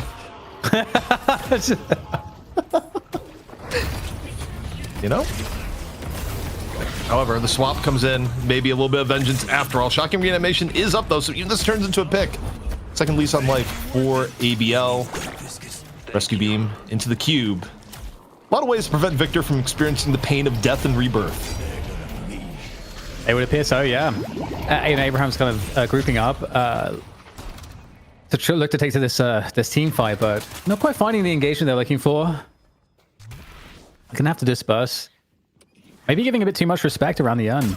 Because that was odd. That did seem like there was no reason that they had to kind of give it up. Like, you know, maybe you don't have everything to team fight it, but you can delay it. You can kind of force them to have to, you know, wait for you to have your full team there before they're able to actually deposit it.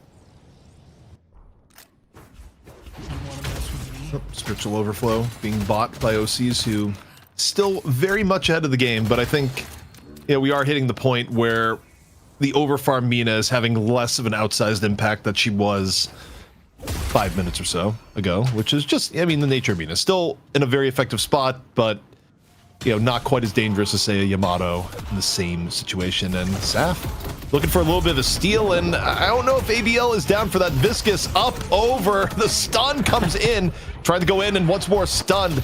After hitting the jump pad, the chase down is there, and Saf gets taken down, and I don't know if that would have happened pre-patch. Yeah, I'm not sure. It's kind of hard to tell. I've thought that a few times. How much is the patch changing the outcome of the situation on the jump pad? But either way, another potential fight here is... I mean, there's a lot of players here for Abraham's Mel team, though. They look very confident in this. And they are going to be forcing Abraham's back. Obviously, Saf is dead, but... You know, we're in a situation now, too, where Jamside is he's definitely getting some good farm. Oh, sorry, I should say Empty Dreams. I see an Infernus, I think Jamside. Jamside on the Wraith, in fact. I made that mistake too. In regards to wait, hold the phone though. Right now, Palm trying to get out with the goo ball. Maybe able to juice that lasso though came out. Didn't quite see who it connected onto, if anyone. Thank you. Saint though is chased down in the end. So +1 here from Mel team. You don't quite have a mid boss timer up, but if I had the eyeball, I'd say maybe it's about a minute away. And where we're at right now is Abrahams maintains control of the urn. You got that Arctic blast up the ship there. Very nice indeed, very nice nuke. But here comes the concussive combustion there. The Warp Stone unable to actually help them to catch that stun, but still doesn't matter. Still able to chase down Saf. Saf having a hard time of it. Obviously, I mean, it's hard to be a lash against an Infernus. Now the Walker under attack here. This is a problem. It looks really strong right now for Mel team. Also, this is more of a gun holiday. It's not quite the Hoot build. It's a little bit more survivability focused, but it's tanky and still with good gun damage, especially if you get some glass cannon stacks towards the end for the fire rate. Saving grace for Abrahams in losing that many people, Dan. It was just outside of the mid-boss window, but you know, knowing Mel team today, players being up have never been an impediment for them just going for mid, as it turns out. Yeah, that's to be sure. All right, so okay, Poshy, what do Abrams have to do here to what's their best chance back in?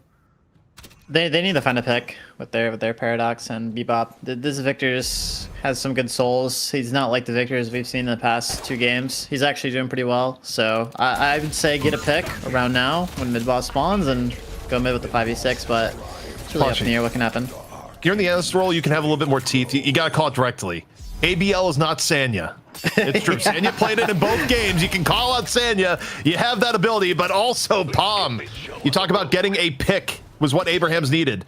They found the pick onto Viscous. They set up the 6-on-5, and we'll see how they contest the CERN. Okay, well, this is interesting. Okay, well, they're gonna go for it. Yeah, Or at least they're going to make it scream. Is this a bait? Come back. They set against it. Instead, they're looking for the catch. All of Abraham's on hot pursuit. They know they can get a 6v5 here. No Viscous. Are they going to be able to get to the turn-in time? It's ABL just racing for it, and no, okay, ABL doesn't like where it's going. Has to back out. Eats a ton of HP. Yes, still has reanimation, but maybe giving up the first life for free. Mel team desperately trying not to give up another pick here as Abraham's looking for one. Instead, Abraham's Bebop gets caught. Vindicta, though, swapped to ground. Overseas, able to take a little bit of cover behind, still at decent HP. Flames coming out here from Empty Dreams, looking for the fire down, and all this is going on. ABL is able to turn in the urn. So the contest from Abraham's a little bit struggled here. They get one here so far. You take a look at Empty Dreams. Empty Dreams in real danger. Was going up. Now looking for a little bit of evasiveness. Maybe able to dash on out. In a fight that's really been quite spread out, Dan. Yeah, and Taz was so close to dying there as well. He was almost like a 1% HP. So really close fight here from Mel team. They're unlucky that they didn't get more from this labored engagement. But it does obviously put Abrahams in a position where they could go mid-boss off of this. We need to make Yeah, and you know, still may have a little bit of damage from before, and okay, ABL getting into the danger zone here. It's a whole lot of yellow, and just a poor blue gets rescue beamed out. A really nice cube from Palm. Is that going to be enough? No, the heroics not enough to get ABL fully out. The focus fire is there, and surely with the Victor out of the picture, Abrahams have the go signal to take mid. Yeah, here we go. Nothing really to contest this. This should be pretty clean, and this is definitely a game-changing moment. I asked you, Poshy, what do they have to do to change the game and you know, it's always around this mid-boss, and they've managed to achieve it. Is this enough to give it a decisive advantage? Yeah, I mean, we're about to see the souls shake up a little bit here. Earning buffs turn 20. A lot of jungle available for Abrahams to take. I think this is probably enough to give a lead that increases your probability to win, but I don't know. It depends if they get a pick or not as well. If they get like a kill or two, they can just take all these walkers, take the base guardians, and that's wraps. Like the souls will be too much, but we'll have to see what happens. The one upside for Mel Team, while fighting against 3 rejuve charges, frankly, is one of the toughest things in Deadlock, they still hold a bit of a soul edge, which is different than, you know, having to be fighting 20k down versus rejuves, which is basically mission impossible. So there are some scenarios where Mel Team can fight this evenly, and probably half of them involve ABL just having a very, very good fight on Victor. Well, the threat to the left side Walker, but then now it's going into the urn deposit. This is looking really strong for Abrahams. It doesn't seem like Mel Team can challenge this. They are bringing 3 players across. They are outnumbered though. Just seeing really annoying. It's just delay. The problem with the delay here, though, is that it doesn't change the equation a ton. I mean, okay, you can argue every little bit helps, but you have so much time on mid-boss that no matter what, you're going to get one really good push here from Abrahams, unless someone is just like so wildly out of position that they lose rejuve and get picked immediately thereafter. Let's go to Phantom Strike coming online.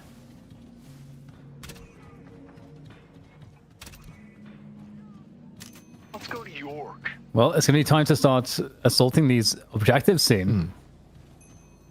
Actually, I'm thinking build-wise, because we haven't, you know, we see it every now and then. I don't think we've seen it as often as a con build. I mean, again, it varies. It's not, you know, to the point of being core like the way it would be on Abrams, but what do you think of Phantom Strike on Shiv, Pashi?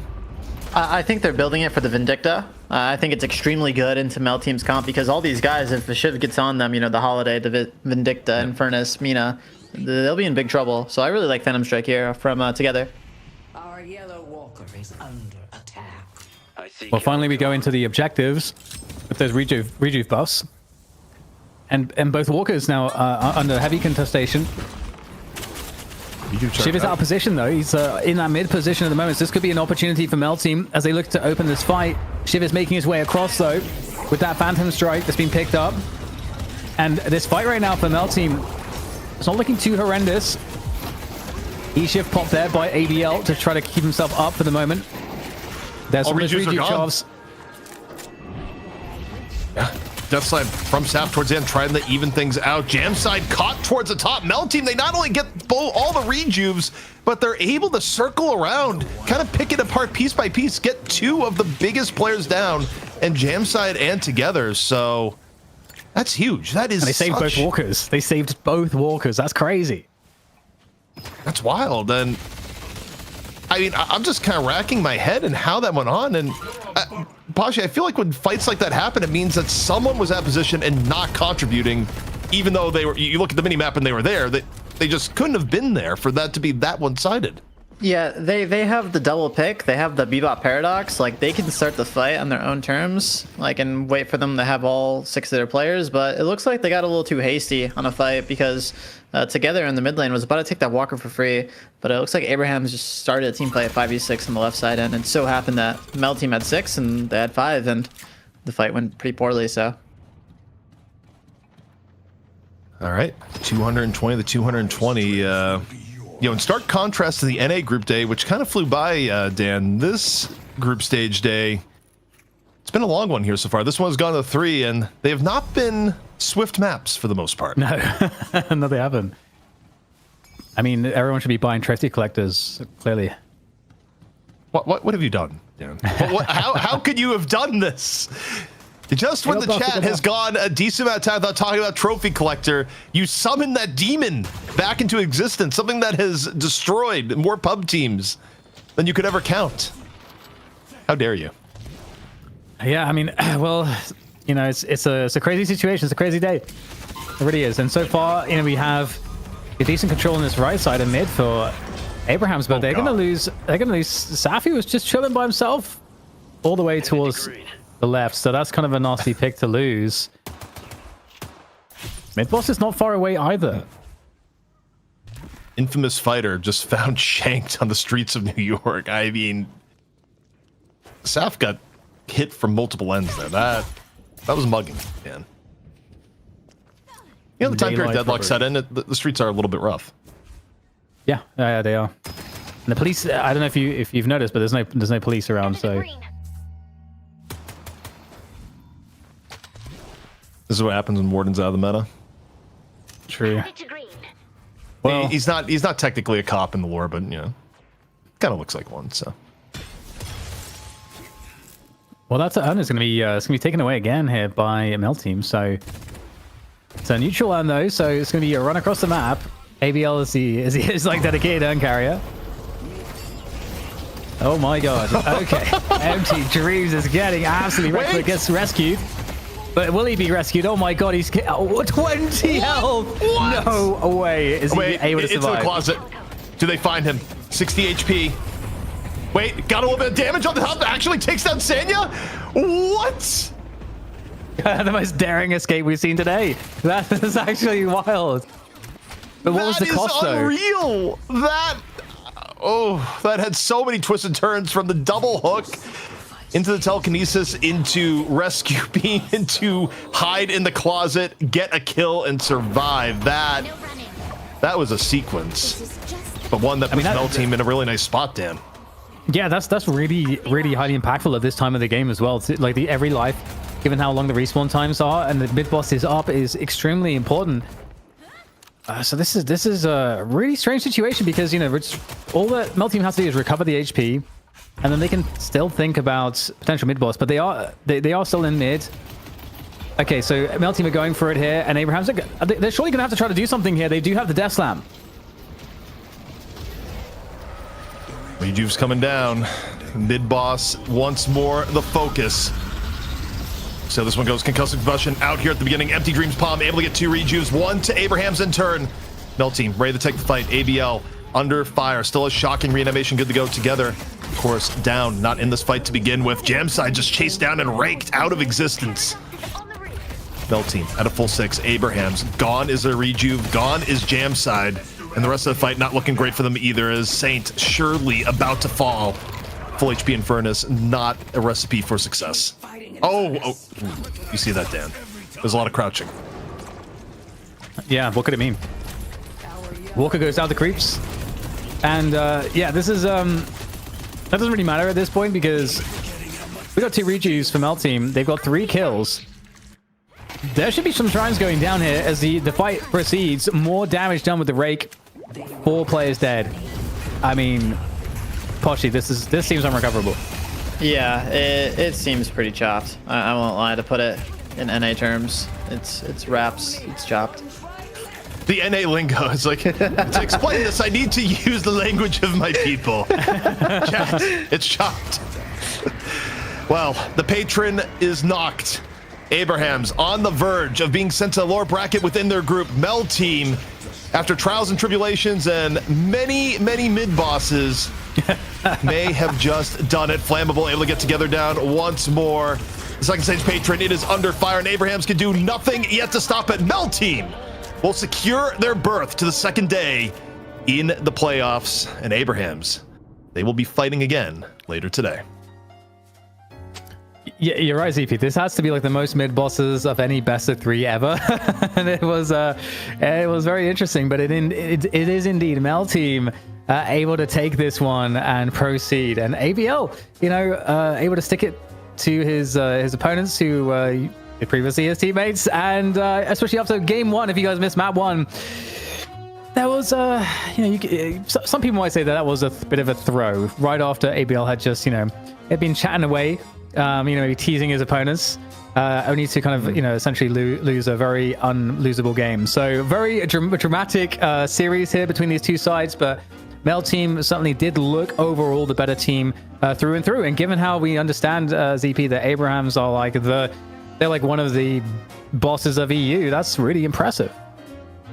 Yeah, I mean, it is worth noting the full context for those coming in on the first round. There was, you know, some rejuve tech that Mel Team was not aware of that Abrahams was able to use. Obviously, it's kind of a point of controversy either way. But the cool part is, at a minimum, is that because Mel Team won, there won't be too many hurt feelings about it. I mean, a little bit, yes, but because Mel Team won, now everyone is aware that, you know, the rejuve has a weakness when you look down as far as not getting parried, and it didn't alter the outcome of the match, though perhaps it could have in a different set of circumstances.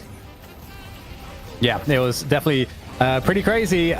we got a lot of Trolli mid-boss worm though on camera, which is great because it looks glorious. Absolutely glorious. Poshi, after witnessing these 3 maps, I know you came in today saying that you felt like this would be the best series of the day. Do you feel vindicated? Yeah, I think this was a really good series. It had a really good end too. You know, the unexpected new team, Mel team coming in. They should have 2-0'd, but 2-1 is also pretty good. I mean, it wins them and advances them in the group stage. So it was a very good game, and I definitely feel vindicated, yeah. It's cool to see as EP these moments when you have a team that, yeah, they had a winning formula, but then into the 3rd map, we had, I think, 4 of the picks that were a part of that winning formula get banned away or picked away from Mel team, yet they were still able to win. So that's really good to see. Yeah, and I mean, look, I think it's a little bit worrying for Abrahams. I think one of the concerns when the roster changed up coming into this was, you're losing ABL, who tended to play more carry-centric roles for them, and tend to be a big bastion of high mechanical skill. And in this instance, I think they felt the loss of ABL in some respects, mostly in the series. Sanya, Pashi was kind of lightly dancing around. I said, Pashi, just say what actually happened.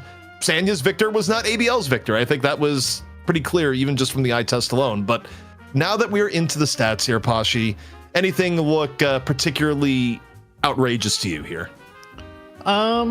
No, not necessarily. I felt like it was a pretty hard Wraith game as a Wraith player myself. I feel like there's so much burst, so much catch, so much is damage that, Wraith, one of the lowest HP M1 characters out of all of them, can really deal with. She can't really deal with that damage. So if Jamside was able to play this game something more like an IV and Furnace maybe, I feel like he would have had a better game, but it's just unfortunate that this game happened to be a hard one for him in context of the draft.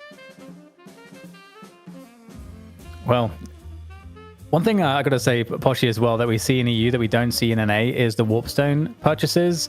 It's like Buff Enjoyers, they usually have at least 4 Warpstones. We can see there is on the Mel team 1, 2, 3, 4, 5 Warpstones, and NA doesn't tend to buy Warpstone, and so to me that's a big discrepancy. Yeah, it definitely is a big discrepancy, and I think it makes a lot of sense given Mel Team's draft. They have all these characters that are very squishy. If they were to go to head-to-head with the Shiv, the Vindicta instantly dead, the Holiday instantly dead. So the Warstone purchases do definitely make sense in the context of their draft, and I think given how they played the game, they actually played really well with their not frontline heavy comp. They managed to do a very good job at that compared to a lot of teams, which, given a comp like Mel Teams, they would instantly fall over in team fights and kind of try to take this Shiv head to head. I gotta say, we're gonna look at the bracket again pretty soon, but what a scary group B is, where, okay, Abrahams gets taken down by Mel Team, which, on paper, people may have seen as a little bit of an upset. And then you go, oh, to get out of Group B now for Yosho Hoi Yoyoi, you gotta get through Abrahams. That's a tough match for an elimination match, to say the least. Oh yeah, the thing about Abrahams as well is what feels to me the most interesting is that they, with Buff Enjoyers, felt so strong on the macro, and I almost feel like today we saw more mistakes than I think we would normally see on the macro end of things, and so that's kind of curious. But in showing some of that weakness, either they'll be able to kind of reset off of that game against Mel Team and then sort of bring back what we would expect with respect to that aspect of their game, or maybe it's the moment for Yosho Hoi Yoyoi to punish them and really solidify the upset, because I can't imagine a final bracket without Abrahams. Yeah, Pashi, here's something to consider here too in terms of the pressure. Like, well, yes, it's a little bit intimidating for Yosho Hoi Yoyoi to go against Abrahams. If you're Abrahams and you have all this pedigree and aura coming in to this event, if they lose that series, not only are they out for tomorrow, but they're also out of the money. You only get money if you get top 4. Yeah, I think this is definitely Abraham's weakest moment. They just lost as in a bit of an upset, arguably, right? And now they're versing this new team, which they don't have a lot of info on. There's very good potential here for another upset, but we'll have to see, obviously, how the games play out. Well, we do have our MVP. and we were going back and forth. And I actually didn't vote on this one because I didn't see. We were busy doing the hosting duty, but of course it is going to be OCs. And I actually agree with this one. OCs, the one constant across all games, OCs was rich. Didn't matter the hero, whether it be on the Ivy or the Mina. The banking financial end of things, just too good. Yeah, the man was collecting his printing money. He was actually producing the bills. And I mean, it was so reliable and so consistent that no matter what was happening on the front end, the OCs would kind of be that reliable damage output late into the game, and just like an insane problem. I mean, that was something that was really, really interesting, because it is very reminiscent of back when you would have these 7 games where the whole point of the 7 is to do this, but for the 7 to be able to do this, the rest of your team has to create that space for you. They have to have a good pressure game. And so, obviously the rest of his team enabled him to farm up this way. But even I think in that 3rd map, I was a bit curious. Would he still be able to do it? Because the pressure game from Abrahams and the overall presence from Abrahams was a lot better. But still, OCs was still able to print. I gotta ask Pashi, when you look at a player like OCs and they have a standout play where they get super far ahead, do you go in here and be like, okay, I gotta get the match ID, I need to go see what the route was, like how they built, what the timings were? Because even by pro player standards, it seemed pretty significantly ahead of even the competitive level farming. Yeah, I think for a new player like OCs, I'm not sure of his competitive experience, but this is the first time that I've seen him play in a tournament. I'm definitely going to want to look at what he's doing personally as a player similar to him, because a lot of these new talent that comes in, they often bring new ideas and new perspectives in the game, and I think that's exactly what Meld Team needed to beat Abrahams. Well, Dan, we're heading here to the end before we throw to a break here in a second. Any final thoughts from you on what was pretty momentous series? To be honest, I think the level has been really fun to watch today in the games that we've had.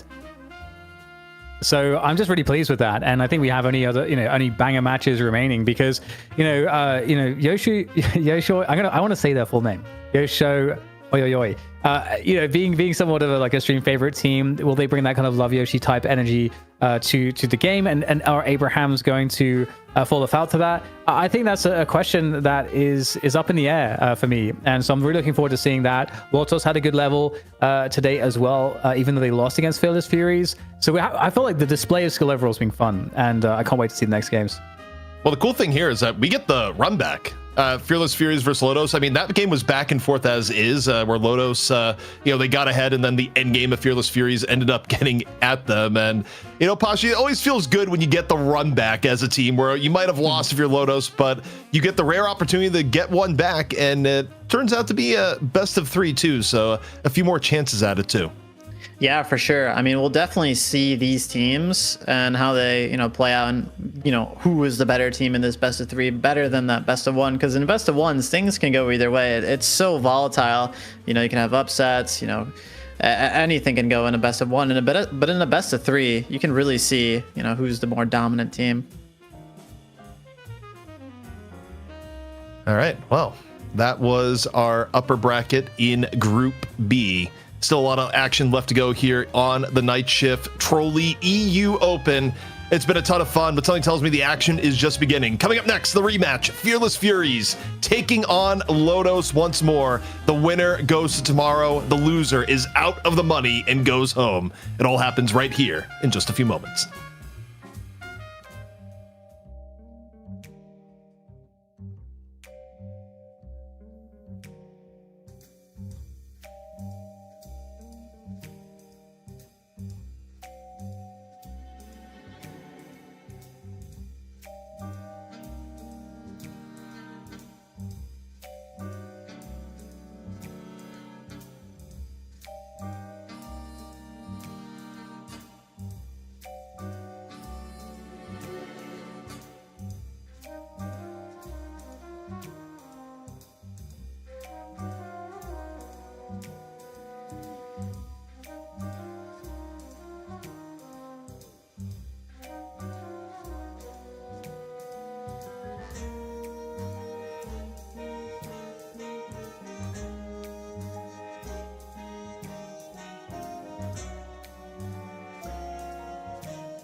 It's Night Shift, it's Trolli. They're coming together for one great weekend here in EU. ZP here once more, DDK and Pashi Pop to break down the action as we go into our lower bracket here in Group A.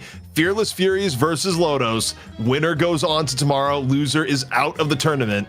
It's going to be an interesting one here because both these teams played at the beginning of the day, and DDK, it was very, very close, and one that even though Fearless Furies was able to win, it certainly wasn't one where they were in control the entire time. Yeah, it was very back and forth, and it kind of felt like Lotus should have won that game, but I feel like that's been the story of today. Like, today's been the most, like, crazy comebacks. We had 2 games where a team was, like, what, 70k ahead and lost the game. Just ridiculousness. And so getting this into the stabilizing place that should be a best of 3, I mean, it's I think, going to be really fun to see because we get that evolution like we had in the previous series of the draft, which is my favorite thing about Deadlock, is how the teams adjust. Pashi, in terms of how series have gone from your perspective, the idea of adjusting, how much do you go into things with at the beginning of a tournament of, okay, we're going to draft the meta versus, hey, this stuff like completely caught us off guard, change all plans immediately? Yeah, it's not very uncommon at all for that to happen. I think that this game, you're probably going to see a lot of things change from that first game they played the best of 1. It's not very uncommon at all for your strategy and draft to just get completely turned upside down because of new uncoverings. I mean, we heard about that mid-boss bug, right? That could completely change up how people draft for mid-boss, right? Because it might not even matter anymore. Yeah, I mean, it changes your value on what heroes you want to get the crystal. If suddenly, there's tech where you're not going to be able to parry as well, makes things a little bit difficult. But a flash back to the best of 1, the stats that we had here, it was back and forth. But the thing that Deathy very astutely brought up was, hey, Lodos had more net worth and they lost. You don't see that very often in Deadlock. No, you certainly don't. I mean, it's just like, I mean, I'm transfixed by the Victor situation again, which is just absolutely wild. Very interesting game that Losses like actually lost this one, given all of the advantages that they actually had, and it's the fact that they let it go to the late game in the way that they did, and that was because of a lot of just the weird shenanigans in the macro. I forget how that mid-boss actually fell, but we kept having situations where the mid-boss buff reduce kept getting stolen. This has just generally been a theme of today. I don't know if some of it is because of the bug that we talked about, but either way, this is something that teams understand now if that was the case. And we are seeing a good level of Deadlock from all of these teams either way. So it's pretty exciting. Victor has been hit and miss today, depending on who's playing it as well. So that's something else to I think, bear in mind. Well, given that the Victor was definitely a lot more hit for Fearless Furies than miss the first time around, I do wonder if Lodos is going to change things around, where I think it was Lodos who banned the Infernus going in. But, Pashi, if you were in this matchup and you were Lodos and you had to deal with the 92,000 healing Victor, regardless of whether or not you could have built better against it, surely, I was going to say surely you don't do it again, but Fearless Furies, they have first pick this time around, and they just decide, you won't Victor us the way we Victored you, but please use your ban on Kelvin. Yeah, I mean, that's going to give Fearless Furies definitely an advantage in the draft now that Lotos is forced to ban Kelvin. So I'm really looking forward to see what they prioritize as their first pick from this newly gained insight from the best of 1. Okay, also we got a little bit fooled by the draft. So it was actually Lodos with first ban, and they first banned Kelvin to potentially get a Victor, and Fearless Furies also says no way. If you go by what these teams are valuing, surely this means first pick in Furnace, right? Could be Paradox as well. I'm not sure. Really depends on the team, I guess you're looking at. Worry. I got you. Okay, so Furnace gets picked up immediately. This doesn't seem. So in Furnace's nerfs, is it that there's no reaction because people don't think that it matters, or like what's the sense here from you guys now that you've seen it a few times today? Fundamentally, in my eyes, the character still hasn't changed. I mean, your Afterburn literally reduces spear damage by 25%. So when Furnace as a character is still the same, sure, some of his numbers got lowered down a little bit, but the value of that character is still there. I mean, he's a very strong side laner, you know what I mean, with that Afterburn, with that duration, forcing teams to buy Diva Producer and Diva Remover. Well, Fearless Furies deciding their top two are going to be Calico Yamato, and this is actually a little bit wild to me, the fact that you don't take Paradox here, because to me it guarantees that Paradox is 100% coming in for Lotus as one of the two picks, and you think about what's been effective today, you could even do Paradox Mo and secure yourself a just fearsome early to mid roaming setup here. So as much as Calico and Yamato have been valued, I don't know how much I love giving up the Paradox, but okay, Geist comes in. Surely Paradox is next. Yeah, also if you take Paradox on the Fearless Furies end and you take Paradox Yamato, you secure that really strong mid lane, sorry, which Abraham's and, you know, Mel team were doing. What's it gonna be? Oh, okay. I don't like that. I don't like Dan. I don't like the Ivy at this part of the draft. I mean, yes, Ivy looked good when you looked at how OCs was playing it, but I don't know. Especially when you talk about the laning element that you're potentially giving up here for Fearless Furies. That doesn't sit well with me. Today isn't the day. Yeah, well, we're going to see the Vindictor on the other side, on the other hand, and Vindictor was pretty instrumental in the victories we saw from Mel team, I got to say. So I guess it's not too surprising, and you're going to save it from the potential ban here. But it feels like Lotus are missing a front line, and obviously you got Geist there. What do you want to get rid of if you're Fearless Furies here? Okay, Paradox. Oh my god, I forgot Paradox was not taken yet. That's insane. Yeah, I'm Boshy. I'm looking at this. I'm a little bit shell shocked. I mean, yeah, Vindicta's been higher priority in EU, but Paradox lasting the mid stage bans is just nothing but wild to me. Yeah, that's quite insane. The character quite literally is like overstated. And like her stats compared to other characters, she just has more stats. And her mid lane is also insane. So yeah, to see it not picked and to go to a ban is just insanity to me. Dan, I'm enjoying Trolli right now. I need you to go to the next. You're saying here, it's like, no, I can't be the one to speak. I'm enjoying deliciousness at the moment, Dan. I am honored Fair to enough. serve at your pleasure. Okay, well, it's going to be Doorman coming on through for Fearless Furies. So, I mean, Doorman still seems... this generally seems to be the spot where people pick Doorman, which is like after the second wave of bans. Tends to be that Doorman comes out like pretty much immediately. So not really all too surprising. You know, what do Lotus need most right now in your eyes, Poshy? They need pick, and they need more reliable frontline. Well, there's your pick right there, Holiday. Very solid in mid lane. One of the best historically pick characters in the game. I think now Lotus just needs like an Abrahams, or an Abrams, sorry. Or a Shiv. Thing. Yeah. Or a Shiv to just like round out. Or Mo Krill could also be really good. By the way, I have to say, you know, not leaking too much here, but... Ooh, okay. I'll save the thought for after the fact that we have Viper showing up, and we'll see. Yeah. I mean, for early lanes, this could be quite deadly in the early lane. But I will just say, as a quick preview, the Abrahams versus Yosho match is going to be wild because both teams are crap talking the hell out of each other in player chat right now. Like, I'm not going to repeat what's going on right now, but it's personal. It's actually interesting because Viper, I believe, was banned by either Lotos or Fearless Furies. I don't know, like, Poshy, if you've got any inside information as to like where people value Viper right now. Obviously, Viper has some changes here and there, but one of these two teams thinks Viper's really good, so I'm kind of curious about this. Finish the chapter I was Yeah, on. anecdotally, I played right after the patch, and I happened to verse Crayon on Viper in NA matchmaking, and those daggers, I don't know what he was building, or if he just is like a sniper with the daggers, those daggers hurt after the patch. Like, the amount in which they increase the scaling of the daggers is insane. It's like a 15% increase. They also increase the other scaling too. You know what's better than one dagger?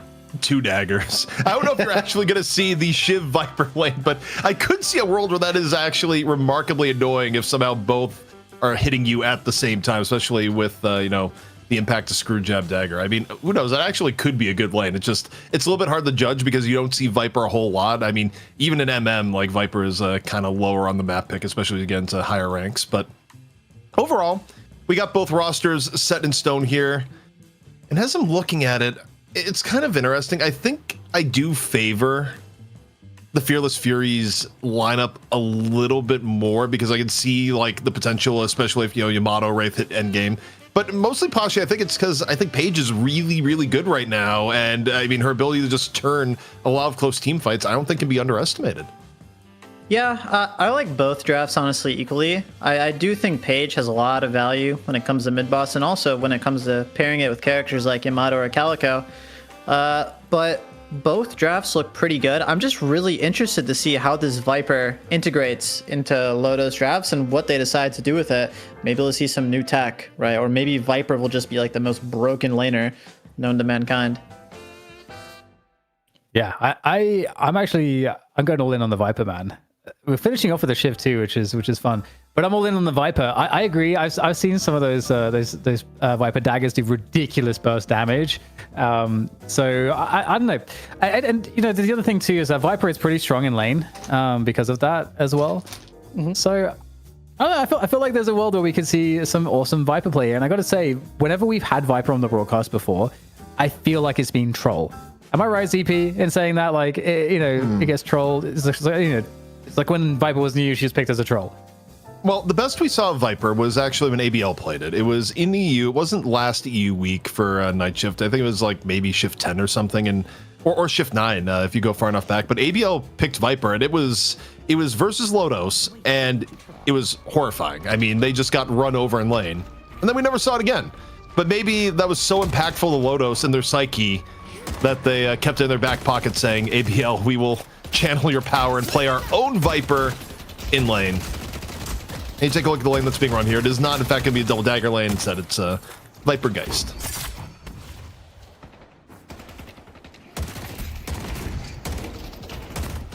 All right, so Pochi, because no one ever gets to see Viper played in this level of play, tell me about Viper in lane. So I anecdotally haven't really had much experience against Viper in lane, but I will say from looking at the pre-buys or the queued purchases, she's looking to build Spirit, and I think that lane is going to be quite tough for Fearless Furies to deal with. Viper's teamfight is also actually very good as well with the Bola, the AoE Bola. I was playing some scrims in EU, and it was versing a team. They did this Viper and Billy comp where the Viper would Bola everyone, and the Billy would pull him in after the Bola expired. So we could see some crazy teamfight synergy go on with this Viper as well. We'll have to see. It's going to be interesting, that's for sure. Take a look at lanes. Cult actually getting poked down a lot. Right now, just look at HP bars, get an overhead view of who's doing well, and this middle lane with Vindicta Yamato giving Ivy Shiv a bit of trouble here. Pyro able to find Apicycle first. It's that pressure in conjunction with the Viper on the left. So the laning a little bit back and forth between the teams, as we see for Lodos, a little bit more trouble in middle, but the left lane with the Viper appears to be cruising.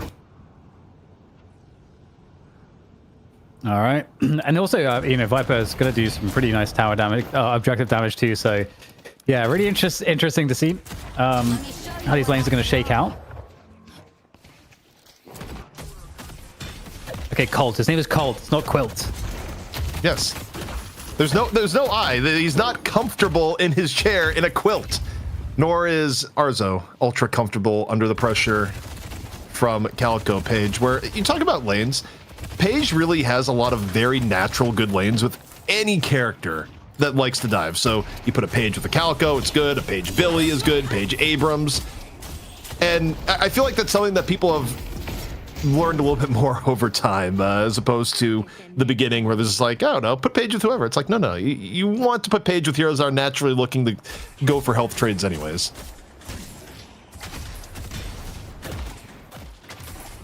Well, this mid lane's going really rather well for this series right now. That tower's looking like it wants to go down sub 4 minutes, which is a speed run.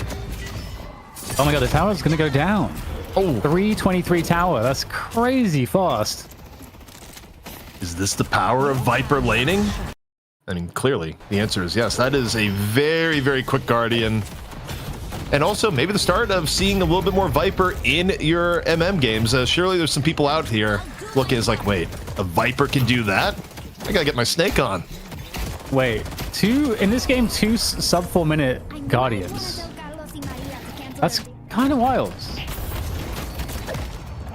That is a bit ridiculous.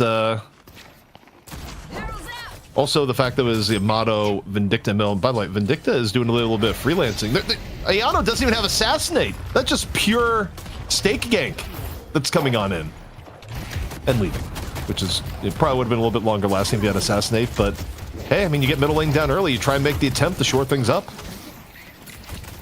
Yeah, quick question for you, Porchi, on that. Is it the case that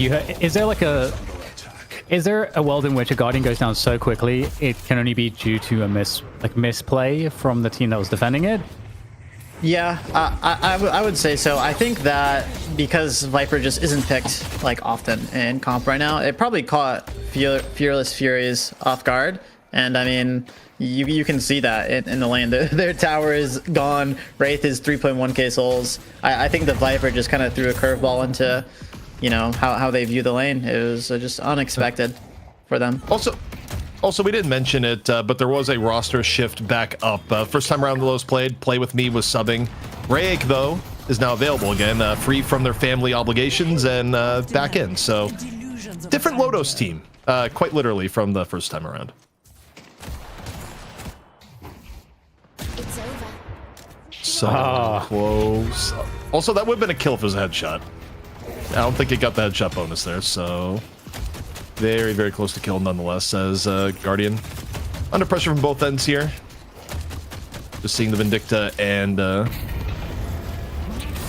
over and in. The shadows know their own. Split shot. We got a split shot online. Let's go. No. It does a lot of damage. It does a lot of damage in team fights. I Cooldown's can't very approve low.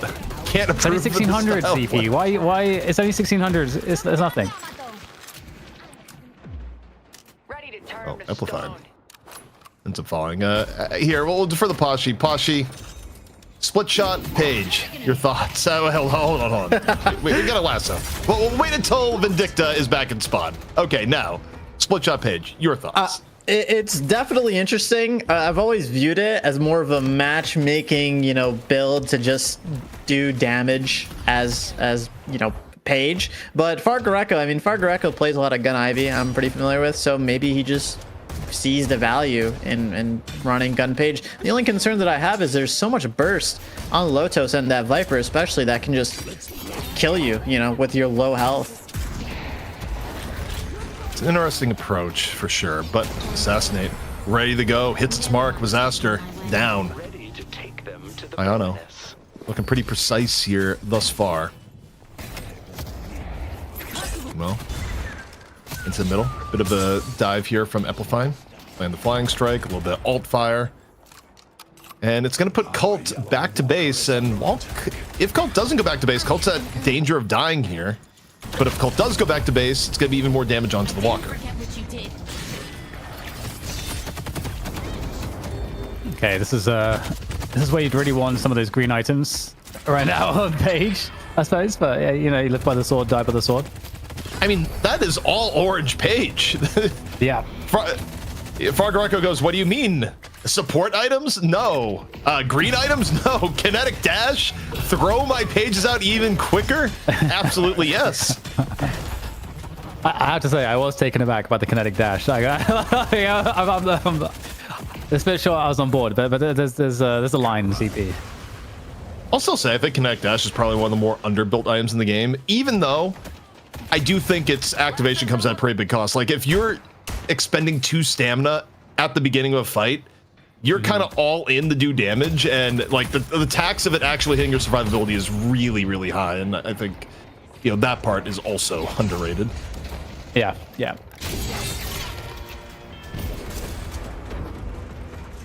Okay, well, you know, something we didn't mention is Dynamo did get some buffs, so I don't think we'll see a Dynamo, but maybe someone will be brave enough to do like some kind of gun Dynamo builds at some point. Oh man, you say gun Dynamo, it brings me back to early Deadlock beta last year, you know, May or June, and you know, Dynamo is actually one of the highest DPS heroes in the game on gun. Oh yeah, let's go. The good old days. Yeah, I miss that rotund robots. Ready to rock.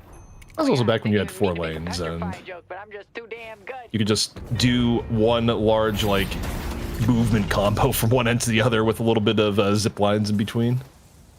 I see the doorman. Big damage, big pressure onto the orange page. Interesting thing here is that what is the opposite of OCs, Dan? Well, I'll tell you. The answer right now is Disaster, who is struggling a little bit on the financial end as Ivy. It has not been a great farm game for Disaster here so far, as Fargareko just comes in, calls the cavalry, and takes down Arzo off on the right on this high damage page, who now has Cult of Sacrifice. Still 100% orange at nearly 10k. Yep. The damage output is actually really crazy on heroes, I gotta say. Just with the split shot, because you get like the bonus damage every like hit that you connect, it like increases the damage with the split shot, right? So it's, it can get kind of crazy at this stage of the game, the early stage of the games for sure. But I don't know how well it scales. I gotta say, we'll find out. I am here for it. I'm here for Gun Page and Viper. I mean, I just wonder how deep it's going to go. I mean, usually, even if you get some gun items on page, like comp, it still like trends towards support normally, but I mean, it's kind of the entire thing with past the point where you need to stop, but let's see where this goes as far as Fargareko is concerned right now. Viper eats a little bit of an HP tax on the teleport as Ern quickly being run here by Rayake. Off to the turn in, something that would help even the scales here for Lodos, and there's no competition for it. It's just going to be traded up for a Guardian. There we go. And yeah, the Guardian is going to go down on the left side. Can't stop Gun Page. Let them try to escape. And we do have Coffin kind of just trying to clear out the enemy jungle. I just by himself right now. We'll find his way very quickly onto a... look at the chunky damage of that. That's crazy. The poison daggers. And, even worse if down HP, just how lethal venom works. But down into the underground we go. A little bit of a call bell service, no matter where you're at. Just what the concierge of Baroness likes to do. But also, Paige right now may be in a world of hurt. 5 gun items. The orange does not stop. Captivating read, but a welcoming party all around. See Fargareko able to shake the pressure. I mean, at this point, Pashi, are the orange items going to stop for Fargareko, or are we just committed at this point? I mean, he needs some kind of green. I don't know what he's doing, but in the late to mid game, if he has no greens, he's literally just gonna explode. You're gonna see Paige for a second on your screen, and she's just gonna disappear. The other thing that concerns me too is they don't really have any CC to set up this page. They don't have like a Mo Krill, they don't have a Holiday, because without the split shot, those auto attacks are pretty hard to hit. Oh, lasso in, and we have some green. We have Blood Life Steal is what we have, but it's not going to do much for you in the lasso, as it turns out. So a quick dispatch of the Librarian, and the Guardian goes down immediately thereafter as Lotos starting to find some footing. I gotta say, the Bullet Life Steal is kind of interesting when the percentage, like, your HP's so low to begin with. I don't know. Not sold on that, but I will still believe. I'm convicted in my belief. We're in a game where Vindicta is building more support than Paige on the same team in actuality. Yeah, Vindicta has the Guardian barrier instead. Yeah, That is actually really funny. Guardian ward up on Vindicta as Paige is continuing to throw books even harder. But things looking a little bit interesting up here to the left. Right now, Epifine, a bit of danger. Shout transformation under the pressure. Now looking to turn the tables. Viper getting a bit of damage right off the back. Power slash though on the punish, going to miss. Disaster comes in with a quick delivery, but not much of a commitment thereafter as Fargareco here chasing down Holiday. It looks like it may be the case. Actually, Now, Poshy, do you think it's Rayak or Rayash? Probably Rayash, I would say. Okay, that's what I was thinking too. or Rayake. I've always read it as Rayake, like ACH, which also could be wrong. I honestly, Rayash could be the pronunciation. Also, I didn't see, was that Fury Trance on Fargareco? I think it was Fury Trance, right? Yeah, it's Fury Trance. She's only going to be easier to kill now. She's going to be silenced now. So she's low HP, silence. You know, like, I mean, look, she's probably just dead here. Or no, she's fine. Oh, no. No. I think initial read may have been accurate. Initial read, 100% true as the killing blow comes in. But I don't know it what comes to at make of cost here, potentially. Cult under the gun here, and there you go. durability of Shiv not going to save you in that instance. Pyro though down towards the end. So actually, I mean, it's a pretty favorable trade for the Fearless Furies. Yeah, that kind of worked out. I don't, you know, this is awesome. I just love this too much. Okay, so we'll have a defense from Caffeine on that left side Walker as the jungle gets eaten up a little bit between the Doorman and Yamato for Fearless Furies. Indeed, Wisasta is quite poor, but Arzo and Pyro are not, and that is important. There we go. The page is up. Oh, my goodness. They're actually tanking the Observer's frame rate. In fact, you look at it, it's like the frame rate just noticeably dipped. However, the punish is there. Ayano and Bob able to dive in, and hard to argue with the impact. 2 down. Does this free up Fearless Furies to potentially go mid? They're not really in position. I think right now their priority more so on the urn. Page, the page has main character energy right now. Like it's just this game is about the page. So long as they continue buying orange items. I mean, okay, they do have 1 green, but yeah, we'll see how the deck continues to get stacked. However, petrifying Bola, pressure on the page once more. Self-defense with the barrier into captivating read, and may be able to get out. No, not quite. Pyro on it, finds it towards the end. But while the page is getting focused down, there's plenty of room back over by the urn turn in. Enough for Surgery to get the turn in. Get Fearless Furies a little bit more ahead as the door save comes on in. Yeah, and at the same time we do have Apocycle doing some work on this Walker, looking like it's going to go down. Some good work there. Poshy Pop is also a Wraith enjoyer.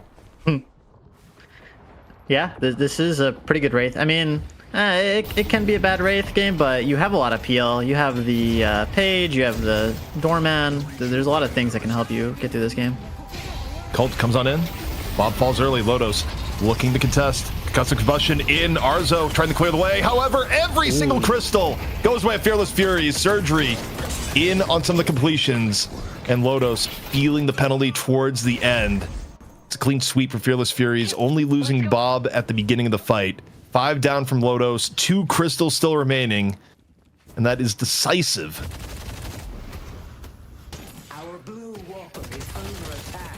Okay, this is looking really good right now. Are we going to get a gun page victory? I mean, it's looking good so far. I'm more just curious, like, how does this build evolve? Like, what... Do we see a glass cannon coming on in on the top of it? I mean, what other orange items are we going to add to Pond? In fact, she might have just spawned other as she's about to go down. Rejuve crystals out and still getting focused here on the left. That is 5 blue and 1 Mirror Librarian who's able to get into the teleport, but on the other side, it's Ivy. More teleporting back in. They've got enough peel. No, not quite. And drops a big bag right on after. Once again, you know, we see the page dying, but there's often people behind that ready to clean things up.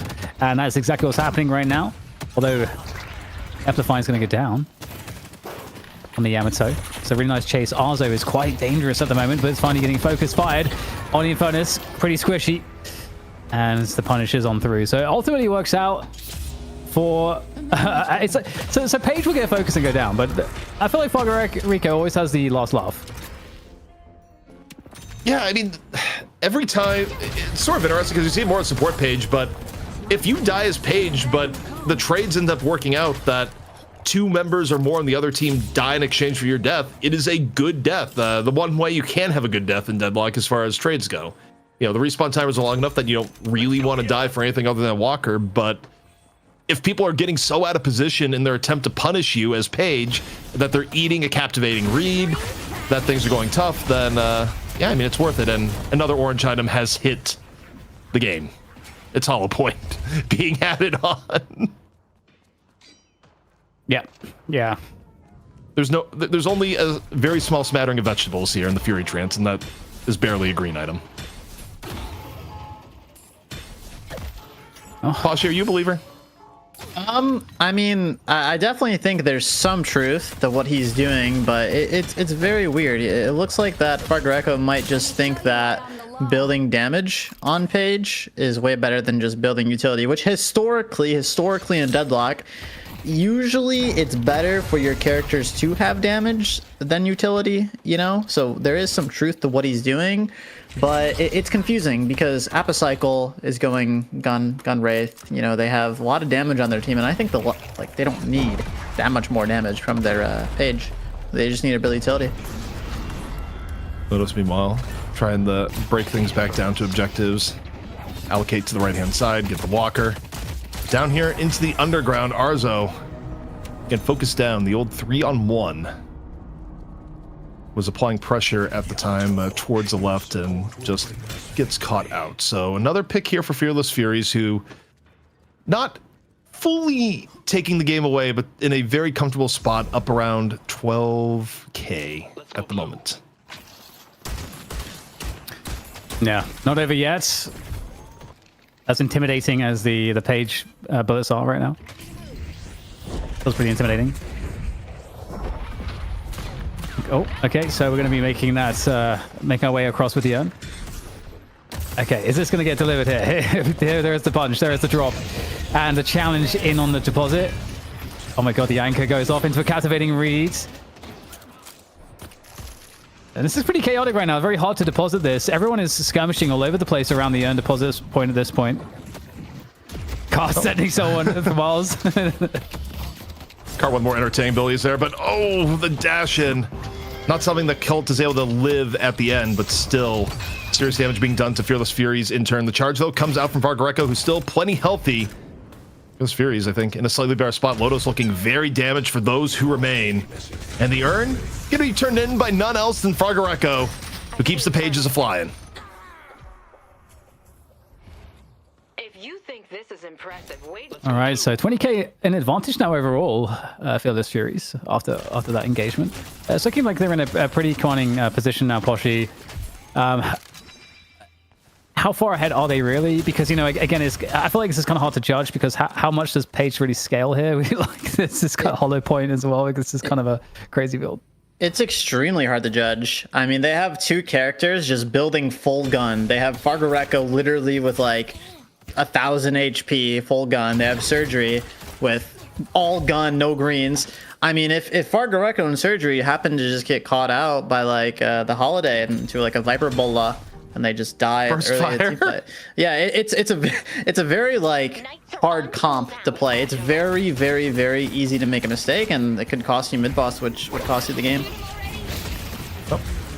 Lasso comes in. Fargo trying to help out here.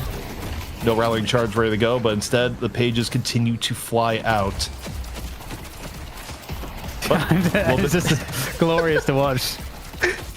In this case, though, not being ultra effective versus the Geist. Instead, you got the rest of the chase down happening. Calico on the chase.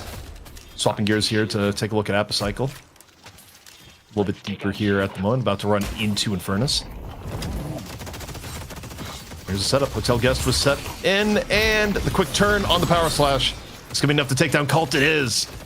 Fearless Fury is making the most of the opportunity. Another 3 down, and mid-boss up in 30 seconds, and you have a window here to go for it while Shiv is out of the game. Yeah, lots of farm to fall back onto as well to further solidify this lead. Also, And, if Puckett were here, I just gotta say, I think he'd be threatening the chat saying, give us X amount of subs. I don't know what the goal would be, or we release the page gun build. Like, it'd be like normally release the builds and be like, hey, check out the cool builds. No, this isn't a threat. It's a promise to what will happen to your pub games. Well, I mean, why wouldn't you want that build at this point? That's a good call out. Puckett will be straight on that. He understands. He's got that. He's got the way with words as well. It's got a certain charm. And right now, I think this game has a certain charm to it because with Paige, I mean, I don't think I've ever seen a game at this level where Paige is just rocking this kind of a build and it's actually looking pretty great. And you've got just a very dominant force also in Apocycle, 37k on the Wraith. That's hard to deal with. Dan, the turn may be happening, though. Those were 2 very ill-timed picks for Fearless Furies, and Lotus was right by the mid. Oh, God. That Paige contest. She's shredding so many bucks. I mean, look, to an extent, it's somewhat effective. I mean, Surgery is able to get 1 pick. Lotus down 1. The mid-boss attempt is in shambles as Fearless Furies takes down 3. The Gummies have never looked more stable here in the middle. Lotus losing everyone in the end, and now what was going to be a Lotus mid-boss off 2 picks is going to be an easy conversion for Fearless Furies. Oh dear, it's all gone wrong. It's all gone wrong. I mean, it's hard to really... I gotta say, this whole Paige situation is certainly, it's thrown me, I must admit. Well, actually, in looking at chat to see if there's any explanation from there, someone, realistically, it was from Arctic Mist. Quote, Paige is meant to buy orange and green items. Why else would Valve make her orange and green?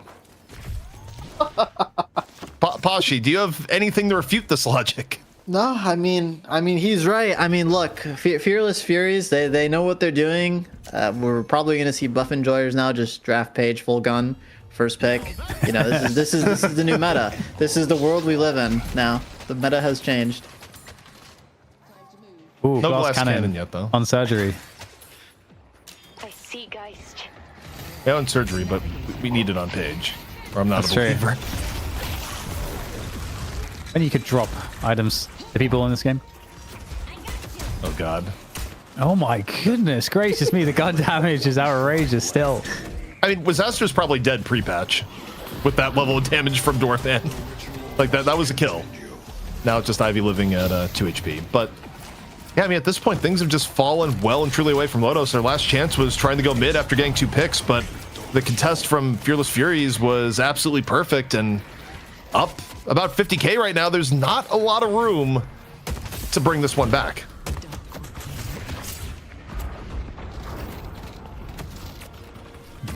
So, I mean... What happened to Viper's close? We just got flashed. I get that was a Veilwalker thing, but Twitch, please don't ban us. That was unintentional. I'm kind of confused. I'm conflicted. Fearless Furies take map 1, but it was the gun page so that the Viper dies, or it's the Viper that wins so the gun page would die. Like, really, you're kind of winning or losing depending on your perspective, but Fearless Fury is going 1-0 against Lotus with the gun page. I mean, that's epic. I don't understand it, but it's epic. Pashi, it's hard to argue with results. There's a lot of things that went into this game, and we can't say for sure whether or not the gun page was truly the determining factor, but what we can say is that Fearless Furies, I mean, they took advantage of the opportunities they had, and I mean, that final mid-boss fight was probably the best example of, hey, we're down 2, but we know our win conditions, and we can push you, and it just put the nail in the coffin for Lodos. Yeah, I mean, it goes to show the value of Page. You know, when you're versing a Page, especially with split shot and all that gun damage, with the ult, the captivating read, the dragon, it really makes securing that mid boss so difficult, right? So I think Fearless Furies, while their draft may have seemed weird at a first glance, it actually didn't end up working too bad, and it actually worked out to their benefit with that last mid boss fight, that Page. Do we see it again? That's the question. I'm still not convinced it makes sense and is practical, but they won with it. So do they do it again? I mean, I just don't know. I just don't know how to read it. I just have to say Pashi's being very civil because I feel like there's other people from NA, if we had them on the cast right now, that they'd just be using this as their propaganda for saying that EU is worse than NA. Like this would be getting used against EU as, you know, basically greater fodder in the region war. But you know, look, regardless, results, clearly it was not much detrimental, if at all, given the fact that Fearless Furies won, and you know, they're upsides to everything. And just because most of the competitive game will build her support doesn't mean that you can't make Orange work. At least certainly the case Fargo Echo made, and again, hard to argue with the results. Yeah, that's the great thing about this game. There's just the ability to build anything on anyone. It might be less good in certain metas or more good in others, and that's kind of what's really fun about it. So I don't know, it's really cool to see. I am a little bit sad that Coffin wasn't able to get the Viper going. On the other hand, we didn't really get to see some of those combos, but I think that kind of maybe speaks to what you were saying, Boshi, about needing some lockdown, something to be synergistic with the bowler to get those cool setups for the Viper. Maybe that was what was missing, but ultimately I feel like this is kind of a crazy opening draft as we see Metro with the raid. Thank you, Metro, for the raid. Welcome, Metrovians. What are they called, his viewers? Metrovians. I don't think they're called Metrovians. I think realistically, okay, they're people that, you know, you think the people that don't watch Metro throw a lot of hate Metro's way. If you ever like go on the Metro stream, like they themselves are also throwing it Metro's way. So, you know, like you think it's all calm now. We're just like, what? Wait, why did people like crap talking Metro suddenly go up massively after his own viewers came in? Oh, I get it. But Pashi, we're getting ready to head into the break before we get into the next map. Any final thoughts on what we just saw? I think the Viper, kind of going on what you said, DDK, it definitely got its value. It definitely won the lane in like 3 to 4 minutes. It just seemed like they didn't really translate that into anything. And like you said as well, they didn't have any good combo synergy with that Bola. I would like to see if they decide to draft it again. Maybe it paired with a Pocket and a Billy. That could be an insane team play. That could be really cool to watch. All right. Well, this is Night Shift Trolli Open in EU, the group stages. Winding down towards the end, but still got a few more maps to go. Can Lodos find a way back in, or will they be the first invited team eliminated here this weekend? We'll find out in just a few minutes.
I see Calico. No one is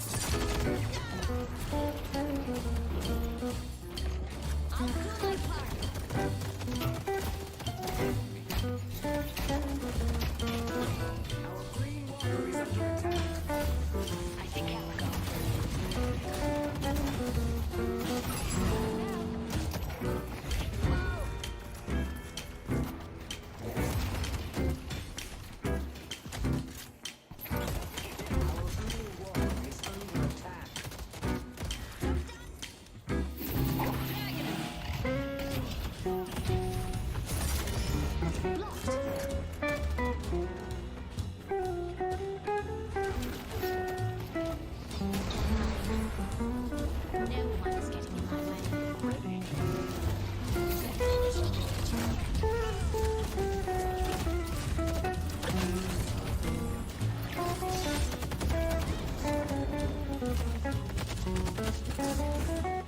It's Night Shift, Trolli, EU Open. We got Page, we got orange items, no greens in sight. Maybe a little greens in sight, but I'm ZP here with DDK and Pashi Pop and Fearless Furies. They defeated Lodos earlier in the day in the best of one. They open up here in the best of three, and they take them down the first map. Pashi, what needs to change here for Lodos as they are facing elimination here and now? I'm gonna be honest, with all the chaos from Gun Page and Gun Dorman, it's quite hard to tell, but I think that Fearless Furies is on a lot of comfort right now, and I think taking away that comfort from them would be beneficial. I'm also looking at the stats, and there's no like outstanding kind of performance from many of the top fed soul characters or players, so maybe, you know, putting some of your high net guys on something else could be good as well. Also, this was not the result I was hoping for. I was hoping for either Fargareko to have just an absolutely gaudy, just really high damage stat, or really low, and it's right in the middle of the pack. I mean, it's a little bit, it's higher than Doorman, it's higher than Vindicta, which, you know, kind of to be expected with how Vindicta usually plays, and it's pretty close to Yamato. I mean, honestly, more than expected, I'd say, Dan. Yeah, but it's higher than Wraith, though. Yeah. I mean, yeah. Don't even put, just shouldn't even draft the Wraith next time. Reject Wraith. Continue. The only thing I dislike about Paige's name is that I just want to say throw Pages, but it doesn't. She's not throwing herself. Like it's a pun on what her bullet is, but it also makes describing her bullets, more of a problem. I don't like that. Yeah, it was an impressive performance though, and again, it just begs the question: do they pick it again? Because you can't realistically ever be in the mind if you're their opponents and thinking, oh, we should ban Paige. No, it's not that you're banning Paige. You're banning Gun Page. Like, are you really that afraid of a Gun Page? You know, like production spoiled. Well, slightly spoiled. We don't know what it is, but we had a reaction production of, I can't believe they banned that. So if we come in here and it's a first ban Page, when you're facing elimination, that would be wild. But okay, it's a ban on Victor. That makes more sense. That's not the ridiculous ban. So what's the ridiculous ban from Fearless Furies here? If they do have a ridiculous ban. If not, then it's a mid-stage anything thing. But Kelvin is a ridiculous ban, right? Yeah, I mean, surely you would ban Kelvin here. And if you don't ban Kelvin, then something has gone horribly, horribly wrong. Wait. None of what I want to say can be said on stream. That has to be a troll ban. That has to be a troll ban. That has to be like mental warfare. I'm not even trolling. Today is actually ridiculous. It doesn't make sense. Are you really going to give up Kelvin? Oh my god. Are you really giving up Kelvin? Whoa. I hate when this happens. I hate everything about this. I hate this so much. Kelvin's gonna go unpicked. I'm calling it. You gave up Kelvin Shiv! They can actually end you with Kelvin Shiv!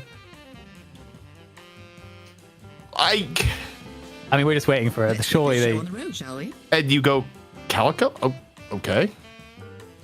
Okay. If the Kelvin isn't picked Kelvin, here, right? or Shiv,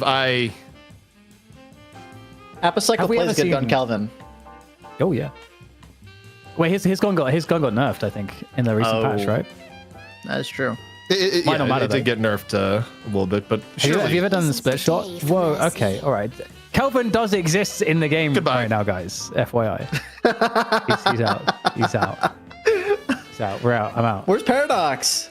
Anyone know where Paradox is? Paradox, Kelvin, Kelvin, Shiv? now Lodos can do Kelvin Shiv on the latter half of first round pick. Like, this is giving NA way too much ammo to like talk about EU. This is okay. Paradox, Where's thank Paradox? Okay, thank God. God. Surely, like, hello? Unless this has been a big troll by production, Kelvin's been banned this entire time, and it wasn't actually Hayes. And this was like, this is like Jason paying off production behind the scenes. Like, okay, we're gonna troll them. We're gonna make everyone think that this is the dumbest draft ever, and it's like Hayes was actually Kelvin the whole time. Abrams keeps coming. Guys. No way. The problem is this messes up all our statistics. You see, like this is what they've done. We can't even discuss this draft because nothing can make sense at this point. Honestly, Okay, finally, God. Sixth pick, Kelvin. Oh, is that cool? Okay. If we return to normalcy and like, you know, the EMP has subsided and the brain function is resuming, surely Lodos would ban Shiv. You would think. As production just got back and said, we wish this was a troll. I go see the frustration at production be like, what are we seeing here? Okay, so Pocket gets banned. Lodos ban the Shiv. Don't give up Shiv Kelvin in 2025 right now. Also, the chat is now just catching up.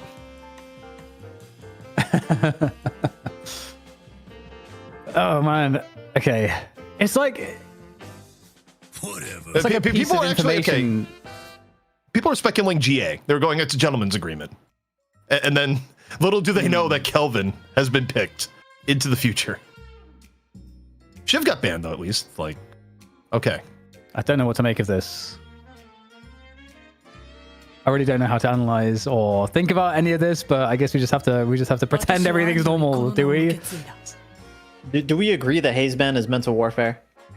Yeah, I mean, I don't know if it was the intended target. I mean, it clearly had collateral damage. Like, it wasn't just targeted at Lodos at that point. But also, you ban Hayes instead of Kelvin, and you get Kelvin not as in your first two picks, but you get Kelvin as your last pick in the first half of the draft. I mean, Yeah. and you had the chance to go Shiv Kelvin, and you don't. I'm trying to move on. I'm trying to, like, you know, we have the rest of the draft to analyze and where things are at. And based on the rest of the draft, I still say Fearless Furies is winning massively because they got ultra value Kelvin, like Kelvin later in the draft. Protection, though. Do you agree, Pashi? Yeah, I definitely agree. I mean, the reason they might have not picked Kelvin, or rather Shiv, in this draft with Kelvin is maybe they don't have a Shiv player, but they definitely have the Kelvin players. We might see Epicycle this game go that gun Kelvin build, and it's quite strong, as historically we've seen people like Jamside play it and DNS and all that. But I'm really looking forward to these last few picks here. One of the top comments from the chat says, just DQ both teams. What is this? The response. So, you know, it's not just us having a emotional reaction to this draft, but also, okay, the Fearless Furies draft is like incredibly tanky, like absurdly frontline focused. And you add a page, which, okay, normally I'd say it's supportive, but it's Fearless Furies that this actually is like the main damage dealer based on the last game. So you're going to have Gun Page with Yamato, Geist, Calico, Gun Kelvin. Vindicta, and Kelvin. I mean, the only easy kill on this team, even if you go Gun Page, because Page herself is like kind of annoying to kill, is Vindicta. But then you're also likely to get hit by the Kelvin all the while. Then as Lodos, they round things out the Vipers. So we kind of described the Fearless Furies, very tanky setup. What's the vision, Pashi, behind the Lodos roster? I'm getting flashbacks to Game 3 of Mel Team versus Abrahams with the Lotus draft. This looks very similar to how their draft was. The only difference is they don't have, you know, we saw, I forgot his name, but he was on Viscous for Mel Team, and he was peeling all these squishies so well with the Rescue Beam, the Cube. Lotus doesn't really have that in their draft to support these squishy characters. I feel like they're just going to get run down by Fearless Furies frontline comp with the Page as well, the ult to the CC. I don't really think it's going to be a good time for Lotus this game. Yeah, it's going to be really interesting. I guess, yeah, I agree. I don't feel like they solved some of the problems as well. I also don't think they have some of that lockdown that we were asking for. I think, you know, like, I guess like they have the paradox, I guess, but other than that, there's not too much else. I guess you got Abrams, but still like not as reliable as some other options. So it's gonna be interesting here if Lotus can bring it back. These have been some of the weirdest drafts I think we've seen in a long time. So it's bound to be a lot of fun. Mm-hmm. I think the thing with this draft wasn't one off meta choice. It was like 6 off meta choices in a row. Like it just kept it. Normally, like, okay, you're a little bit off the rails. You're gonna take a left turn and get back on the rails. It's like, no, you've taken the wrong turn, and you've taken the wrong turn again. You're doing the opposite of what the GPS is instructing you to do. We'll see how it works out, though. I mean, I will say, based on recent precedent, the team with Kelvin does have a ridiculously high win rate overall. Kelvin Gunpage, or Kelvin Gunpage together. Yeah, he's going Gun Calvin. That's Apocycle on it. I mean, look, why not gun everything? I mean, it's been a very long time since we've seen full Gungeist. Bring back the Gungeist. Gungeist. Yeah. That seems like too far afield. I feel like you leave too much value on the table. Is there any viability for a Gungeist in today's Deadlock? I mean, the build is like gun to an extent. You can build Berserker, Spellslinger, all that. So I would say it is, yeah. All right. Spellslinger is awesome. But the key is you can't have other. It has to be full orange. That's like, yes, right now you have builds that have in fact a lot of common builds, especially with Berserker. But no, talking about the full orange, but also Viper. A little bit low in lane here. Was Aster now playing the Viper? I'm trying to remember. It wasn't Disaster on Viper the first time around, was it? I feel like someone else was playing it, but maybe I'm wrong. It was Coffin, I think. Okay. Yeah, that's what I thought. Coffin, yeah. I don't know if Disaster is as comfortable on Viper, because Disaster is getting crunched in lane at the moment.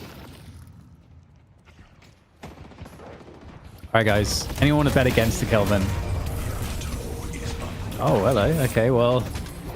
I mean, 2 fast picks. Probably not, given the state of lanes at the moment. But yeah, I mean, it's kind of interesting where you had a Viper player and Coffin looked pretty good in the Viper. We don't know the amount of experience Disaster has on it, because overall, I mean, I doubt a lot of players have Viper in their pool at the moment. Fargreco, though, we got another shot. Also, we do have a change of players, too, in terms of Page. It's Surgery on Page. And last time we saw Surgery on Page, it was more support-oriented, so it may not be the full orange Page in this game. Good point. Well, that's disappointing. Wanted to see something that Gunpage run it back. About this. Dan, something needs to be normal about this game. Like, please, I will take a shred of normalcy wherever I can take it. This is one of my favorites. So, why is Paige throwing books around? Is she trying to educate people? Is she? What's the lore behind Paige? I mean, it's just spirit. It's like spirit energy from the book. Like, it's a spiritually charged Page. Not her, like the actual Page. But yeah, I don't know. Caught in the middle off the tornado. They're gonna die. They die when I say they die. 15k, 16k here so far. I mean, despite kind of the rough start, for example, like in the Viper lane, things have stabilized a reasonable degree here. In fact, actually, you take a look at it, they've gone ahead, Lotus has, off in the Viper lane, at least on Souls, not so much in Guardian status. His ass is so low. So low. Looking to defend that right side Guardian as we look at this assault on the left side.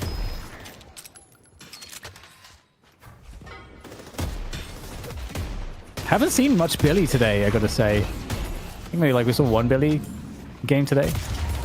Yeah, Billy's been a bit out of it. I think there's a few reasons for that, including itemization that got been to the wayside, also capacitor, but Arzo gets found. Lotus bleeding a bit across the map, so some of the advantage that we're building up just on souls going a little bit off the rails.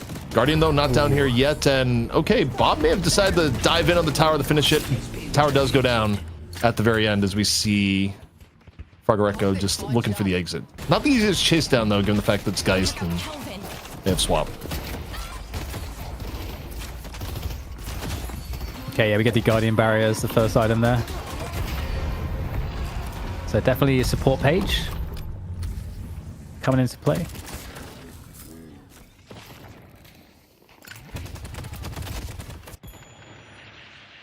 Ah. Well, there you go. There's your normal CP. Yeah, I mean, requesting. That actually, who knows who would have picked up on it, but if we had an EU game without a pause, now surely something would have been very, very wrong. But, you know, Pashi, what have you thought so far from what you've seen here lane-wise? Anything too surprising to you? Not really. I mean, there's a lot of chaos going on. This is very like different than how we, well, not how, but what happened in the Abrahams and Mel team games. There's just a lot of brawling, a lot of fighting, and it makes sense, I think, given the characters. I mean, if you look at Lodos, Viper, not Paige, Mina, Paradox, these characters like to brawl early, and they're very strong laners, so it's interesting to see the change of pace from the other teams, how the early game's going. Bola quickly dropped by Wazaster, who is currently trying to get away from Calico, but return the Shadow. Will also return Viper back to spawn. Double fine, though. Is up in the same time. The fights just keep on going. I mean, this just has felt like one continual, non-stop fight. Vindicta trying to finish off the 20 HP Mina, able to walk over, take down Ray. But now Vindicta, a little bit low HP, under chase down here by the Mirage, who feels they have an advantage, but who truly has the advantage here? Guardian ward comes up, and yeah, it's actually the Mirage. The stacks continue the add up, and the Jhin gets its toll, but the fights continue because here comes Yamato, fresh off the respawn, power slash from the back, not going to hit. And surely this fight finally comes to an end, you would think, but there's another fight off here, onto the left-hand side. A little bit of pressure dive while the rest of the pressure goes on to the Guardian. Assassinate, though, in off the rotate, finds Pyro. And Dan, it's Pandemonium. Pandemonium. I mean, I don't think we should expect anything less than that. Definitely a much better game, I think, to potentially get the Viper online. Hopefully they're able to, you know, make it work a little bit better with the Wazaster. Speaking of which, making his way across into that mid lane on the Viper, as we have a lot of players here from Fearless Furious looking to target this left lane. Charge not able to hit his target there. The pursuit onto Ayano. Able to get out though, so in comes the Viper. That's what we're talking about. That poison dagger really does hurt. Yeah, I mean, the lethal venom, you know, again, it does act as basically an execute mechanic if you already get low. So, you know, Viper, I didn't quite see look at Wazaster's build, but you can even do things like opening rounds and, you know, tilt things and just get a little bit more value off the venom. But Wazaster also down. It's been a very sacrificial Viper, where Wazaster has been very all in on some of these kills and will get the kill, but often at the cost of their own life. Sinner's coming up in 10 seconds.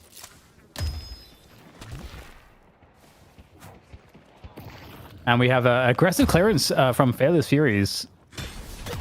Looking to take control of their opponent Sinners in this spot. I like the harass. Just feels like it's gonna be another big fight, the way that this game has been going. However, this time around, Fearless Furies getting forced back a bit. No shout transformation here for the Yamato, but Wazaster already in, has the Bola ready to go, takes down Calico with the aid of Ray. And drop the Petrifying Bola mid-fight for a little bit more space now. Looking for guys, Fargareco, nowhere to go. And decent trades here for Lodos, where bear in mind, if Lodos wins, it will force another map. Should be a pretty long day as Wazaster gets the final kill with the Venom. Venom's pretty nice. In terms of objectives, you know, that right lane is going to be now targeted next by Lotus. One would assume.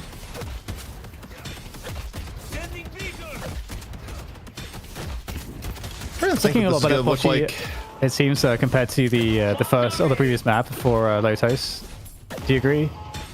Yeah, I mean, it's definitely going a lot better here early. The thing that was concerning to me from what just happened is Lotus took a pretty good team fight, which results in 3 kills around that 8-minute mark. So now they had all that space to steal all those vaults that happened to spawn around that time. So once these Guardians fall, Lotus is going to be pretty ahead of Fearless Furies, but we'll have to see how it goes. I do think Lodos needs to get further ahead than where they're at right now by pure virtue of the fact that you're up against a Kelvin on the other end. Like, even team fighting versus Kelvin at his current level of power, it's a difficult task. And that's putting it mildly. But if Lodos ends up getting up 15, 20, 25k ahead, especially at like 20 minutes, the Kelvin factor kind of goes away, at least a little bit. But Ciano right now in a bit of danger. Gets taken down at the very end as Disaster has been finishing off a lot of these kills. Don't screw this up. Yeah, Moot looking to try to get this finishing shot. There we go, onto the Yamato. Nice cleanup in the mid area, but not going to make it in time. I don't think, or maybe will they in the left in time for that left lane defense? No, they won't. Okay, so that goes down for Fearless Furies, taking away that Guardian at the 10.5-minute mark. You got that Urn as well, which, you know, they could just try to try and start threatening. In fact, it's going to be Coffeen to be able to pick that one up, start ferrying it across the map. But really good presence right now from Fearless Furies on the right side here, with that Urn control, at least on the deposit spot. Headed to yellow. Yeah, unabandoned by Lotus. They don't like the look of that anymore. Yeah, still getting challenged by Fargareco, who's a little bit more willing to take the 1v2 for a time. The swap is now back up and ready to go. So Fargareco just hovering over the urn, flanked by both Abrams and Paradox. But also, again, you have to give a little bit of respect to the guys too. You know the swap is ready to go, so you get the charge, and there comes the swap. Now do you have the finish right on after? Fargareco looking to burst down the Abrams. The wall, though, comes out securing, and that may be a very dead Geist. You don't love your positioning right now if you're Fargareco.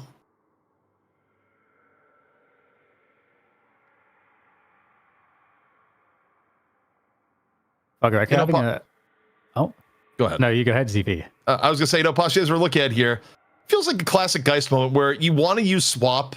You know, when you go to set up a swap offensively, you feel like you're in a good spot, but post-swap, people don't always seem to die as quick as you want, and, you know, the results can kind of go against you. Also, that is an awesome shot of Page, mid-dash.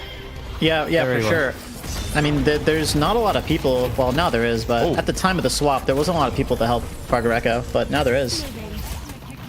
Yeah, Page comes in on the save. It's not enough to fully get Fargareco out, but it's enough to make things a bit better swap or trade-wise, as Fearless Furies gets 2, only losing 1 in turn.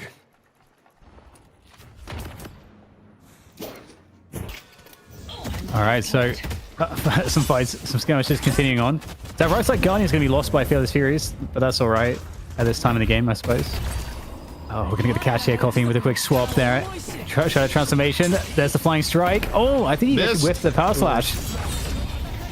Yeah, Power Slash a little bit off target into the intercept here by Abrams, and an extremely dead Yamato in turn. Was Aster, honestly, kind of on the spot repeatedly with these lethal Venom approaches. I don't know what he's at right now in terms of killing blows, but I feel like it has to be in the realm of over 7. It does seem like a really nice kind of counter to Yamato in a certain respect.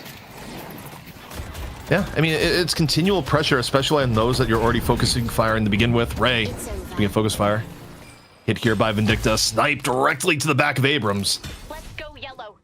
And Fearless Fury is getting 2 key pickoffs to open the way.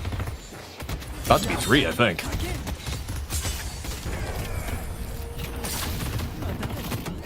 And once again, just problems here. The bowler into... Oh my god. It's just every time with Zasa's on screen, I feel like it's just a death sentence for a Yamato.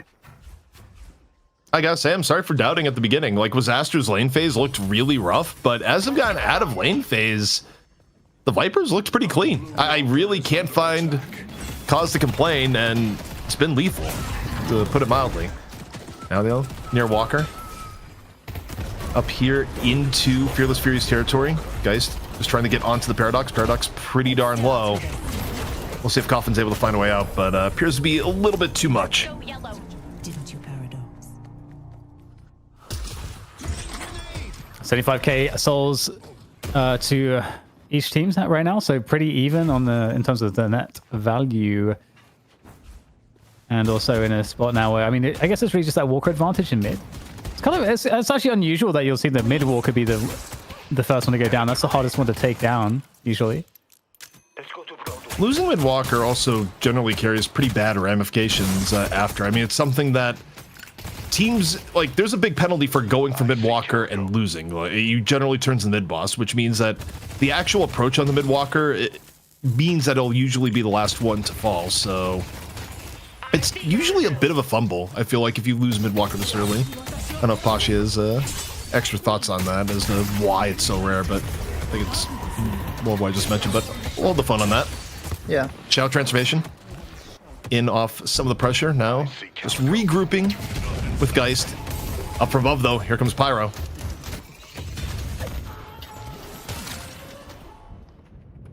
Yeah, it's making sure that like it gets get those boons right before. Running away off that Sinners, and about to hit that 15-minute mark, so the Urn's about to respawn, get those bridge buffs coming up as well, so you can see Wazasta up on this one to support with Pyro. Not much of a challenge for this right side bridge. In fact, it looks like Lotus might be good to secure both bridge buffs here. It's looking reasonably likely. Rayek dropping the Nox Nostra. Pretty good damage on to Fargareco, but not an easy chase down. Geist enters a building, has swap. Usually let that one go. Now, Rayek. Bit danger getting chased down by Yamato. Gets the parry though in the middle. Amplifying in real danger right after. Sanguine up over 250 HP. Do you chase as Yamato? Looking like a no. Kelvin entering the fray, dropping the frozen shelter. Walking down Coffin, not letting him get out. Gun Kelvin is going pretty hard right now. 4-kill streak, 19k souls, richest person on the server. This is, oh my god, it's intense. It's intense to look at. Oh my god, Apocycle is a problem right now. If only we had surgery on Gun Page and you had the double gun, the Gun Kelvin Gun Page in the same game, but Gun Kelvin is still, I think, really legitimate. You can also make an argument that some of the spirit builds for Kelvin are also legitimate, like, maybe not the same level of power, but things like Escalating Exposure, Arctic Beam are, like, far stronger than they have any right to be. Yeah, just such a good character overall. And just for those of you that maybe are not aware, he was just nerfed. His gun stuff was actually just nerfed in the most recent patch. So he's still pretty viable. Tornado here to... I mean, okay, oh, with the swap, that's a kill. That is a kill. Goodbye, Calico. Nice pick found there by Fearless Furies. Or rather, sorry, I should say unloaded by Lotos onto Fearless Furies. Jungle Invasion going on right now as well. Here's EP from Lotos. They're trying to get, they're trying to find more picks. So they're going to disperse. Yeah, I mean, if you're Lotos, I think the more you can do to avoid full team fights, the better. You like this idea of getting skirmishes in the enemy jungle because you look at the ults that both teams have. Fearless Furies, when you have Dome, when you have Charge, and also, I mean, just Yamato in general, and, you know, guys in general, you kind of like these bigger fights, whereas if you're Lotos, you're running with the Viper, and, you know, the Mina, the Abrams, like, you have tools to get quick pickoffs, especially with the Paradox leading the way. So, you know, between the two, I think for Lotus' comp, playing Scrappy like the way they are is probably the way to go. Nox Nostra going to send Yamato away, but no, it's sort of back into it. That's really nicely done there by Lotos. Although not getting any kills out of that, though. Finally for the Urn at the moment. Page is bringing it across, but still, Lotos trying to fight pretty hard here, but they're kind of retreating in their position. And the chase down from Fearless Furies really shows how much they think they can win these fights. But there it is, Kelvin with the dome. The very well-timed dome is going to secure the kill onto Wazasta. Pyro, extraordinarily weak, looking to go down as well. 30 HP, somehow up for longer than he ever had the right to be, but does get taken out as well, which is going to give, most likely, an easy mid-boss here to Fearless Furies. There's nothing easy about mid-boss today. Even if everything says it. Let's see. What is the Lotus contest going to look like? I mean, you'd love if you had Bola up or Viper alive, but neither of those things are true, and instead, Amplifying's just gonna get the casual, calmest mid-boss we've seen in a while, of just 3 uncontested punches, and oh, Arzo gets hyperlined. That is brutal when you're already behind the 8-ball from the mid-boss. Okay, so this should be the inflection point. You know, the advantage should truly balloon at this point, out of control. I still believe in the Viper. Like, I love what I've been seeing out of the Viper's gameplay, but it's just from a whole macro level, I suppose this is not going all that well. Pashi, looking at the situation, you're Lodos. What does your win condition look like? Remember, this isn't just a normal game. This is fighting for your very tournament life. If you lose here, you're out. No money, not playing tomorrow, and right now, you know, they're about to be down 20k if this keeps up. Yeah, the problem is with how they draft, I'm like looking, there's no like crazy team fight condition, once again, which is a theme, like where they can just, oh, they hit this combo, they win the team fight. All I'm seeing is like Bola, and then like, what are you comboing the Bola with? And you happen to have all these squishy characters, and you have Paradox, yeah, but you, like, what are you gonna follow up with the Paradox? I don't know. I think Lodos is in a bit of a dire spot. They just have to take a really good team fight and somehow win it, which is difficult given Kelvin, you know. Full team effort here on the left. Only Kelvin split away from the main team. 5 for Lodos left. Kelvin on lane maintenance duty on the right. See if Lodos can pull a rabbit out of the hat to keep left Walker up. They are rotating more over, but while they're rotating, Amplifying able to go get the spirit buff. Gonna be coming in, powered up, and then some. Wall down. Ayano taken out. 1 rejuve crystal gone. Lodos, though, it's coming at a price. They end up giving Coffin for the first pick, and now you got powered up Yamato over and in. Apocycle not even having the forced to be used the frozen shelter here just yet. Okay, finally comes out. Right on top of the Walker. Fearless Fury is looking relatively healthy, and should be a dead Walker with plenty of Lodos players on top. Yeah, the gun Kelvin is like being pretty tough to deal with, but Apocycle's been pretty low, but still, as you say, you know, this came at a huge cost. You know, dealing with just that 1 rejuve crystal, and it's resulted in a pretty much full team wipe. Now we're going to see those shrines get taken down. First stage patron is also going to get whittled away, so at 21-minute mark, it looks like a decisive edge for Fearless Furies. They're looking really clean with this one, with that gun Kelvin, the support page. Otherwise, I mean, this draft was actually ridiculous. You don't say. I just remembered the draft, and I feel outraged. Surge of outrage. I give you credit for your ability to just memory hole the draft. I have not been able to do such a thing as Disaster gets run down. The urn picked up here by Fearless Furies, and far ahead to the point that if they get even just 1 more pick, they could just send it against second stage patron and secure themselves $1,250 and the right to play tomorrow. I believe, by the way, in terms of groups, the winner of this goes against Buff Enjoyers in the best of 3, because it's number 2 from this group against number 1 of Group A. So you're playing for the right to get $1,250 and play against Buff Enjoyers tomorrow in our first match of the day. Seems fair. Seems fair. Also, they're going for the end. Fearless Furies have seen enough. 2 rejuve crystals, but backdoor protection is still active here in the patron. You might want to wait a little bit for the creeps. And actually, that's what's happening. Rayek is going deep to kill creep waves and prevent the wave from actually getting in. Really smart play here by Rayek, and gives a little bit of room to take down Surgery. So the end is averted by just murdering the creep waves far away from the base. We'll see if this play leads to extra dividends. Lodos is at, or Fearless Furies is looking a little bit out of sorts from how this happened. Apocycle nearly falling. Turns the tables with his own gun, though, towards the end. It's the Arzo now, running under the pressure. What? He went to the floor. I thought I saw him disappear into the ground. What the hell? What even caused that? I don't know. He frozen sheltered himself. If you see someone falling through a map, 9 times out of 10, it's frozen shelter. Like, blame Kelvin. Lodos, though, down to 2 players left remaining. Fearless Furies down 2 of their own. Mina on the approach right now. Rayek, the one who saved the game by getting on the creep wave, looking for Geist, not able to finish it off. Every member of Lodos is down. And now we have creeps going into the base. Fearless Fury is going to be able to get here in time. From their current angle, perhaps not. Ritual of yours is really Okay, well, the Young can get picked up and it's going to get delivered. You got the mid walker there for the taking too. So plenty to do on the map right now. I just hope that the next series is a little bit more normal. I'm struggling to comprehend. It's been an interesting game, to put mildly. Still 25k difference between the teams.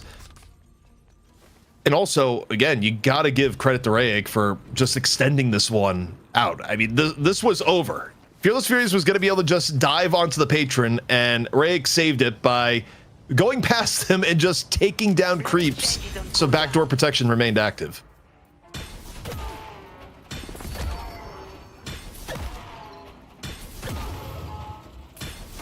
Okay. Transcendent cooldown picked up by surgery.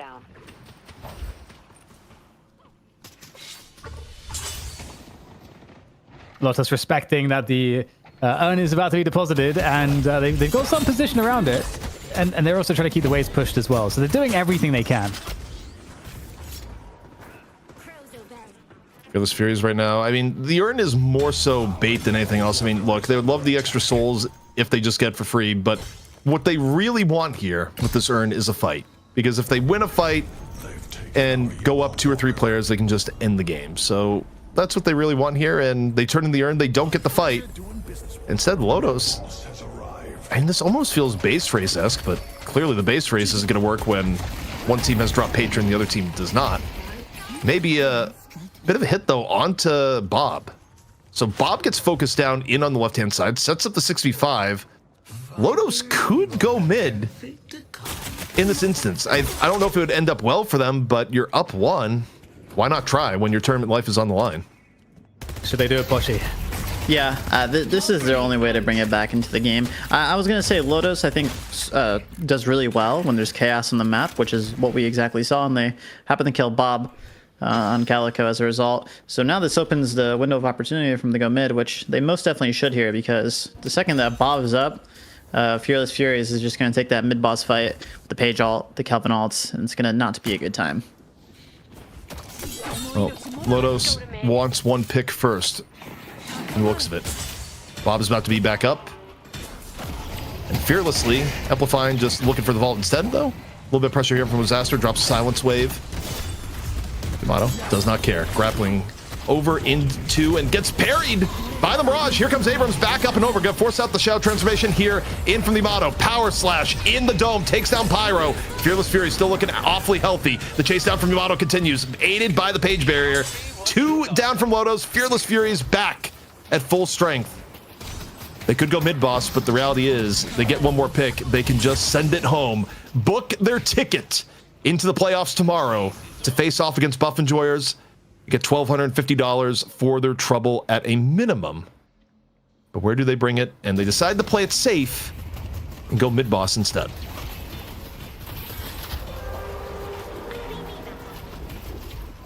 There we go. Oh, it's a bait. They make it scream, and they're going to find some picks off of the back of it just to secure it even more. Potentially. They're going to make the escape. Ozzo's out of there. Oh. Well, now they need to commit to mid-boss because Lotus is about to be back up at full strength. Also, this too. Yeah, it's a backdoor. Well, not really backdoor in the true sense, but it's the unexpected deep commit push by Disaster is going to pull some people back. Which, I mean, talking about chaos, yeah. I mean, it pulls enough people back that mid-boss hasn't been gone onto here. Lotus is back up to 5. You have Petrifying Bowl. I mean, Dan, they can contest this, and they could get some rejuve charges. Disaster, what magic do you have here on the Bola? The swap comes in here from Coffin. Lotus, final gasp to stay alive. Bola is in. Ayano, first charge. Coffin, second. Amplifying gets the second here for Fearless Furies. 2-1. Lotus already losing the charge. Disaster uses it. Back up and alive. Deep damage, though, on the Yamato in turn. Burns up a charge for the Furies. Concussive Combustion in. Arzo fighting for Lotus' very life. 3 members of Lotus down. Fearless Furies all the way back up. Kelvin at death's door, yet still alive. 4 down for Lotus, and this is going to be the end. Lotus eliminated here by Fearless Furies as they get to run on the lap of victory, go into second stage Patron, secure themselves a minimum of 4th place, and the matchup against Buff Enjoyers tomorrow. And Dan, this was a match. It was a match, all right. Yeah, really interesting draft and battle between these two teams, and it's really cool to see what Europe has to offer. Wait. Wait. Yes, so they lost one, but do they have back? Okay, there's no backdoor protection. Yeah, we're good. There's not going to be a sun delay. I was like saying here, we've set the stage. Is it truly over? But yes, it is completely over. The DCs are out. I don't know if GGs were said, but it was a game. And Fearless Furies. We'll see you tomorrow. Oh, what a wild one. Absolutely wild battle between these two sides. Fearless Furies. I mean, they did it not once, not twice, but 3 maps in a row. They were able to defeat Lotus. And that's no easy feat. You know, Lotus have provided some great matches, over many different night shift events that we've had as an invited team. So it's always fun and curious to see how deep the talent goes in EU, even in the early stages of Deadlock. Pushy, your thoughts on what we just witnessed? I mean, I feel like we could say a lot about the draft, but we kind of already said a lot about the draft, both directly and indirectly with our mannerisms. But this was an elimination game. Fearless Furies move on, and what do you take away from here from Fearless Furies going to tomorrow, where they do have a very tough task of being up against Buff Enjoyers in single elimination? I think what Fearless Furies need to do tomorrow to perform well against Buff Enjoyers is they need to draft comps that have a clear win condition in mind. When we look at Lotos's draft, it was very chaotic. There was no synergy. There was no frontline. It felt like just a group of piranhas just running around, just like chomping up whatever they can eat, right? Like just a bunch of goons on the map. But Fearless Furies draft, on the other hand, they have the Calvin with the front line, right? They have, I don't know if you guys noticed, but that Page Vindicta combo, which really screwed up Lotus like here and there. But their drafts, I really like them. They're very coordinated. They have a very clear win condition in mind. They just need to stick with that. And hopefully they do well against Buff Enjoyers, if they even will be able to. I got a follow-up question for you here, Pashi. We saw the Viper, and honestly, Wazaster did look good into the early and mid-game. Not so much the immediate laning phase, but on roaming, the Viper was a menace. It falling off towards the end, was that on Viper, or was that just on Lotus giving up Kelvin and other factors within the game? I don't really think it's Viper's fault. I mean, the build he's going for is just a build that is going to do well in the mid to early game. So it's really not the fault of the Viper. It's just that, okay, they have this Viper doing all this stuff on the map. Now, who's got them in the mid to late game? And they don't really have anything. I mean, they got Infernus, but who's there to support the Infernus in the face of Calvin doming you in with a Geist, a Yamato, Calico, like the Page Vindicta combo? What are you supposed to do, So when it comes to the mid to late, Lotus just got outdrafted, in my opinion.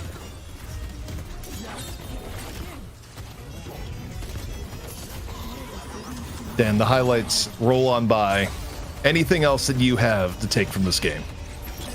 No, I think what's really cool is to see teams that are able to try stuff, make stuff work. The gun builds that we saw, bringing Viper in. Viper did look legitimate in terms of, we just saw like the kinds of areas where Viper is strong and where it works, either in the laning phase or in some of the ways that you duel with it.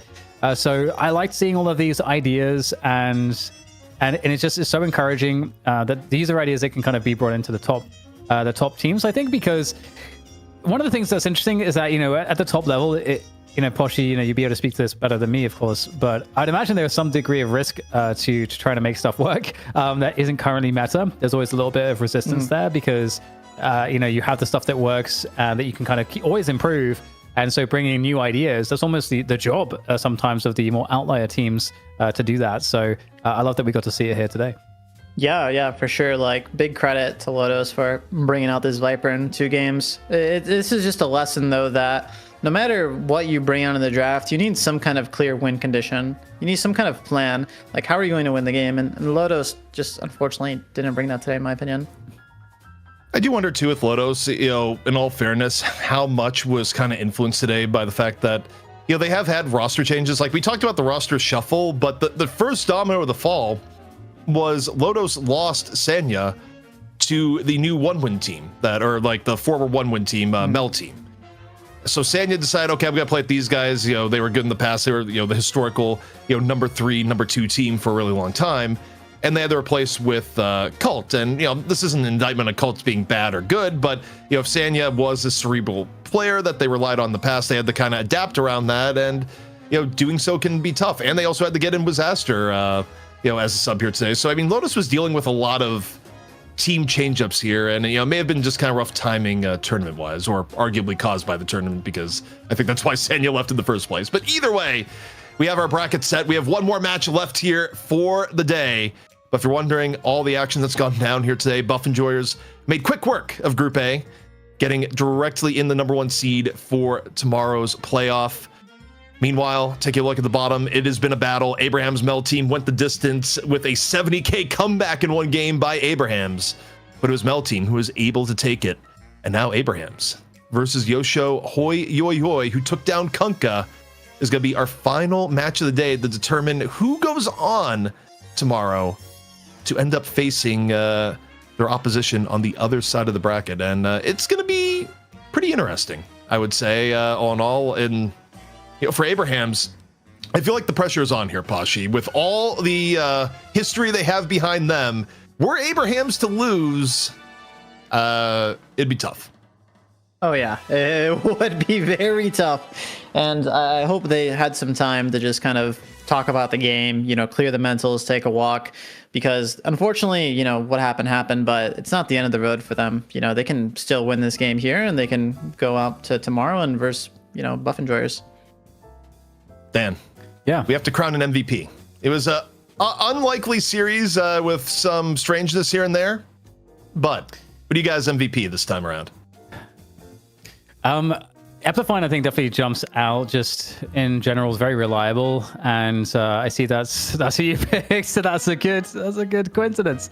Okay, so yeah, the Yamato performances were really nice, and was just generally like a very stable, carry player in this role. And obviously, you can't have a Yamato on your team that's not actually able to carry. It just doesn't work. Yeah, I mean, the Yamato seemed pretty effective throughout here, and, you know, it was kind of brought up back in the first match when Deathy was joining us. He kind of mentions, like, yeah, you know, Epifine was the glue keeping a lot of this together, and I do think the Yamato played well for Fearless Furies. Was it a hyper carry in the sense of, okay, get super farmed? Not necessarily, but was Epifine at the right place, right time, with good chase downs, with excellent support, being backed up by Apocycle and Surgery, especially in this last game? Yeah. Epifine was. So it's hard to really find any issue with how Epifine was playing the Yamato this time around. Yeah, it's like, it was different to me to like an ABL Yamato, where ABL obviously does all of the fundamentals that you would expect and want from a Yamato really well, but he is able to go into hyper carry mode and go a step above that against the best players in the world. Whereas for Epifine, I just felt like this was just a super solid Yamato performance where you saw all the fundamentals done right, was in the right place at the right time. So I completely agree with that, because to me it wasn't a standout, but it was just a job done very effectively. I don't know if Boshi, you saw anything there that stood out to you from Epifine.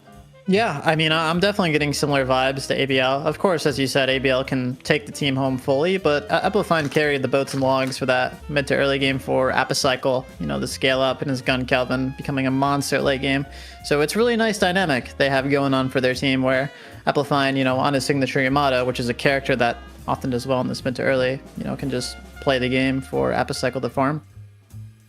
Yeah, I'm looking forward to seeing what he can do, deeper into the competition as well. And obviously, this competition has been kind of interesting. The fact that we did get an upset, I like that we also had that in the NA Trolli Open as well last weekend. It's good that we're getting these upsets in an open bracket. That's what these open brackets are for. But yeah, ZP, you know, we've got another match coming up today, as you mentioned, and it's sure to be a banger.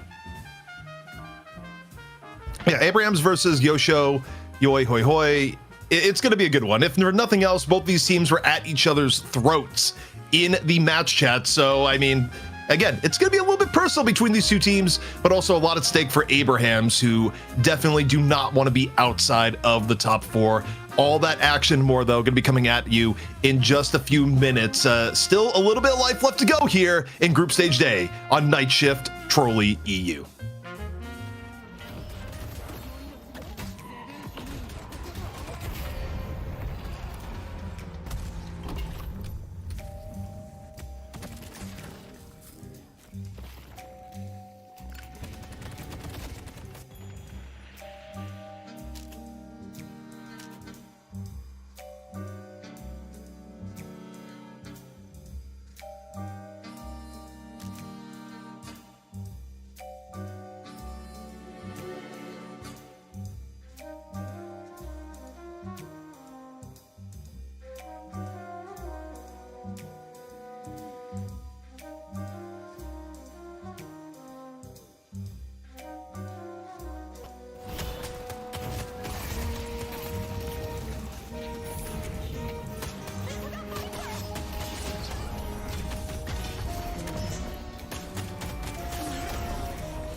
You got Deadlock.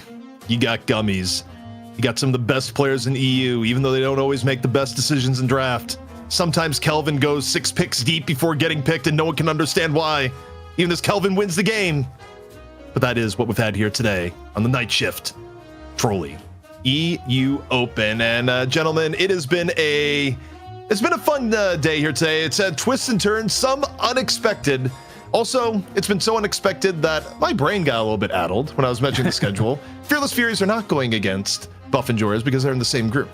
They're going up against Mel Team first tomorrow. So apologies for the jump scare, Fearless Furies, but Mel Team still going to be a difficult match. But rejoined here once more by Dan and Pashi. And Dan, it's been an interesting day here, but I don't think a lot of people expected Abrahams to potentially be going up against Buff and Joyers in the semifinal tomorrow if they win here. Yeah, totally. It was a really interesting series against Mel Team. Like the drafts were just very interesting in that Mel Team had a pretty specific approach to the game.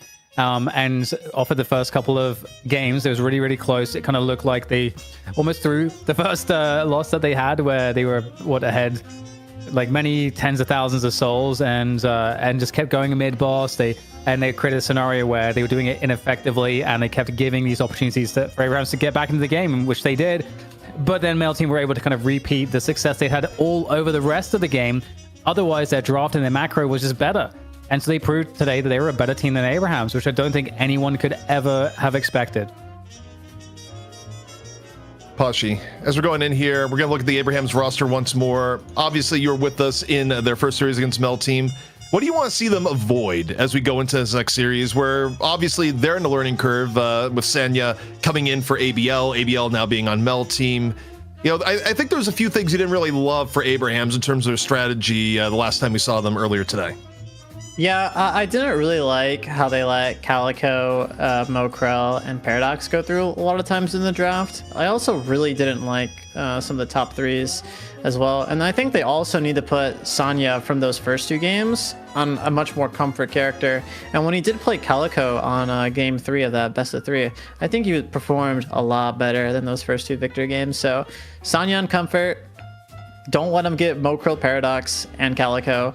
And also just make sure you have a solid like top 3.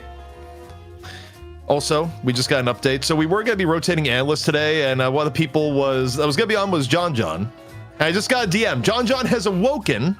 I don't know if that means he'll come in after a map or 2 here, but the response was, quote, "I am sorry, ZP. The entire Deadlock community rated me last night, so I streamed until 9 a.m. And look, props to Deadlock community for giving some love to John, of course, the NA champion on the Trolli side off some absolutely ridiculous bebop play. But we still got EU to talk about. And we got to talk about here, DDK, some Yosho, Hoi, Yoi. And some interesting streamers on this team. And also, I mean, he's still a streamer, but Piggy, who used to be on Buff and Joyers far back in the day. Yeah, these guys legit. Poshi, I know you said you've been playing in Europe. Are they actually legit? Yeah, they're pretty legit. I mean, Mosby, Piggy, Emperor, Mazaji, Tanner, Jaxi, all these guys are pretty good. They're solid matchmaking EU players, but I don't know how they will do against Abrahams. I guess that's just what we're gonna have to see today in the draft and the game. Yeah, so this is somewhat of the equivalent of Love Yoshi, which we had last weekend, which is kind of like the fan favorite streamers all in making a team. So we'll see what these guys are able to do here today. Again, against Abrahams, it just feels like you're always going to be the underdog. But ZP, do you believe in this roster? Do I believe in this roster? I mean, there's potential here for sure. And I do have a soft spot for Piggy. Because I feel like Piggy has been owned by Roster Mania for a lot of really dumb reasons that, I mean, they make sense in a vacuum. But it was just, I think it was like a comms thing with Buff and Joyers, or, just a style thing. Or maybe just they figured Obakim was a little bit better. So that was tough. But then I think Piggy got kicked off 3 different teams in a row because the team started out as mixed teams and then ended up as full Russian teams every single time. And Piggy doesn't speak Russian. So Piggy actually got owned by language difference multiple times in his Deadlock career. So I would like to see Piggy have success, but I also have a soft spot for Abrahams, who have been our consistent number 2, oftentimes number 1 in Europe, where they did just win Night Shift this last week. So it's going to be a tough task for Yosho Hoi Oi Oi, but would it still be a really cool story if they were able to win? All right. Well, I'm excited. I'm excited to see what damage they can possibly do. And I'm also excited to see if Abrahams have learned anything from their earlier matches, like what she was alluding to earlier, having had some time to cool off. And you'd have to imagine this should be an easier opponent in one sense, even though we did see some kind of macro mistakes from ABL's team who were up against Abrahams earlier. I mean, I don't think that we're going to see an Abrahams that is falling afoul of some of these basic errors once again. It just doesn't seem likely. Yeah, I mean, Pasha, as you look at this here, I think it's safe to say, if you give Abrahams a chance to pick Kelvin Shiv, they will pick Kelvin Shiv. There's not going to be whatever in the world we just saw in the last draft, right? Yeah, you cannot let Abrahams get Kelvin Shiv, or you will be in a load of trouble. That is the lesson that teams have learned time and time again versus Abrahams, that you can't give him Kelvin. I wish I could help, but I need to reattach my arm. Well, All right, Dan. Victor, it's getting valued, ZP. They didn't have to do it. They didn't have to ban Victor. They were the first ban. They could have let Yosho... they could have banned anything. Obviously, Yosho have to ban the Kelvin to prevent Abrahams getting it. Like you guys are saying, that's what's supposed to happen. And we're supposed to be in territory where things that we expect to happen should happen. So here we go. Kelvin ban. Boom. Okay. All right. Welcome back welcome back to the reality. It's just like a great weight just got lifted off my shoulders. Now, Abrahams, I gotta say, you've given us a sense of normalcy, but can you pick an Infernus or a Paradox here? Do you have it in you to return us to what is good, old-fashioned Deadlock and proper drafting? Okay. There it is. Pashi, nature is healing. Yeah, I really like this Infernus pick, because when Jamsai was on Wraith in that last game of the best of 3, he wasn't really able to do much, but Infernus just has way more than Wraith: health, sustain, mobility. So I'm really looking forward to see how Jamsai does on Infernus this game. Smart to turn to Paradox for help. Yeah, and the Paradox too. So this really is the most normal opening to a draft we could have asked for. But I'm curious, now we get into the second pick. This is where we saw a lot of different opinions. Most notably from L team like that, Vindicta was often occupying this spot. And so I'm super curious to see if we get the same prioritization right now. Let's have a look. Calico comes through. And that was also something Abrahams were obviously enjoying going to with the Shiv as well. Shiv, Calico was certainly up there for them. I think Abrahams, based on what we've seen, I think they're going to get Shiv in the next 2 picks, and they will angle for a Page probably after mid-stage bans, because they're not going to put her on that high of a priority. But I think for sure, I would guess something along the lines of Shiv Pocket. Okay, Vindicta is just high priority. I think we have to accept that here. That is the common thing in EU. People are enjoying what she's offering, especially early in the mid. But you're together. You have Shiv available. Shiv is still really good if picked in the first half of the draft. You could still go to the Pocket. Like, you're not tied to it. But if I'm thinking about Abrahams, and especially when facing elimination, you want comfort. Yeah, they go for the Shiv. All right. So what do you need here? It's usually... actually, what's interesting is that... Yosho might have an opportunity to ban Holiday out, actually. I don't know if that's... I would assume that Abrahams would want to get a Holiday, right? They could, but also Taz still likes playing the Bebop. Like, Abrahams... Oh, of course.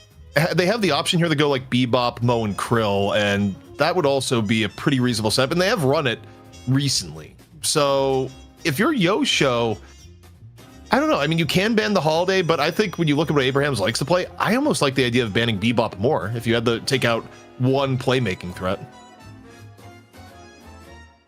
What was I thinking?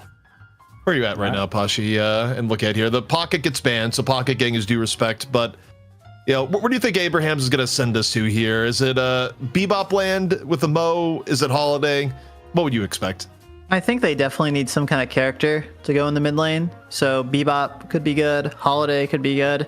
I think we'll probably see 1 or 2 of those characters, because right now as it stands, they don't have a solid mid lane. Maybe besides Vindicta, but Vindicta Shiv mid is not that good. So we'll probably see some mid lane picks here. Okay. So Yosho, I mean, there is a world where some teams would actually pick the holiday here. I mean, I feel like that's kind of mad, or the Bebop, like, you know, just because they weren't banned, so they can potentially try to block. They go to Doorman instead, which is really nice. That's potentially, you know, mid pick. A lot of teams like to run a Doorman in mids. I don't know how do you raid Doorman right now in the laning phase, Poshy? His lane is pretty good, I would say, but the main value of Doorman comes through his like rule breaking kind of door, right? You can do the urn pretty easy. You can contest things that you would never be able to contest. It allows you to play the game in such a unique way with Doorman. So I think that's where his value really comes in. But the context of lane, he's all right. It's solid. It's like a good laner. All right, Nice, we'll see what CP. Yep, Bebop comes in. Also, I'm curious what Saf is going to play, because Saf has been playing a lot of Doorman, and then he doesn't get Doorman, will go Lash. I don't know if I love the Lash in this pick. I still like the idea of a Mo more.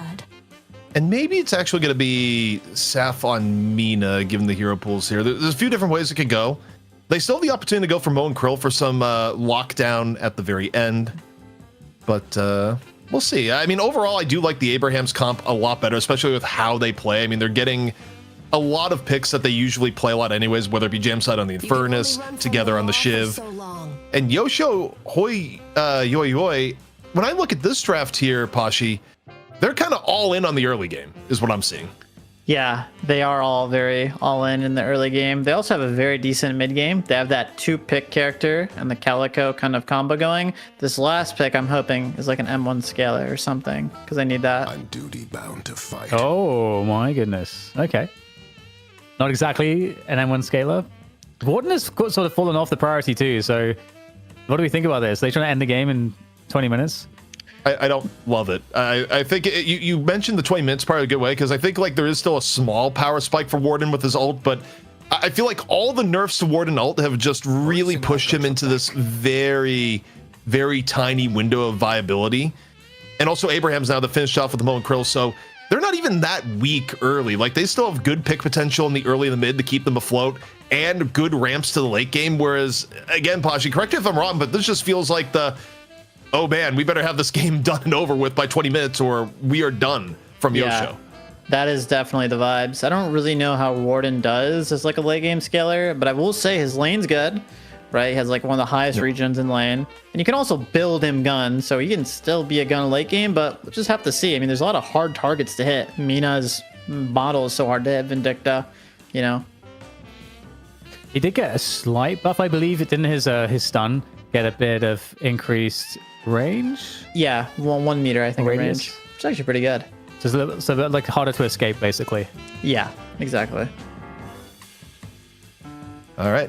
Abrahams versus Yosho, Hoi, Yoi, Yoi. What is that? To wrap up. Logo. Like, what's that image?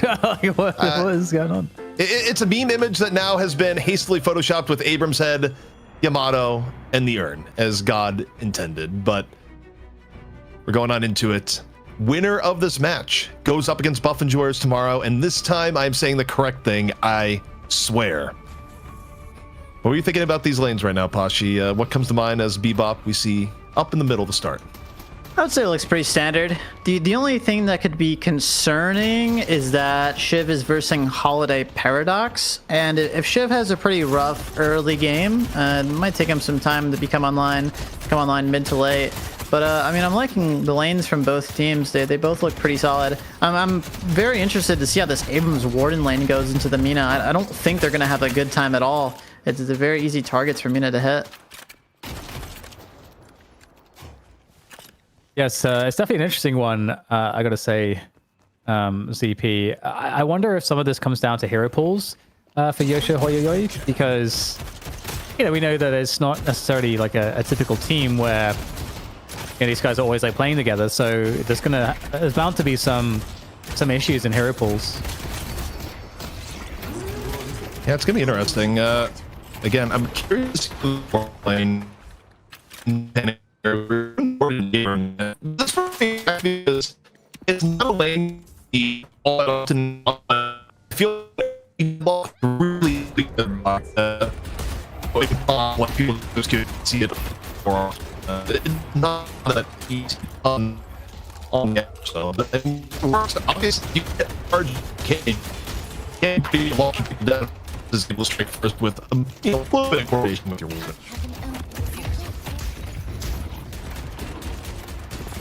Oh, at least you just what's happened again. Understand?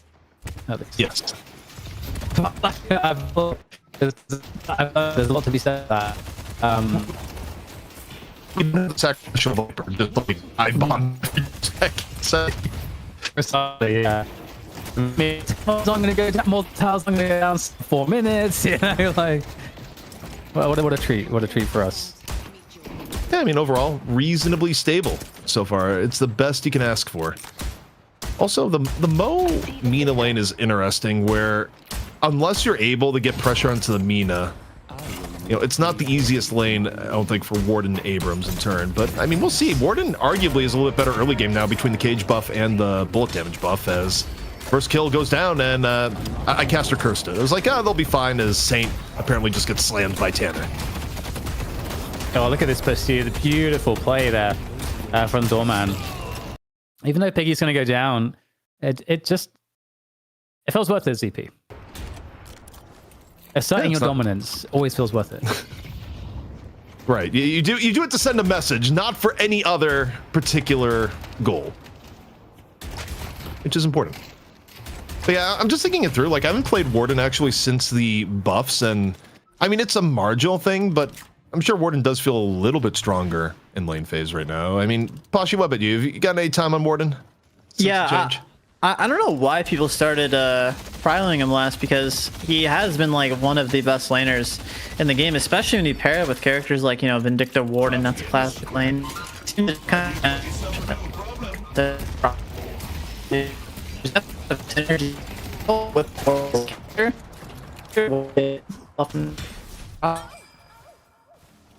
Snap.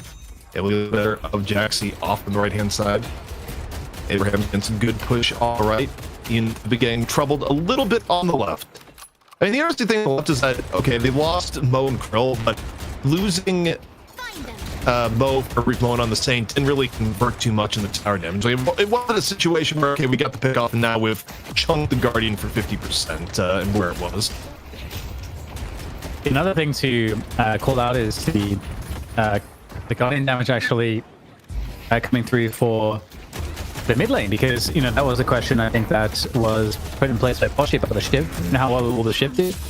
Shiv's lane's doing pretty well in mid right now. They're generally having a good time of it. As we see Saf getting picked off once again. Piggy is really irritating on this Doorman. And Infernus, is he going to be in for a time here? Corbell coming on through, lots of damage, unavoidable, and there we go. How we get out scot-free. Piggy's causing problems on Doorman. This is really fun. I'm curious to see what his build's going to look like with the Doorman changes too. Yeah, I mean, we've seen some Doorman still say, I'm still Gunman. Cage, though, comes in, gonna catch Mo. Putting Saint in a real tough spot here. But is the damage gonna be there? The scorn is massive. It ends up being effectively a de facto full heal and gets the parry on top of it. Mo throwing hands, a second parry, chasing down Abrams. Saint off the combo. Don't mess with the mole in the suit. That is actually amazing. Double parry to get the 1v2. And he's also going to be able to convert some tower damage off of this too. Oh my goodness, this was a massive performance there from Saint with those parries. Look at the conversion of this. Yeah, instead of losing your life, you get massive damage on to the Guardian. Okay, you get a little bit. Wait, another parry! This time coming in from the Mina to protect Mo in his time of need. Parries the number 1 counter, the Yosho hoi hoi hoi in the left lane. That is unreal. Oh my goodness. what on earth? Okay, well. That's Also, so helpful for Abrahams. We were roboting for a moment, caster wise. I don't know what point we were roboting in, but people just said Bebop took over the stream. Oh, that's fair enough. Either way, Probably fixed now, hopefully. really good harass. Like, I feel like Piggy is playing very well on this Doorman so far, doing a great job in lane, being super irritating. And there we go, just another hotel participant. Okay, that mid guardian going down there, and you got Yosho. Hoi hoi hoi. I think I should just say Yosho's. It's honestly kind of ridiculous. The funny piggy's getting burned. He's getting pursued, and look at the movement. The chase. The catalyst comes on out. Yeah, that is. Piggy's trying to hive, and he's trying to aggro. He's trying to get these creeps to aggro against his opponent. That's actually so smart. It's actually so smart. When the Dwarfman summons help, then it doesn't quite pan out. Saint finding Tanner while that was going on, and Saint has been having himself a game and then some. That's something. I have to say, Abraham's. I don't know if you can convey attitude through gameplay a little bit, but Pashi, as I'm looking at this here, this feels like Abraham's has a little bit of a chip on their shoulder. I don't know if it's from the loss earlier. I don't know if it's from the back and forth that both these teams had in Discord, but I sense a little bit of anger here. Yeah, this is definitely a grudge match with that drama that you mentioned. It's also a bit of change of how they played in that last best of 3 versus Mel team. If you notice, Sonya Sniper is actually on Infernus this game, so he's playing a very different archetype of character compared to the 3 that he was playing in that best of 3. And then Jam Side's actually on the Mina, which isn't uncommon, but this might be the formula for success for Abrahams with Sonya. Take a look at the soul allocation right now. Things looking pretty reasonable for Abrahams. No one's super far ahead of the game. Taz up and over. Drops a little bit of a bomb that gets Piggy low as a bonus. Walks over. Drops a hyper beam through the veil. Gonna turn that back onto the tower in just a moment as we see Maza G. I think that's how it's pronounced. It's either Maza G or Mazag. That is something also that we need to get clarification on. But oh, okay, under pressure. Gets the lasso on the Sanya. Underneath. Stomp right after. Sanya in danger. Takes cover at the right time, but not enough to avoid the burn. So close to surviving. So close, but yeah, great pressure from Abrahams overall. Oh. Okay. Bouncing around together, trying his best to survive. Yosho looking in decent shape though.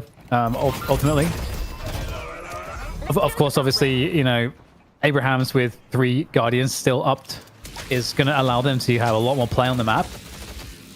But I feel like, you know, we're seeing a more conservative approach from them. They're not going hyper aggressive just yet. A lot of players here on this right side though, to defend from Yosho. 3 players are committed to this, which is obviously inefficient. You don't want to have that be the case for too long. I do think the problem though is, again, thinking back to how we started this up, Yosho picked a team comp that was supposed to be the early game kings, and they've been anything but. And part of that from fisticuffs from Saint that were just out of this world. But overall, game-wise, this gets worse as things go on. It doesn't get better. And I think the window Yosho has to turn this around, it's actually rather narrow.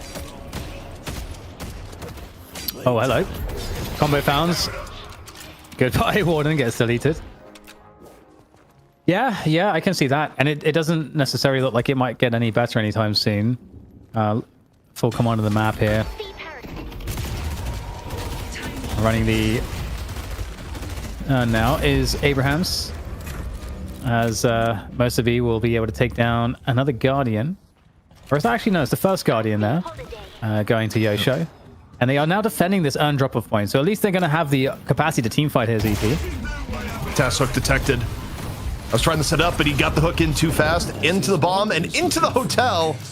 I don't know if Bebop's actually the greatest hotel target there. He's not low. He's not in danger up there. And he already used his hook, but okay. You get the follow through. Tanner. Seismic slam right on after. But look at Tess's HP. He's completely fine. Meanwhile, back over at the urn. We see Piggy trying to get the turn and drops a call bell. But instead, it's just picked up and turned in by who else than Together. A little bit too much front line on the point, and Dan, the gap just continues to grow. Yeah, it's not really looking like it's going to slow down anytime soon. Abraham's also pressuring that left side walker. That's going to be Jam side on Mina, so he obviously has Sanguine Retreat for escape. There's a couple of players coming to try to stop him, so he's going to be forced back because it gets it down to 50% before getting out pretty much for free. And And he also honestly wastes the time of some of the players who came to defend, because there was 3 players on that lane. With that said, you know, I guess it makes sense because they are going to be able to take down this Guardian, and so there is still utility to this. In fact, they're going to get the assistance also from Piggy, who's also coming in now. Piggy on the way over. Jam side, gonna quickly sanguine retreat. One of the most powerful uses of the ability. I mean, it's not just that it's a blink with 2 charges and a disjoint, but it just gives you instant verticality in a way that few other abilities do. I see the doorman. So Jam side, totally okay. We see Abraham's now rotating over and to the left on the chase down once more. Warp Stone. Saint brings out the fist once more, and Piggy, that was service with a smile. Yeah, traded out though.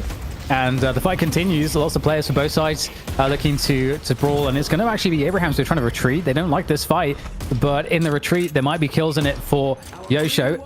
As here comes Tanner looking to try to finish off Vindicta, but will be able to get away. Oh, Hook coming on through, and so okay, now it's going to turn away from Yosho. They've got to be very cautious about this, not to get taken advantage of. An escape made into enemy territory for Tanner, but he should be okay here on the Abrams. Well, Abrams, I think, is getting surrounded on all ends. A parry comes in. Sanya versus Jaxi, and the parry gap between both teams this game has been unreal. That one sort of counts. I mean, you die right after. I don't know if it's an effective parry. I don't know how I curse these things into existence, but either way, Abraham's just mechanically has looked so much sounder on fundamentals, even on something as basic as melee combat. Finding word, going in here on the Saint. Saint doesn't much care. Emperor gonna drop last stand while effectively running away. I'm not sure if that's thematic to the name of that, Dan. No, and it's there's a 14k difference that suddenly appeared between both of these teams, or 14 to 16k. So at the 14-minute mark, that's starting to be sizable. Another combo found, but okay. The Mo. Oh wow, Mo actually manages to get away with it. Has the warp stone to be able to get out of trouble. Really nice. Dropping back down for a Scorn to heal back up. And staying in the fight and keeping that pressure on. And that, in fact, will turn it against Sanya Sniper. So it was looking kind of nice there for a second. Yosho. Somehow Saint's still alive. I feel like this ends with Saint dying, but Saint has been wasting so much of Yosho's time here. It almost, you know, I don't know if it's a good death, but there's worse deaths than what Saint just had. Yeah, and they are really committed to this lane anyway, because they want to take down any players that will appear. This might be a nice fight onto Vindicta, but another parry coming on through, and that's really irritating. Oh my god. Okay, again, Tanner gets caught on this Abrams. They really want that Guardian so badly, but they can't quite seem to make their way there. So many players responding by Abrahams. I think that Guardian probably goes down if you don't have Saint just wasting enough time to allow for the rotation of Abrahams to come over and in. Also, all the while, Abrahams was getting more value on the map, both in lanes and in jungle. So, I mean, Abrahams, they're sitting pretty right now. And again, it's probably a parry bias from like how many good parries we've seen, but mechanically, it's felt clean. Also that, I think like the positioning and ability usage as Saint has looked really good, even by, you know, average Mo standards. Okay, Warden's getting he's getting a face full of it. That's really unfortunate for him. Getting caught and disabled. That was certified the business. The Shiv takes a trip to the hotel. Saf gets caught at the end, and the full welcoming crew is there for together, so evened out. And a little bit more from Yosho, and finally, they're going to get the Guardian that they've been seeking, but Dan, that was a Guardian for Walker trade.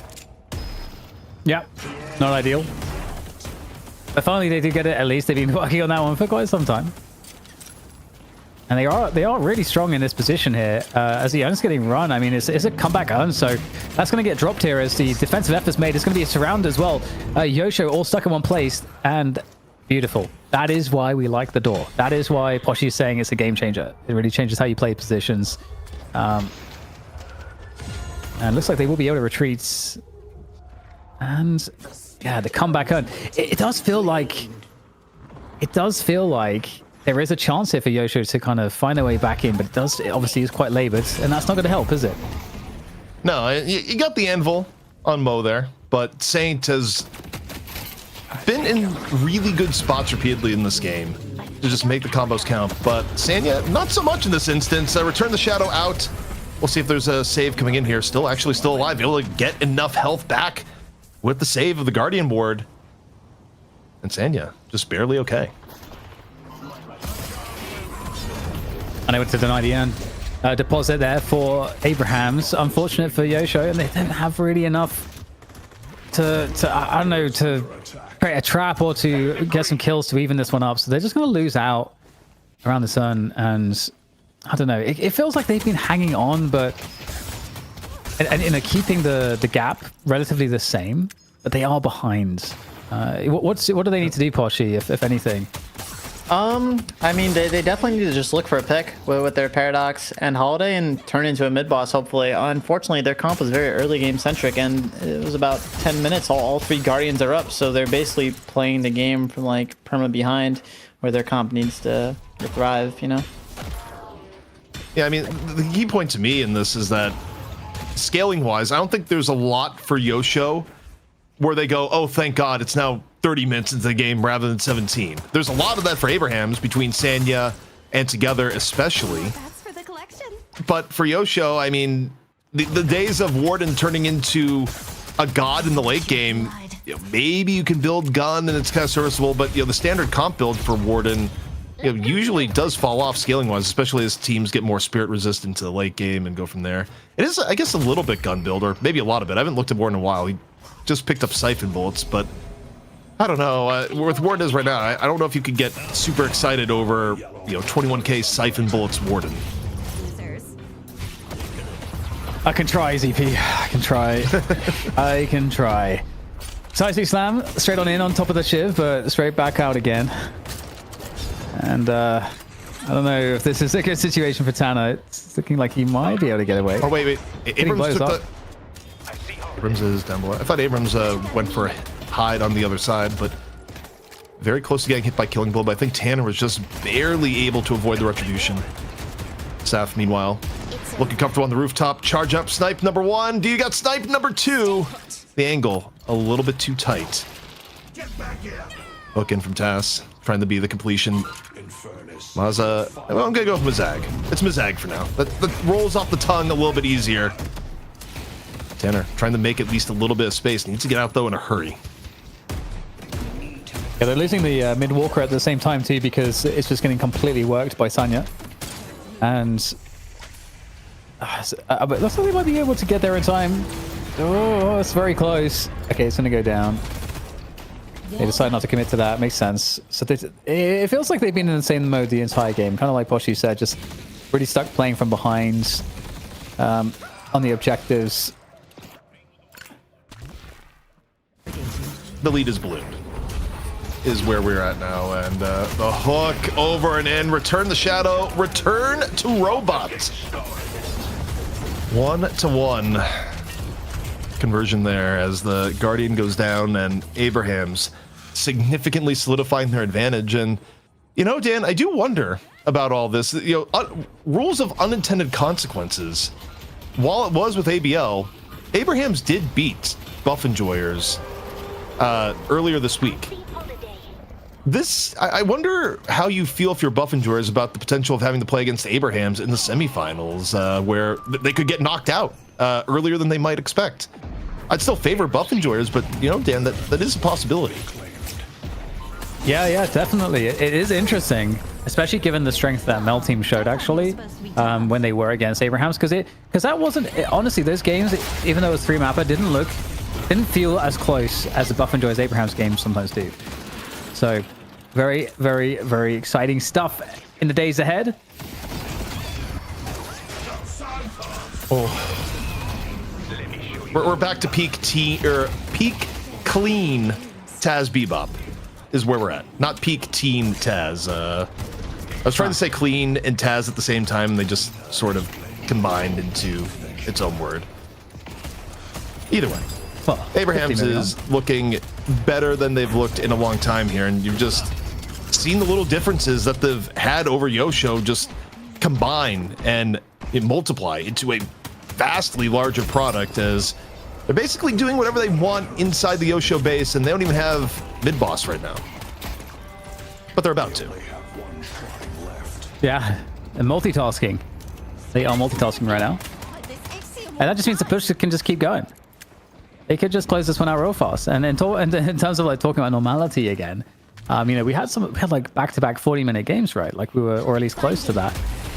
This might be a much swifter beginning. And, you know, I'm curious, you know, as we look at this situation, is there a lot that Yoshi could do to improve that situation with alterations to the draft, do you guys think? Yeah. Well, you first, Pashi. Yeah, I definitely think so. I think their mid lane was a little awkward, like Holiday and Paradox. Usually you have one of those characters paired with like a Yamato or some kind of frontline, like a Warden, for example, but having them both in the mid lane's a little weird. And also, they don't have to go all in on this early to mid game. Maybe they draft the pocket. Maybe they get themselves like a Wraith or Infernus that can give them a better chance in this late game, because as it stands right now, these guys are looking a little toasted for this late game. I would add on a few things. On the basic level, I think probably don't draft Warden right now. On the more meta game level, I think if the other team goes Bebop and you have a chance to deny Mo, and Mo makes sense for you at all, which I think Mo would have been fine for Yosho here, probably should have picked it. I mean, Bebop Mo has turned into a very reliable combo that multiple teams have used to great success recently in both EU and NA. If you think about what Melee Creeps was able to do during the NA Trolli side of things, Mo can fit into a lot of comps, and I think when one team telegraphs a Bebop, but they don't want to do it at the same time, taking it away is probably a good option. As Piggy drops the GG's heart. There was no hearts going on earlier, but they will have a chance at redemption here, as this is only map number 1 of our best of 3. Abrahams picking up the victory there against Yosho Hoi Yoyoi. Definitely the expected result, I think, but as we often say in Deadlock, you know, we get an evolution map to map, which is why we started to talk about the drafts and what can be done. But I think one of the questions for me is for Yosho that, okay, do they have the hero pool? Was the Warden pickup at the end, was that because of comfort? You know, I don't know enough about Yosho to know if the Warden was a comfort pick, but I will say, even when you talk to people that have done a lot of Warden, you know, they talk about wistfully. Like, you talk with AVG and he'll be like, you know, I love Warden, just get me on the right thing, like, you know, favorite character. And then you drill down, like, but AVG, will you actually pick Warden right now? He's just like, you know, the answer is no, he just doesn't want to say it. I don't love it. But what I do love here is this ridiculous play by Saint, where Saint just turns around what should be a losing situation into, I'm gonna repeatedly parry multiple hits, go in and chase you both down. It's pretty incredible. That really set the tone, didn't it? It really set the tone. And also that was converted really heavily into like half the Guardian health, as well as Saint just getting the 2 kills and staying up for us and denying like souls from those players. So that was such a high value early lane play for sure. Very impressive. Pashi, your thoughts here for Yosho. We talked a little bit about the draft. You know, mechanically it was a little bit rough for them, but you know, where do you think they need to go to turn things around before we head into the next map? You know, definitely big picture. It's hard to say, but I would say definitely don't go all in on the early game. They kind of did that with their draft. And also, when I looked at Abraham's comp that draft and who was playing what, it felt very comfortable and it felt very familiar, the characters that they were on. So maybe there's something that you can do in the draft in order to prevent them from getting comfort, like that Mo and Krill Bebop combo we kind of talked about. That's something that Saint Maxim and Taz are both pretty good at, and that's characters they play. So those are the 2 things that I would try to do if I was Yosho. All right, so we are going to be heading into the next map here soon, but Pashi, we are going to go a little bit more on the rotation. Deathy is back available. I feel bad because it was going to be a rotation all day long until John and Ido just, you know, they sleeping. But Pashi, for those who are watching here and enjoyed your analysis and what you brought to the table here today, you do have a lot of other things in the Deadlock community beyond just your own competition. Where can people follow you, whether it be on Twitch, on YouTube? Do you do coaching? The floor is yours. Yeah, so I Twitch stream on Twitch or I do streams on Twitch at Poshy Pop. I make educational content on YouTube, and I do coaching on my own website, coachlock.gg. So if you want to check out any of those, you're more than welcome to. Nice. Well, thank you. It was an honor to share the broadcast with you. Hopefully we'll have you on again at a later time. I was impressed, CP. I felt smarter just by being in the box next to Poshy Pop.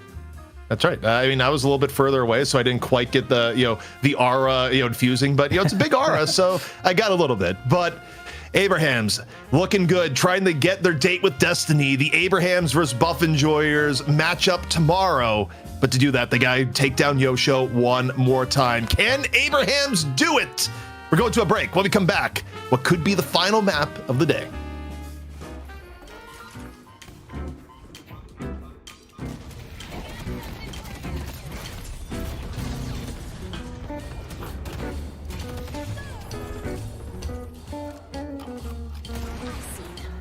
Summoning crows.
That's right. It's a cursed apple, and it's been all sorts of sweet all weekend long.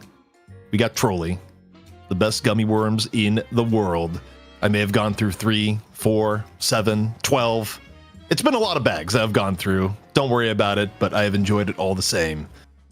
But we're back. Abrahams looking to get their date with Destiny against Buff Enjoyers tomorrow. I'm ZP here at DDK, and we're rejoined once more by Deathy, one of the only players in NA that can stick to a schedule and stick to their word. True. It's true. I mean, this is a well-known fact. You know, NA is severely unemployed. That's so, you know, we're back though, and we're having a good time. And you know, man, I just could really go for some Trolli gummies right now. But you know what's so sad is that I don't think they sell them here. Like, I've never seen a Trolli gummy, and so I really Trolli, if you're watching, please. Wait, where are you at? I'm in Montreal. Ah, do they not have them out there? Never seen one. I've never seen one. Huh. I need them.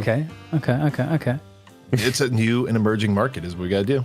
Just got to get up there to the Quebec area and see where it goes. But we also have to see where it goes is where this next draft is going to happen. Where, Deathy, I know you've been busy with some of the Death Slam event stuff today. Did you see the draft before this match where Kelvin got picked? I actually did not see the draft. Good. But tell me about it. It's not safe for Twitch is what you have to know. Is Kelvin got picked last pick in the first round. It just got progressively worse. So we were a little bit traumatized, but these drafts have been a lot more normal here so far. And he's got camera issue. One sec.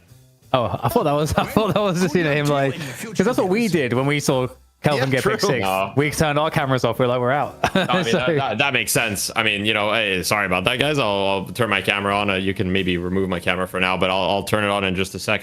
Sometimes it does this. I need to restart it. It's okay, but it looks like we're back to the Kelvin ban, though. Things are going back to normal. But I did see another series where there was kind of like this. I think it was Fearless Furies versus. I forget their name, but where Kelvin kind of made it through all the way, I think, till 3rd pick, and there was no Kelvin Shiv. Like, they didn't prio Kelvin Shiv, and it was very strange. But it seems people are starting to lose their minds a little bit today. Yeah, a little bit. Also, I mean, I've lost my mind so much that I read the mirror text in my mind here. It's saying no signal Elgato is what I'm reading there. You just have to read through the mirror dimension. I'm back.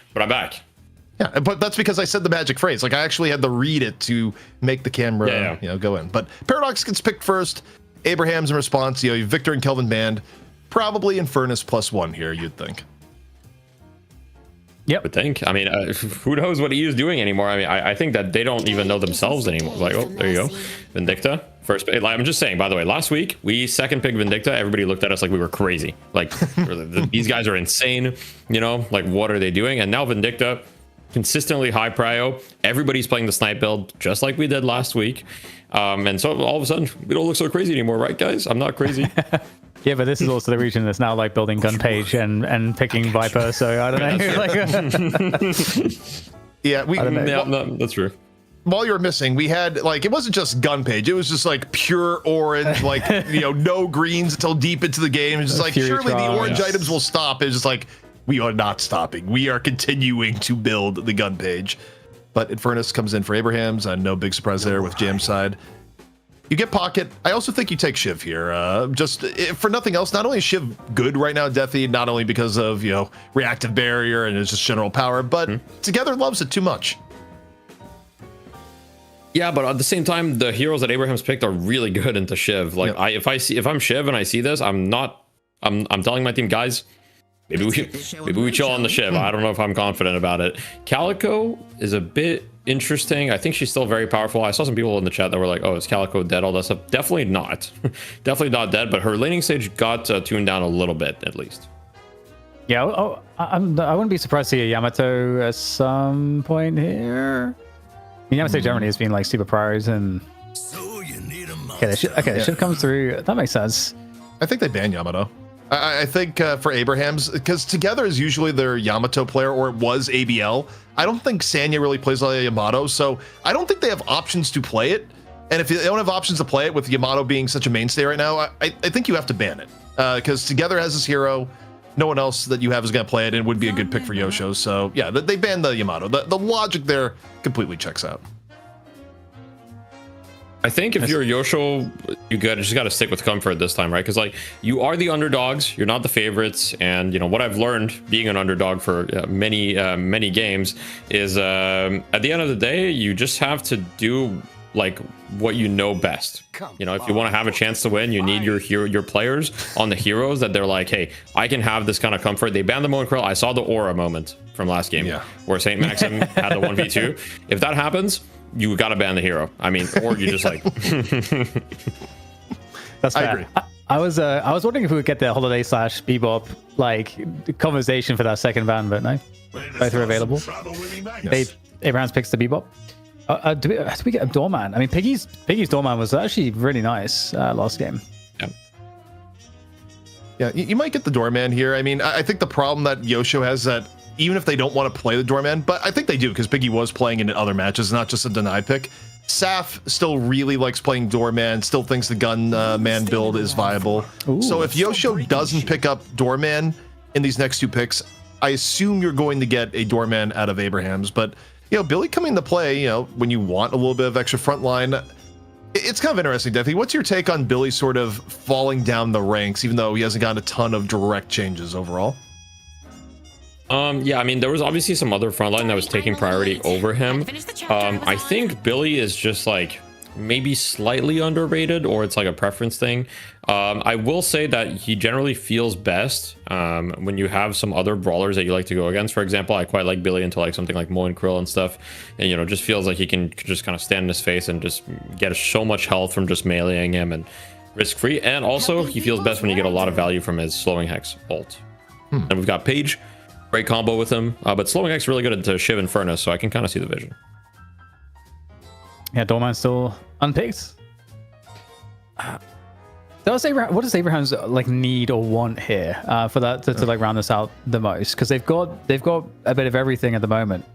Saf hero. Okay, okay, yeah, okay. They're going for. I was gonna say CC, but I was gonna say some reliable CC is what they need, and Holiday I think kind of fills that role in a way because a lot of their CC right now is like quite conditional. But I think Holiday's good. Yeah, and I think it's going to be the rare Saf on Holiday. I don't think we've seen Saf play Holiday a lot historically, but I think this is sort of the different hero pool from Abraham's now that ABL is on or I guess it could be Sanya potentially, because I think it's probably going to be Saint on Ivy, and it may not be Gun Ivy. It may be a Spirit or more supportive Ivy, or it could still be Gun Ivy. I mean, Saint can play either, but I think the Saint hero is for sure Ivy. And the question is just who's playing between the Vindicta and the Holiday on the new roster to me. I like the Wraith to close it out. There's much more late game here for Yosho than the previous draft. Yes. I mean, Wraith and Paige is like actually an insane combo. I'm surprised we don't see it more often. Like the fire rate, like Wraith benefits from fire rate more than like pretty much any other carry in the game, just because her full auto damage is only limited by the amount of bullets, right? So if you read the ability closely, it's damage per bullet, which means the more bullets you can get out, the more damage you do. And Paige gives you that fire rate buff with the barrier. And on top of that, when you put some points in Wraith TP, you get a barrier on Wraith TP, and then Paige barrier. So you just have like infinite shields, which just gives you a lot of EHP kind of for free. All right. Getting into it. Abrahams versus Yosho. Hoi, yoi, yoi. Loser is out of the tournament. Winner advances and gets a minimum of $1,250. A lot at stake here on Saturday. This is Night Shift League Trolli EU Open. And we'll see if Abrahams can once more give us that fated matchup, or if Yosho Hoi Yoi Yoi can stay alive. And already, I mean, this is a little bit of activity. All right, calm down. Calm down. What is this? This is come on, guys. This is a bit much, isn't it? What is going on? Throwing the lane is what's going on, guys. I just think, you know, I know I'm an analyst. I'm supposed to be on the side, you know, side for this, but like, is any the burger region, or is EU the burger region? I don't know. It's not helping. Also, at some point, if you're Yosho, stop throwing hands. Like, you got crushed by getting parried so often in the last map, and you open this map and get parried multiple times. Like, guys, chill. Just stop hitting Q. Oh, no. Oh God. Okay. I mean, the parry goes the other way this time, so it, evens. It evens it out. A little bit of parries. Not beating the burger allegations, though. I'm going to be honest, on both ends. All right, so if we just think about, if we, if we get back to normal programming a little bit, Deathy, what do you think about the lane setups here for both of these teams? Well, I don't know what to think of this Page Billy. Like, I mean, in theory, I feel like this lane is strong. Like Page Billy, you go in, like you get the shield. It makes sense, right? Theoretically, but or you get double parried. I don't really know. So this lane to me is just I can't tell if like they're actually geniuses for like brawling it out, because like now it's basically like even. They did lose half their tower's HP by 2 minutes, so that can't be good. On the other side, I do find Infernus Ivy to be definitely a little odd, right? Like two like kind of like farm heavy type heroes that are just shooting their guns together. In the mid lane though, I think that this mid lane is kind of where you have to look, because both of these lanes can be quite explosive, right? Pocket Paradox and Bebop Holiday have a lot of explosive power, so I think a lot is going to depend on who can win this and maybe start roaming. Bebop Holiday should scare people. Also, the interesting part, we didn't really touch on it, but yeah, okay, TAS on Holiday makes sense. I just thought it'd be TAS on Bebop. Also, kind of death's door on both ends here. Shiv super low, but so is Billy. Billy hiding in the corner and dead. Alt fire, and Piggy drops the captivating read. Shiv, not actually a big fan of reading, as it turns out, as this has kind of been the car crash lane on the right-hand side. Somewhat even though. Yes. Mutual car crash. Mutually assured destruction. When multiple cars are involved, there's such a thing as a non-mutual car crash. Both cars are hitting each other. Kind of the definition of the crash. Unless you're just like both hitting trees on the side of the road. Yeah, I try not to think about it too much, I guess. I don't know what's going on. But hey. What is it with today? And just like, there's just so many moments which just break my brain. Just crazy. All right. It's been one of those days. It's been a long day. It's been a good day. Mazag, though, going to get chased down. Up here on the left-hand side where we're just, reject Guardian. Go between Guardian and Walker.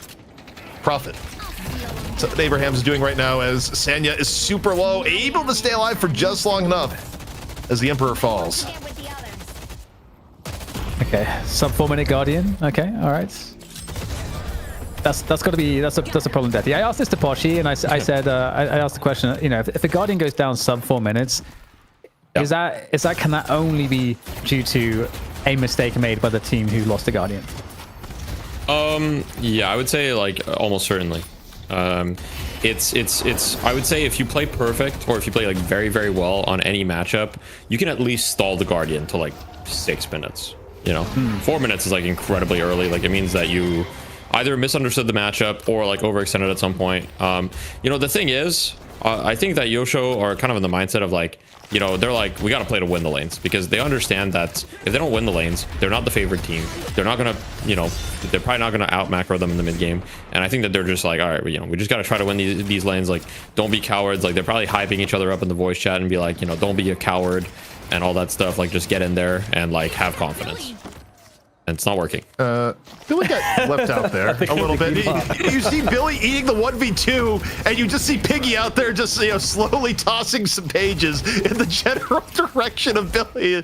Billy's just like, man, why did I trust you as my lane partner? What's happening here? Also, bombs. It seems problematic. 7k difference at the 5 minute mark. Oh, hello. Oh, all right. So we get one of them in the captivating read. Billy able to finish off Saf. That's nice, but the Shiv hit. Doesn't have ult or anything like that, but Billy looks very, very barely alive. So, oh no, did he have Mystic shot sniped? Yeah. Yes, that was Mystic shot. I don't know why you peek that. Yeah. To be honest, that just go back. Even to base. a knife, you die to a knife there. Even. You died to a stiff breeze there at that point. Piggy. Oh my god. Oh man. At this point, I feel like we should just keep the camera on this. This is the lane of infinite entertainment. Not always for the right reasons, but it's been a lane. Yeah. I was so bad that we brought Deathy into this. I feel like we should protect him somehow. Like No, turn I off mean- his feed. Look, let me go back the other way and take the U side and be like, Deathy is a proud NA player. Believe me, he's seen worse. Seen things that couldn't be mentioned on stream. That's right. The mid lane though has been pretty shut down between the Bebop and the Holiday. It's just been working like a well-oiled machine for the most part, and Yosho oi oi oi. They've been struggling, and the struggle is being reflected in the gap right now. We're getting close to a 10k gap pre 10 minutes, and Mid Guardian is very soon to fall. And this is definitely problematic. Saf also is off to a pretty nice start on the Vindicta there. I don't know what build we're going to see from Saf. Like what kind of Vindicta we're going to have. They tend to just play support Vindicta, don't they? But they did pick Vindicta very early.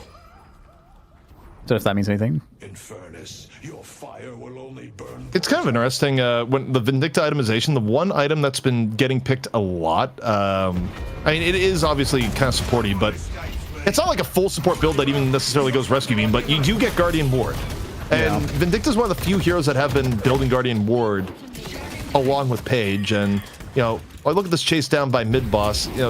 Definitely, when you've been seeing this itemization, what's the reasoning behind the Guardian Ward on Vindicta, but not really so much Guardian Ward on most other heroes? Do you think? So it's really just in my opinion, it's two things. One is like Vindicta likes the stat, and also Vindicta like kind of needs like EHP, because Vindicta dies to burst, right? So he needs shields. You see this little burgering. I mean, I don't even think this needs commentating. Oh my god! The parries. What the fuck am I watching?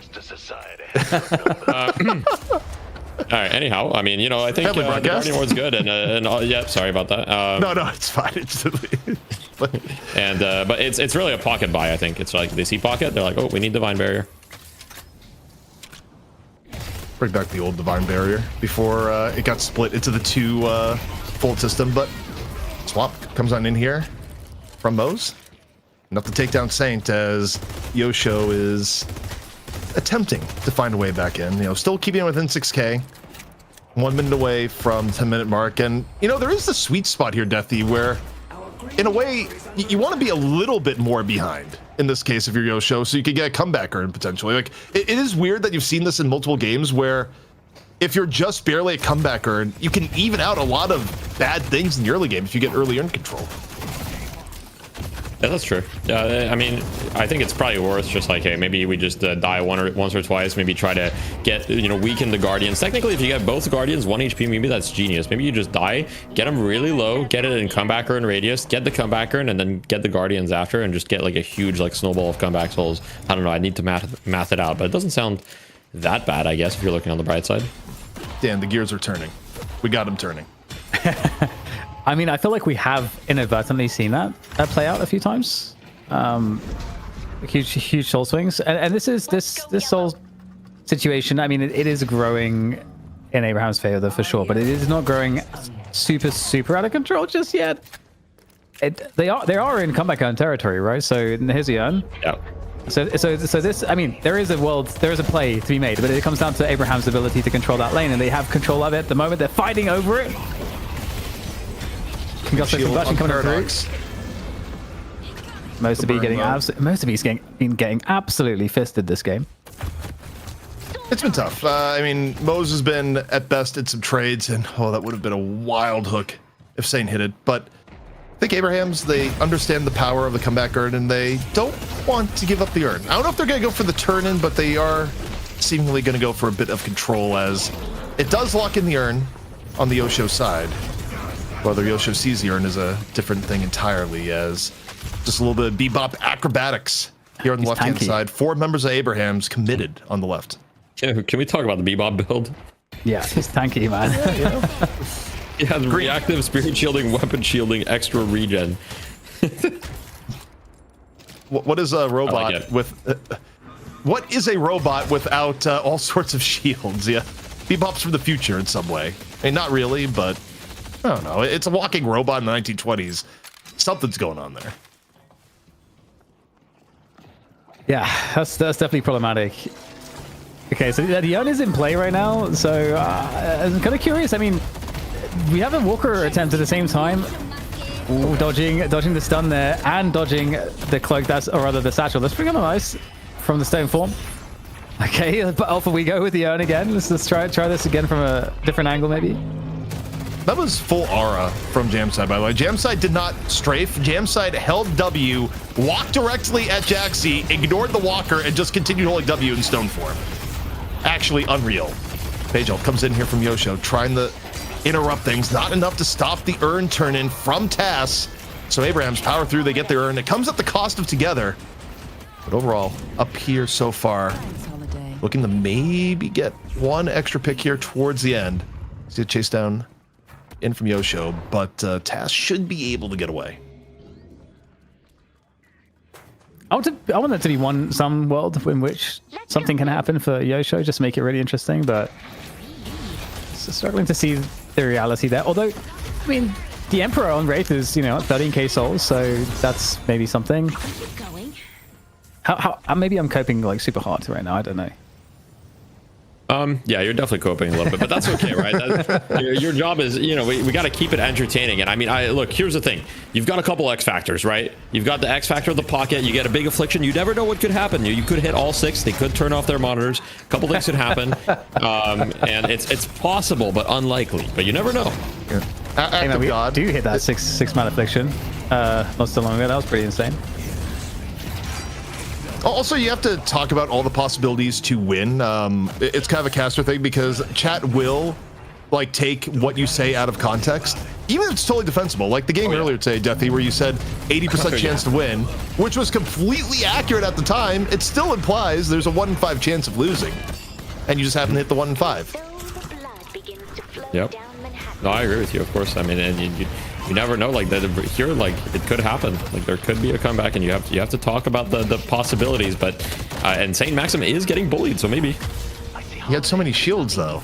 They got through 3 different layers: the weapon shielding, the reactive barrier, the spirit shielding. Unbelievable. But the real problem here is inevitability, where you look at the soul allocation. Moze is broke. Moze no longer has a roof over their head, and Jamside is nearly at 20,000. Somewhat problematic for Yosho. Yes, he is quite impoverished. Okay, finally Taz is going to go down. I feel like Taz has managed to escape by the skin of his teeth multiple times. So I feel like there is some justice there. And there is just very constant fighting. Like, okay, getting bullied. Here is Sap. A little back to be collected there as well. Hyper Beam getting ripped, and you're definitely not killing this robot. We got a lot more green items coming in. Ooh, the parry once more in off the Billy combo. I will say this: while Abrahams is very clearly on the path to winning right now, from a broader perspective here, Deathy, does it concern you where, even though Abraham's a superior team, it feels like, in a way, they've failed to control the chaos here a little bit, and they are making some mistakes, not enough to lose in the game when they're still ahead, but the lack of discipline that some of these kills have kind of gone against them, it makes me worry, because if you go against a team like Buff Enjoyers and make those mistakes, it would legitimately let them back into the game. Yeah. I mean, I'm going to be honest, from my perspective, it looks like Abrahams is kind of trolling. And you can see that as a good thing or a bad thing. I mean, Bebop literally has 8 green items. When he had 4 green items, I was like, okay, you know what? It's not bad. It's not bad. But when he got to the 8th green item, I'm like, okay, well, I think at this point we might be trolling a little bit. And the map movements and stuff. What you say is very true. Like the lack of discipline. Like if I'm coaching Abrahams, I'm definitely not thrilled. I'm like, guys, let's just wrap it up nicely and cleanly, right? Don't give them any chance and just show that you're the superior team. But it feels like they're kind of skirmishing for the sake of skirmishing sometimes. Mm-hmm. That's one of the hardest things with teams in general is to you always want to. The reason you need to enforce those habits when you don't have to is so that when you are in the super hard games, you're way less likely to make mistakes. And that is the difference at the top level when, I mean, we're not at the level in Deadlock yet, where maybe that stuff is as important, but eventually it's going to get there. And the teams that manage to do that work first and learn how to be disciplined first will reap the rewards later on, for sure.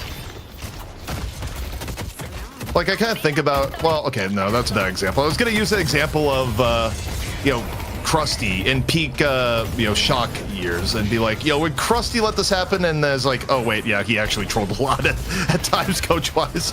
Maybe not the best example of Korean Overwatch just absolutely flattening their opponents, but, you know. There are examples of teams that show the gap between them and weaker teams in a dominant way all the way. But that does help you when you're up against the, you know, the teams that are fighting you closer too, as this one just continues to get out of hand. You're wondering, it's like, why are you guys talking high-level concepts here? There's action going on. It's like, yes, but it's a lot of yellow eating blue, and there's no change in the action.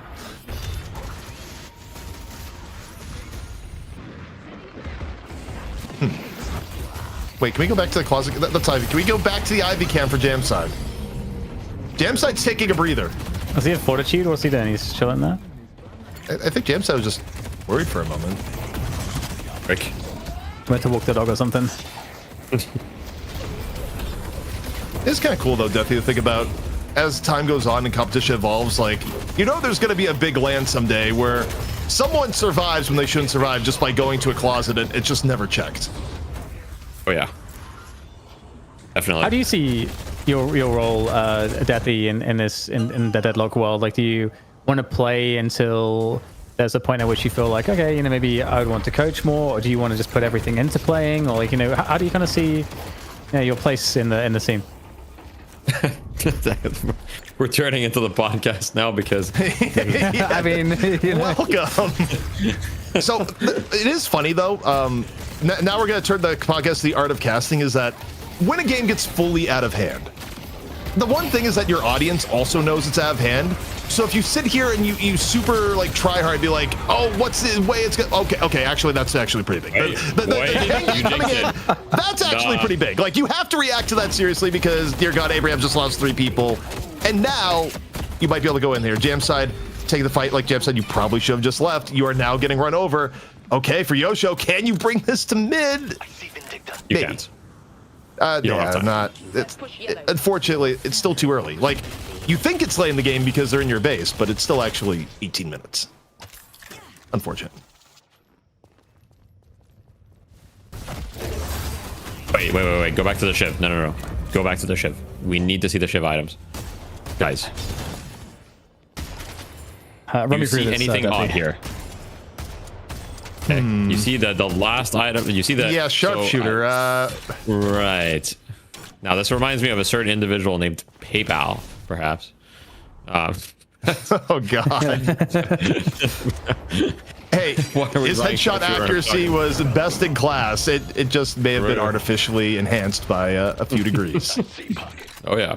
But, well, this confirms that we've gone into full trolling territory. I mean, you know, obviously sharpshooter on a shotgun hero makes no sense. And, yeah, I mean, I don't think that needs an explanation.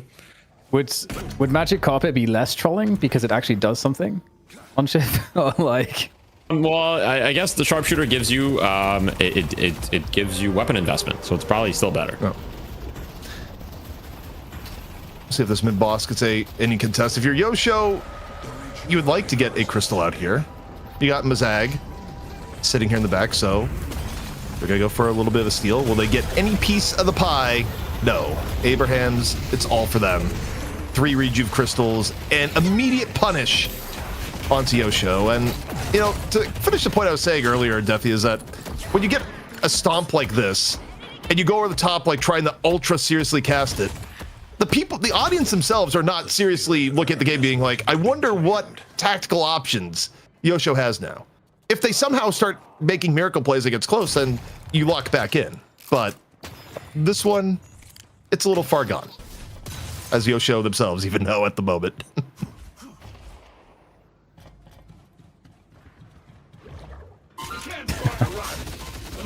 Well,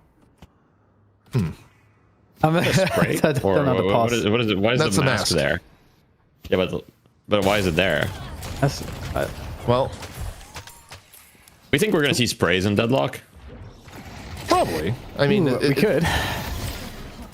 I think they're popular enough. It's high value. It's an easy way, to give drops in the future, or like team could do it. Like, I don't think there's a downside to giving sprays. I mean, it's all possible. Well, I mean, the cool thing is that it's all a Source 2 engine, so all of that stuff has already been executed in the engine too. So it's super easy for Valve to do if they want to. Like, look at this guy. He's going for a 720 score, like 720 hook. Like, can we? Oh god.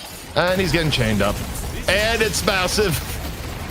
I don't know if there's enough follow through in the world for it, but Billy threw out the chains and then got beamed down by Hyper Beam as the patron is transforming. But the important thing here is that Abraham's...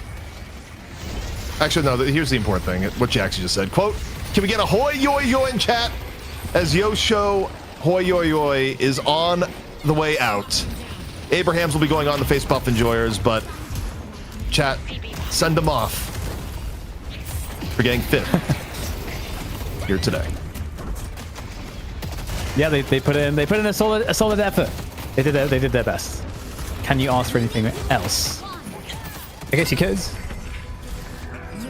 I mean, it's good that you get to see familiar faces, right? Like, I personally, I was familiar with some of the players on the Yosho Hoi Yoi Yoi squad.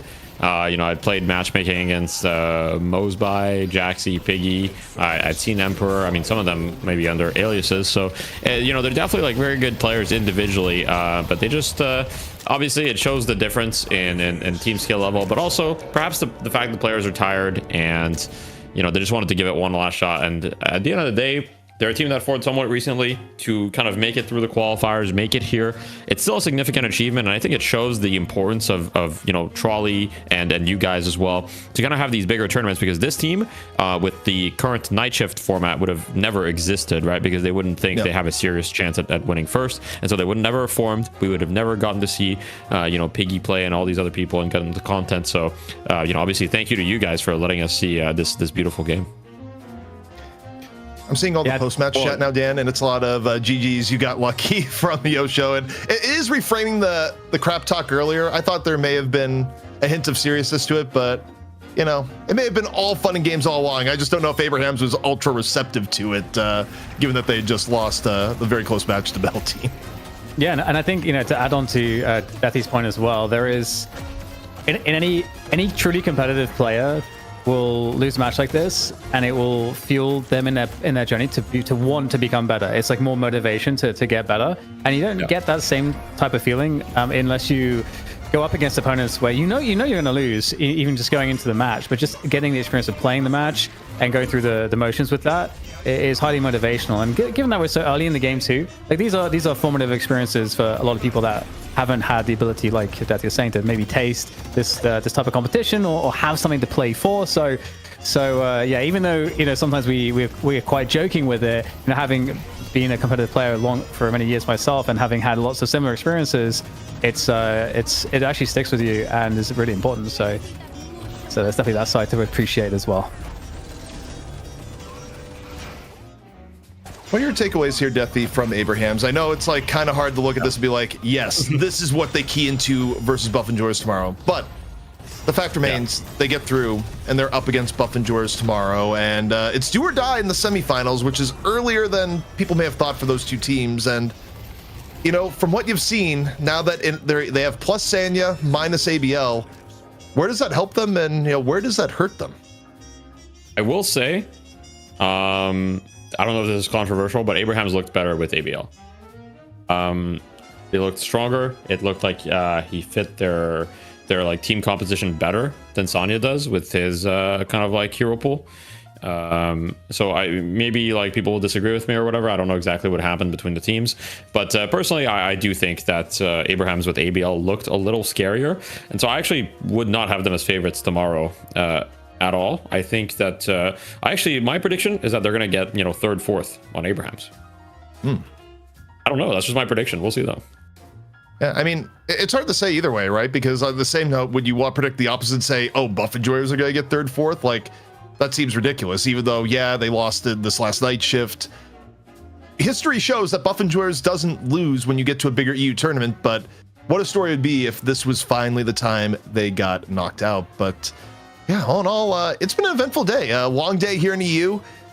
Mel Team versus Abrahams lived up to the hype, and even the first game of the day between Fearless Furies and Lodos, it went back and forth, Deathy. Like, that was the first game you joined us here today, and it was a ride. Yep. I mean, it was a lot of fun. I mean, I was basically watching kind of like on and off through the whole day. Obviously, I was there in the morning and stuff. And, I would say that Mel Team beating Abraham's obviously the biggest upset, and kind of fun to see. And, that was probably like one of the most exciting Deadlock series I've seen in a while. Like, so much back and forth. Like, the mid-boss fights were insane. So anyone that hasn't checked that out, can you let them know when that'll be available on YouTube and where? Because, I mean, you got to watch that. Yeah, it's going to be available on the Deadlock Night Shift YouTube at Deadlock Night Shift, and usually it's right up after things finish. The VODs usually upload same day. The live VOD is there, both there and on Twitch, and yeah, it's where you need to go. But Dan, we got to build up a little bit of hype to this here. We still have to we have to crown an MVP for the series. Who are you thinking right now? Who really stole your heart between games 1 and 2? Yeah, I think everyone's going to want to give it to Saint, just so you can have that replay over and over again for his parries. I mean, they brought the fists, and Saint had the parries, man. He shut it down. And he showed them who was boss. So, we got to give it to him. Also, I feel like Saint, I want to give it love to Saint because he never gets to play Kelvin ever again. No. Like, it's not going to happen ever. So, Well, maybe one day when Yoshi will nerf him. Well, there we go. Player of the match, it's Saint. And look, I mean, it wasn't just the parries here. The positional play was good. Some of the escapes were really good. And, I think Mo is one of those heroes that sometimes, Deathy, people may look down on and go, does Mo really take that much skill? I mean, people are really dogging on Lord NM in recent times. We don't have to go into that, but it was like part 1 before heading into a floor man meme. But overall, I feel like there's a big gap between your good Mo players and your average Mo players, and you saw a little bit of this here from Saint. You're definitely right about that. The hero is simple, but there's definitely a big difference between playing versus like a really good Mo player and just a guy that just picked up the hero and thinks that he can play it.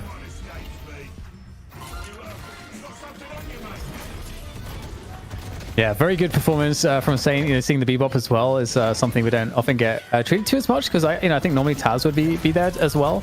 So I think that's another cool thing to see, is showing the versatility there, because I think I agree. We did see this with regards to Yosho and maybe some other teams, like when you're looking at Sanya Sniper coming in to replace ABL. The hero pool really matters a lot for a cohesive team, and you can make it better for your team if you expand your hero pool and you're able to play different roles. And Saint often on some of these more supporty roles, you'd probably more often see him on a. Would you sooner see him on a holiday, or am I mistaken? Than a bebop. I feel like I don't see Saint bebop very much.